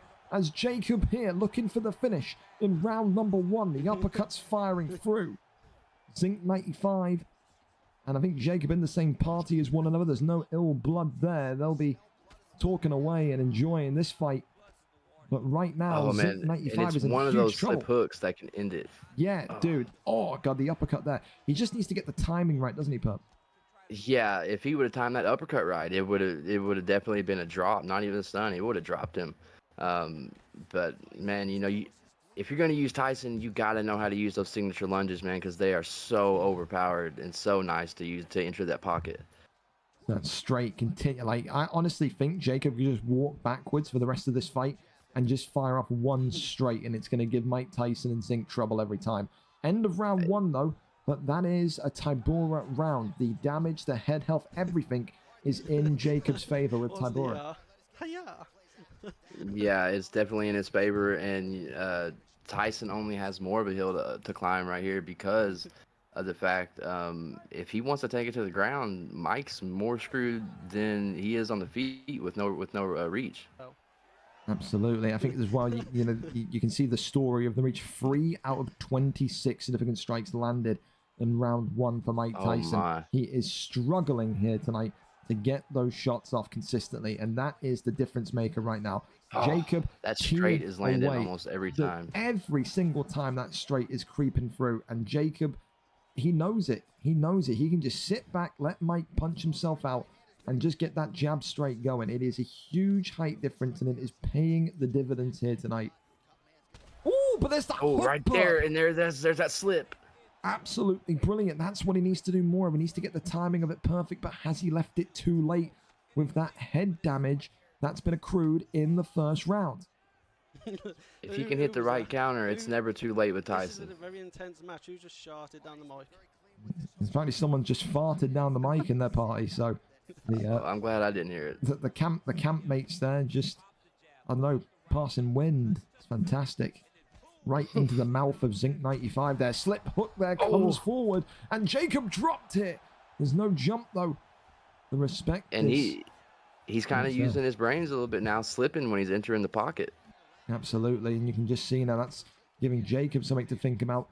You never know if it can just consistently hit here. Jacob could sell this one down the river. He's just got to make sure that he's fight smart here. Jacob needs to stay on the outside, throw that jab straight. If you're Zinc, you've got to be brave. You've got to go in and you've got to fire off that slip hook repeatedly. You have to. Oh, there's that left hand pump. Oh, big shot, man. And yeah, I was just holding my breath right there because I didn't know if Tyson was going to fire an overhand into that block. But yeah, man, he's got to be careful. Oh my gosh, that was almost hit for Tyson. I honestly thought that was going to be a flash. He swung round him, and I was like, nah, there's no way he's going to come out the other end. But does manage to survive it. Jacob and Zinc here having a very good round 2, but there's that straight. Oh, and there's that straight again. Big shots coming in. Jacob whiffing with his follow-up shots though, as Tybura continues just to fire off the jab straight once more. Ooh, yeah, man. There's that slip hook again. Mike Tyson, Iron Mike. Oh, and whenever he just dropped him with Mike, and he had him up against the cage, and the block was already low, man. You've got to keep going right there. Oh, because they're campmates, it's never going to happen. You're never going to convince either of these two to do it. They're just not. There would be World War fucking 3, 4, 5, and 6 if any of these two jumped tonight. I'll tell you that much. But I mean, a good recovery round for Zinc95. You could probably, maybe, arguably give this round to Mike Tyson and Zinc95. So 1-1. Going into that third and final round, and again, Zinc has an opportunity now to avenge that loss from June of 2023. He's right back into it. He's got that timing of the hook a little bit better. Oh my Hang goodness. on a minute. Oh, did he steal the round right there? After the whistle, that was. Maybe after the whistle. There's no whistle. It's a horn. He's not. There's no VAR check. Zinc. Please. There's no VAR. Put the fingers down. But I mean, Mike Tyson is he's fucked up. Look at that face. Yeah, he also just left the set of the Friday 13th movie, man. He's bleeding everywhere, and you can see on the mat right there. It's going to be a rough time for the people trying to clean that up. Hey, listen, never put it past the UFC staff. Remember the other day we had the fucking bloody octagon in round 1, and it was clean as shit in round 2. So I mean, you never know. They'll teleport octagon in. Big right hander from Tybura in round 3. Uppercuts coming in from Jacob again. Oh, it's a big straight now from Tybura. And this could be all she wrote. Avoids that one. Mike Tyson, if he just had a little bit more reach, though, he pulled backwards. Could have got a big straight down the middle there, and that would have hurt Jacob massively. This fight rumbles on. And, I kind of think this fight's, it's even right now, in my opinion, with, with the damage, the cut. They're virtually the same. He's kind of getting the feel for these shorter arms, but another straight right there. I just keep worrying when Mike Tyson's on the retreat walking backwards. It's the reach of Tybura that's making me wince every time. It's just going to take one perfectly timed straight, but there's the hook. Goes low to the body. Mike Tyson swinging onto the block. Not able to crack the block there, though. These two continuing just to give each other CTE. You don't know if they're in an octagon or if they're in a Toys R Us car park. They don't have a clue where they are. Yeah, and with the way that Tyson, every time he gets rocked, the way he's swaying backwards while he's hurt, I would throw a head kick if I were him. Oh, Yeah. a head kick would end him Absolutely. instantly. Yeah. That's what I mean. I think he's just gonna he's trying to catch him on the straight. He's swayed into that Mike Tyson hook there as well. Holy God. These two are surviving death shots. They are. Yeah, and, you know, this is looking like it's shaping up to take over the fight of the night so far. Oh, dude, it's getting there. But I mean, so far, Zinc 95's head health is blinking now. Jacob, though, clipped again. Goes back to the body shots. Big body work there. Jacob finally gets that body rock he was looking for. With a body shot. Mike Tyson with a body he kick. kicked him with Oh my God. I think that's the first time I've seen Mike Tyson kick someone in the body and hurt him. Mike Tyson, the Kung Fu artist here tonight in the octagon, is starting to give Jacob problems. Another That was the body ugliest shot. kick ever. He keeps throwing it. It's working. So he's just going to keep fucking laying it in there. If it ain't broke, don't fix it, you know? Yes, that head health, though, is absolutely blinking. He cannot allow any sort of damage onto the dome of Mike Tyson so far. Absolutely needs to be perfect for this remaining 1 minute and 10 seconds. Jacob maybe chasing the fight ever so slightly. Drops him there. Iron Mike. He's got to move his head. Maybe that could be the action that wins this fight here. But both of them look at the... Oh, God, drops him again. Every exchange looking like it's going to end the other fighter every time. Oh, God. Stuns and knocks galore in this action-packed heavyweight matchup. Drops him again. Oh, my goodness. 20 seconds remaining. And are we going to go to decision? Oh, my God, I thought he was going to get it with the hook. Oh, he can time that straight and drop him. And he did it. Oh, it's a wild fight. It's a crazy fight, but it goes the distance.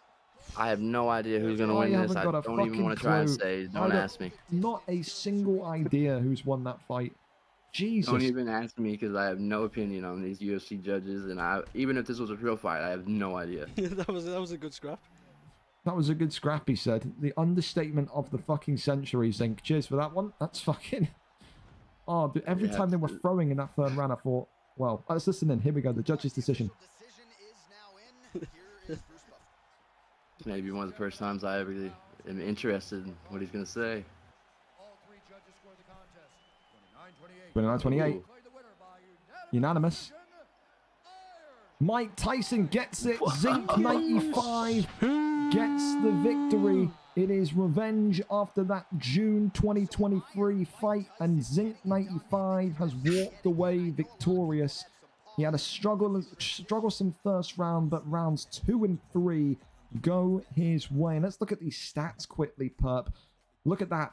12 stuns, 8 knockdowns. What a fight filled with CTE for everyone involved. A great win for Zinc 95 and a great fight indeed for that heavyweight division tonight, Perp. Yeah, man, that was a fantastic fight, and I just want to say thank you to both those guys for giving us that fight, because put a little bit of hot sauce right here at the end of this card. Maybe stealing fight of the night. But man, like you said, in that third round, every exchange, I thought one of them was going out, and finally, one of them did, but it was getting very, very hairy for both of them. Absolutely. Well, thank you as well, Kanye72, who says, knocked down Naz UFC 6 times. He started blaming stick drift. Congratulations. I know what you want from you, man. Next up, then we go over to our 2 title fights of the evening. Hago against Lewis Bex to start us off, and it is another rematch in this one. I mean, this is a difficult fight to call, Perp. These two know each other quite well. Lewis Bex has very much been waiting for his opportunity, his time to go for the light heavyweight strap once again. He gets that opportunity to do so tonight. The last time they met was 13 weeks ago. Hago on the unstreamed prelims beat Lewis Bex by round 3 TKO. That, of course, was on the 13th of June. So, of course, an opportunity tonight for Lewis Bex to get his own back, but finally claim the belt. If Lewis Bex does win tonight, Perp, it It will be his 10th win in the division as well. What a way to crown victory number 10. Same for Hago. Win tonight, his 10th victory at 205. What a way to crown it with a successful title defense. The champion takes on the number 1 contender, Lewis Bex. The second time they fought. Does Lewis Bex finally get his arm raised and finally get the belt wrapped around his waist? Or does Hago continue to show everyone that it is his division for the month of September? We're here, we're ready, and we're set to go. Our co-main event of the evening is ready. Alex Powhatan Pereira against Jamal Hill. What do you think of Jamal Hill? Ooh.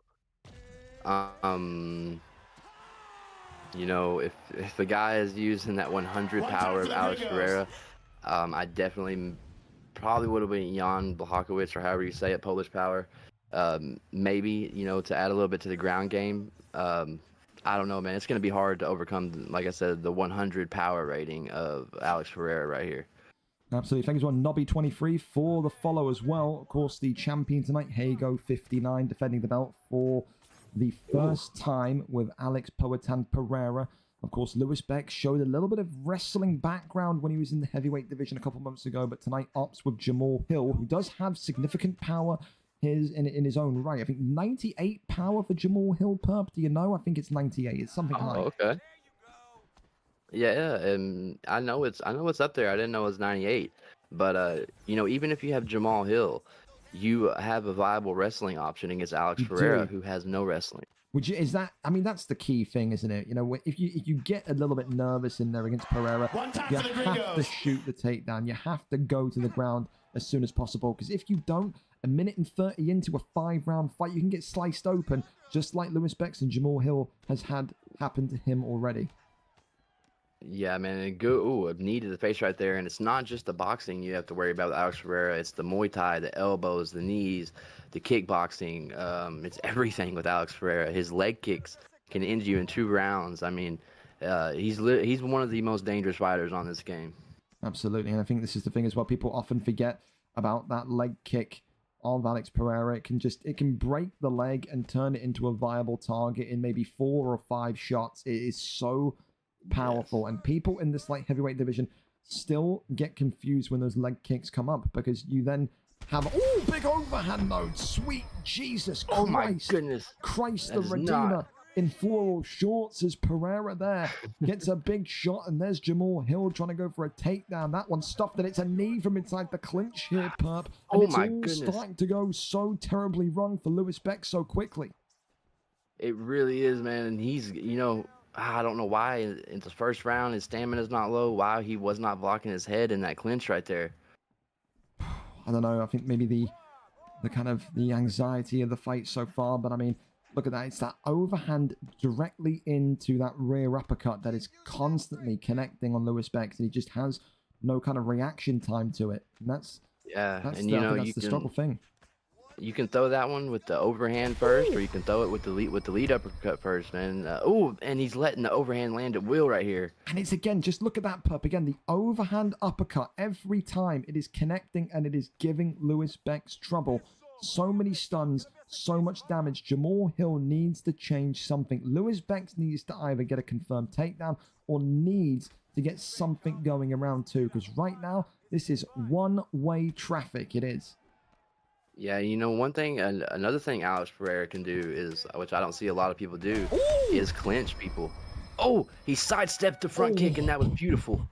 I tell you what, I thought Pereira maybe on the uppercut was going to get knocked down there right at the end, but he survives it, and that's great from Lewis Bex. That's the first sign of IQ we've seen from Lewis Bex in this fight. Made the read, slipped to the left-hand side, and then got that shot that gave Pereira a stun. Need to see more of that. Lewis Bex has started a little bit too slowly. He's absorbed a lot of damage and basically doing a fact-finding exercise of how Hago's going to fight. He can't afford to take too much more. Only round 2 of 5, Perp, and Jamal Hill is not looking great for head health, and his blockers also starting to come down as well. Yeah, and you know, if Hago would have started too with working the body just a little bit with that 5-star lead body hook, the stamina would be lower for Jamal Hill right now as well, and that would give him a big advantage with that punch power. And he's already tearing the block and head health up of Lewis, and he's cut open again here in the second. It's not looking too great. Lewis Banks just needs to kind of bide his time. Will he eventually shoot a takedown, or will he believe in his ability to stay on the feet and get his kickboxing going with Jamal Hill? Overhand uppercut again, every single time. That uppercut is connecting after the overhand. There's the takedown, He can slip. but it stopped again. Yeah, he can slip both of those shots, Ooh, too. big And, knees you again know, from you would- inside the clinch, Perp. Oh, my gosh. You've got to block the head and quit worrying about the body right there. Big shots again. Hago continuing to get the damage, to get the stuns. And so far, Lewis Beck's having another slow start to life here in round number 2. He's not had the greatest title success in recent kind of months. Of course, he won that heavyweight championship of the world, but I think he did that on maybe his second or third attempt. He's not got a winning record in title fights, and maybe that anxiety is playing in tonight, because it does not look like the Lewis Becks that looks so dominant and looks so kind of powerful in his comeuppance to this division. A big knock again goodness. from Hago as he keeps him backwards. Lewis Becks here is on the cusp of being knocked out cold, and we're only in round number 2. Has to defend himself, has to find a pattern of play here to try and break through the defenses of Alex Pereira and Hago. Does Hago know that Alex Pereira his lead hook is a 5-star? I don't think I've seen him throw one. I don't think he does. Another It's a comes in. 5-star punch with 100 power. You've got to throw that lead hook out there and start some combinations with it. Blocks the body shot there as Lewis Becks tries to fire that uppercut combination through. Slips that one to the right hand side. Body shot there from Jamal Hill. Hang on a minute. Lewis Becks, welcome to the conversation. Tell you one thing as well that's maybe going to be concerning Hago a little bit here, Pup, is that he's thrown so much volume that the stamina advantage is actually in Lewis Becks' favor. Yeah, and you know, even if he has that 100 power, if he keeps throwing them overhands and going crazy like that, he is going to lose a tremendous amount of stamina, and Lewis is going to have... Yeah, so great big time timing. elbow. Pereira needs to be patient right here and let the knockout come to him because of that stamina. You think he's chasing it too much? You think that's what it is? Yeah, that's exactly why. And now look at my this, goodness. with 2 seconds remaining of round number 2, but Lewis Becks is going to live to fight another day. This one's going to round 3. I think you're absolutely right, Pub. I think that's the most accurate thing that's been said this entire round from either of us, is that I think Hago is starting to look at his stamina bar and it's going, shit, my stamina's dropping. I need to go for the kill quickly. And he's rushing. And because he's rushing, he's missing more shots. His connectability is not as high, and it's dropping his stamina even lower. We've seen people do this against Pereira picks before. They outlast Pereira. They handle the damage. They conservatively walk backwards, and then in rounds 4 and 5, Pereira is on 20% stamina. You can go for the kill shot then. If Lewis Becks is doing what I like to call the Rocky Balboa approach, he's nearly there. Round 3 of 5, stamina in his favor, but the damage certainly is not. I'll tell you what, though, Hago definitely got a good stamina recovery going into this one. Oh, he's got to be careful, though. Look at that stamina again. Body shots coming in now from Lewis Becks. Goes for that wild overhand. I am going to freak if I don't see a lead hook from Alex, man. Tell you this much, Lewis Becks here just again continuing to eat those heavy shots and ride the train of luck here. It could just take one sequence from Pereira to knock you out. You've got to be careful. Look at that, though. The uppercut combinations of Becks now taking away the block completely of Poatan Pereira. And we know Hago can wrestle, but I'm surprised maybe we've not seen... If Hago wants to conserve his stamina, I'm surprised we've not seen Hago shoot a takedown yet, especially since Lewis Becks has struggled with wrestlers in the past. Takedown attempted by Lewis Becks. That one there is stopped in its tracks. And now against the cage here. And this is not where you want to be if you're Lewis Becks. Yeah, man, it actually has been tremendous takedown defense this whole fight. I think it's only been 3 or 4, but he stopped every one of them, and that is crucial for an Alex Pereira there's fighter. the uppercut. Rocks the body. Body's rocked as well. Lewis Becks is in trouble against the cage. Round 3. Oh, my goodness. Over. Gets it done. 2 minutes and 14 seconds into round number 3. Hago and still. And then that right there was another exciting fight, especially after that one we just saw. Alex Pereira got a big boost of stamina coming into that third. His recovery must be pretty high. He came in and put a lot of pressure on him, I think he went for that overhand into the lead uppercut, and that's what dropped him. No, it was a rear hook into a lead uppercut. But he threw that lead uppercut all night, and finally it landed, stuck him to the cage, and Alex Pereira put him out. Hey, as well, I mean, the game plan from Lewis Bex, if it was to outlast Pereira, was just so close. You could see that Pereira, if that fight went into round 4, I did not like Hago's chances. I felt like that round 3 was the last kind of real push, the last kind of real big go he could get to get that knockout. Lewis Bex, again, will feel devastated. He'll feel like he was so close, but not close enough. And Hago tonight will walk away with the belt wrapped around his waist again. 10 wins, 5 losses now, his record in the division that he is champion of. And again, just another great light heavyweight title fight there. Just a good one, a great one for the neutrals to watch there. Pereira and Jamal Hill. Jamal Hill is a good viable option. His chin really kind of stood up to the test of that entire matchup as well, Perv. I don't know if you'd agree. Oh, yeah, it definitely did. He was trying to play that long game with Alex taking into the later rounds. He almost got there. You know, Hago was throwing some big shots that could have been countered. But ultimately, man, the power of Alex Pereira just ends up being too much. Absolutely. And look at this. We are finally, for the first time in what feels like decades, on time, if not early, for our main event fight of the night. Bully of MMA against Veteran Grizz. It is a great American bash tonight for the Bantamweight Championship of the world. Bully of MMA 5-0 as a championship fighter. The only man that's given Kiss George a loss in his career record in numbered cards. The man that ended that streak and a man that looks to go on his own streak. He says he wants to be the best ever Bantamweight champion that there's been. Tonight he'll make it 2 defenses in a row should he win. And then he says, I'm going to keep winning and winning until I get a chance to either go for that flyweight championship of the world or until I get a chance to go for that PlayStation championship of the world. He wants both. He's coming for both. But there is one man that thinks that he can get the job done tonight, and that is Veteran Grizz. He is a firecracker in the octagon. When he steps in front of you, you better hope and pray that your defenses and head movement are at its tip-top form.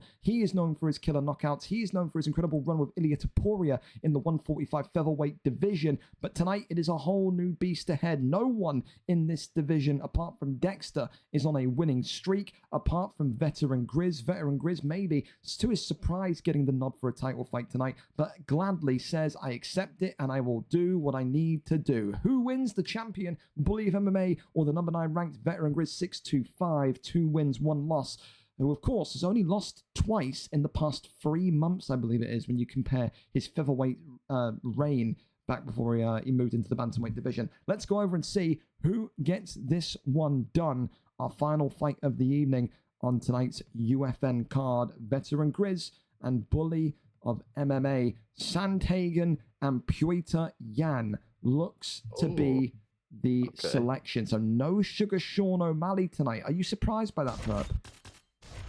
Honestly, yes, just a little bit that that we're not seeing Goat come out with a Sugar Sean because he has. The thing is, one that I'm concerned about is what we've just seen earlier on in the main card about the kind of height difference, you know, of Jan to O'Malley, but now the height difference of Jan to Sandhagen, it's pretty identical. I wonder if that's going to be plaguing on the mind of Veteran Grizz, or if this is intentional, if this is a plan from Veteran Grizz tonight to maybe try. Oh, look at this, already rocks the body of Bully of MMA. It is a quick start, just like the Ken Muir fight. He's already rocked here with a heavy body shot. Veteran Grizz off to a great start already. Yeah, but if there's one thing that Bully of MMA knows how to do, it's overcome adversity. But that was a big body rock right there. That opens up a lot of stuff for Veteran Grizz, hurting him that early in the first round. Hey, as well, you know, there were many murmurs of discontent from Ken Muir on Thursday. Said I knocked him in the first round, and then all he did was he backed up against the cage and teep kicked me until he could get a win. Those are Ken Muir's words, not mine. Of course, maybe that's something that Veteran Grizz would have made a mental note of tonight. Very identical opening 60 seconds to his title fight on Thursday. He eats a stun, and then he survives the stun. And of course, as we know, as you said, Pub, the great factor about Bully of MMA is that he grows into fights. We saw it in the Kiss George fight. We saw it in the Ken Muir fight. And I've no doubt in my mind we're going to see it here tonight in this fight. Yeah, and you could. I'd probably bet money on it. He made that mistake to get rocked in the body. He will not make that mistake in 4 more rounds after this one. He will not. I just don't see it happening. I've seen him fight too much. He stays way too composed. Veteran Grizz, he started off hot and fire and ready right here, but he needs to finish that way too to be able to finish this. Of course, as well, Veteran Grizz out of that kind of school of the pressure boxing, the pressure kickboxing of Showtime, one of the greats, as I said, in that featherweight division as of 2 months ago. Had an incredible stint in there with Ilia Topuria as the champion. And again, he is known for his prolific boxing and his bravery. I think you can say that tonight, can't you, Purpose? In this first round, he has not showed any fear of the champion. He's walking into his pocket, walking into the pressure and just saying, I'm going to box your face off. There's no signs of hesitation from the Jan Pickenweight. Yeah, he's definitely not taking the height factor into. It's not bothering him at all very much. He's leading with that jab, entering the pocket at the right times. He's exiting at different times, making it difficult for Bully of MMA to time stuff. And he's draining the stamina pretty well too. But right now I'm still seeing a lot of composure from Bully of MMA. Absolutely, they're both kind of cancelling each other out. Who's the coolest cucumber in the room? Hey, that's one of those. But 20 seconds left of round number 1. And so far, the cut, the damage is on Bully of MMA, courtesy of Purity Yan after that heavy shots to the body in the opening minute of round number 1. Do you have to give that round to Veteran Grizz? Does the challenger take that one for you, Perp? The challenger definitely takes that, I think. I would love to see the stats, but I think that body rock definitely did give him. And here we go, we got stats. Ooh, yeah, I'm still giving that to the challenger. I right mean, here. only a difference of 5 significant strikes. I think that body rock does drag it over the line. I think you're absolutely right, but listen. But that significant and total strike win right there for Bully is something to look out for as this fight continues. Because, well, 5 rounds is plenty of time still left for Bully to get into this fight. But look at that, the cut open again on Bully of MMA. And look at this, more and more shots coming in from Jan, who is looking to take his chances. And look at this, though, the pressure now of Bully. Look at that, the head health of Jan almost disintegrating before our eyes there. That's huge. Yeah, man. Veteran Grizz stepped in the pocket and really tried to pressure him, and Bully said, "Let me show you how it's done." Absolutely. And stepped back after he was done throwing. Jan was done throwing his flurry and just absolutely decimated the block of him. Yeah, he's got to be a little bit more kind of, I think the correct word, all streetwise, because look at this Jan knocked to the canvas now. And that's the first time that Veteran Grizz has had to pick himself up. Dropped again! And Bully of MMA looking for the finish. No, gets up outside of the guard there. Veteran Grizz is just being pressured, but right back at him. Look at this now. Veteran Grizz tries to go high with a hook, and that one does not come off. These two are scrapping. These two are letting each other know that they want that gold wrapped around their waist in the next 2.5 minutes. And I'll tell you what, man, the one person that... Oh, my God. Hold on. I'm a little bit behind you. Against the cage. Oh, goodness. Oh, Jesus Christ, it's all over. Bully of MMA gets it done. Round 2, 2 minutes and 38 seconds into it. And it's another Bully of MMA comeback after a difficult round number 1. Wow. I mean, you can say what you want about Bully of MMA, but he has some fucking entertaining fights, doesn't he, man? He is. That is something. Yes. He comes to play. He can match just about any style he faces. He can take it to the ground. I think that's why he chose the Sandhagen pick over O'Malley versus that Jan pick. But anyway, he stayed composed, and whenever he was rocked, if you noticed, he was much more composed holding that block than Veteran Grizz was, who was getting dropped after he was getting rocked every time. So he stayed composed, got them big rocks in the second, and I think Veteran Grizz panicked just a little bit and tried to pressure just a little bit too much, and you see the result. No, I agree. I think, listen, that is, how do I word this? I think Kemure came out of that fight on Thursday feeling annoyed because he was so close in round 1.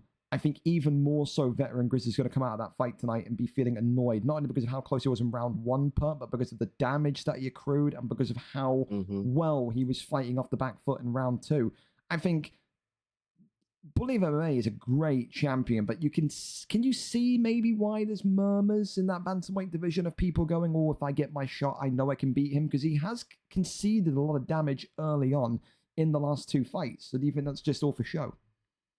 It's definitely not for show. I mean, there's definitely people in these divisions right here that can match Bully of MMA with the talent-wise. But can they match his composure? Can they stay composed as long as he does in the fight? And just ultimately he finishes his fights too. You're really gonna have to come in with a good game plan and put everything all together to beat him. And it's possible. But I think a lot of the talk is because he's mainly a PlayStation player. But who is going to be the hero to take that from him, man? I don't know if it happens so soon. I agree. I think, listen, you have to respect the streak. 6-0 now. I think Veteran Grizz will just be even more motivated to kind of go again and get another shot at the title. I think he knows he can.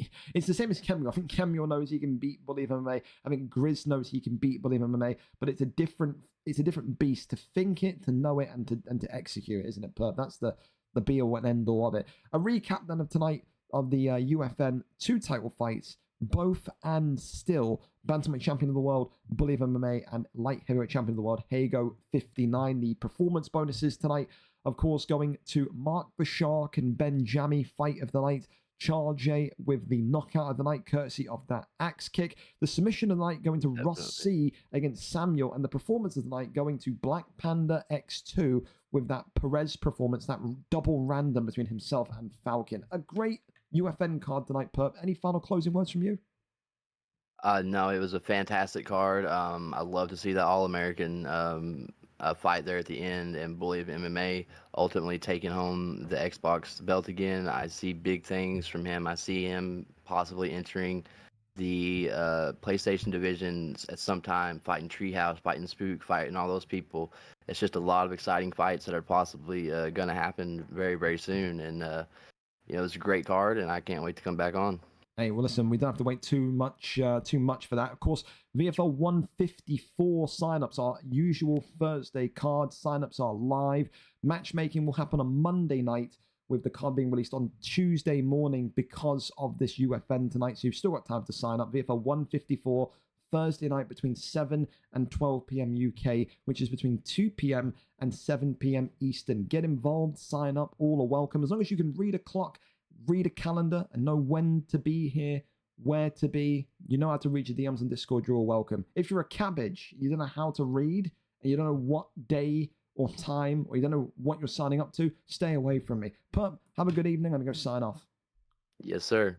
For the rest of you, thank you so much. A great UFN card, and like I said, was really, really important for us to get that done this weekend because of FIFA 25 coming out next week, and I didn't want to kind of make anyone be in a position where they had to pick and choose between playing FIFA and doing UFC. So appreciate all of you, and the card went so smooth tonight. Only the one fight that we need to have like a little bit of a delay on for a replacement. So I appreciate all of you so much. For now, though, listen, I'm going to let you guys get out of here. Of course, tonight, if you are watching the UFC card, obviously it's late here in the UK. It starts at 3 o'clock in the morning. If you're in the US, enjoy it. Stay safe, obviously. I'm going to raid someone. I don't know who yet. I'll decide when we're in the intro or the outro screen. Have a great night. You can leave me, drop me a Discord DM, and let's go fucking Marab. Fuck Sean O'Malley. Oh, yeah. Goodbye.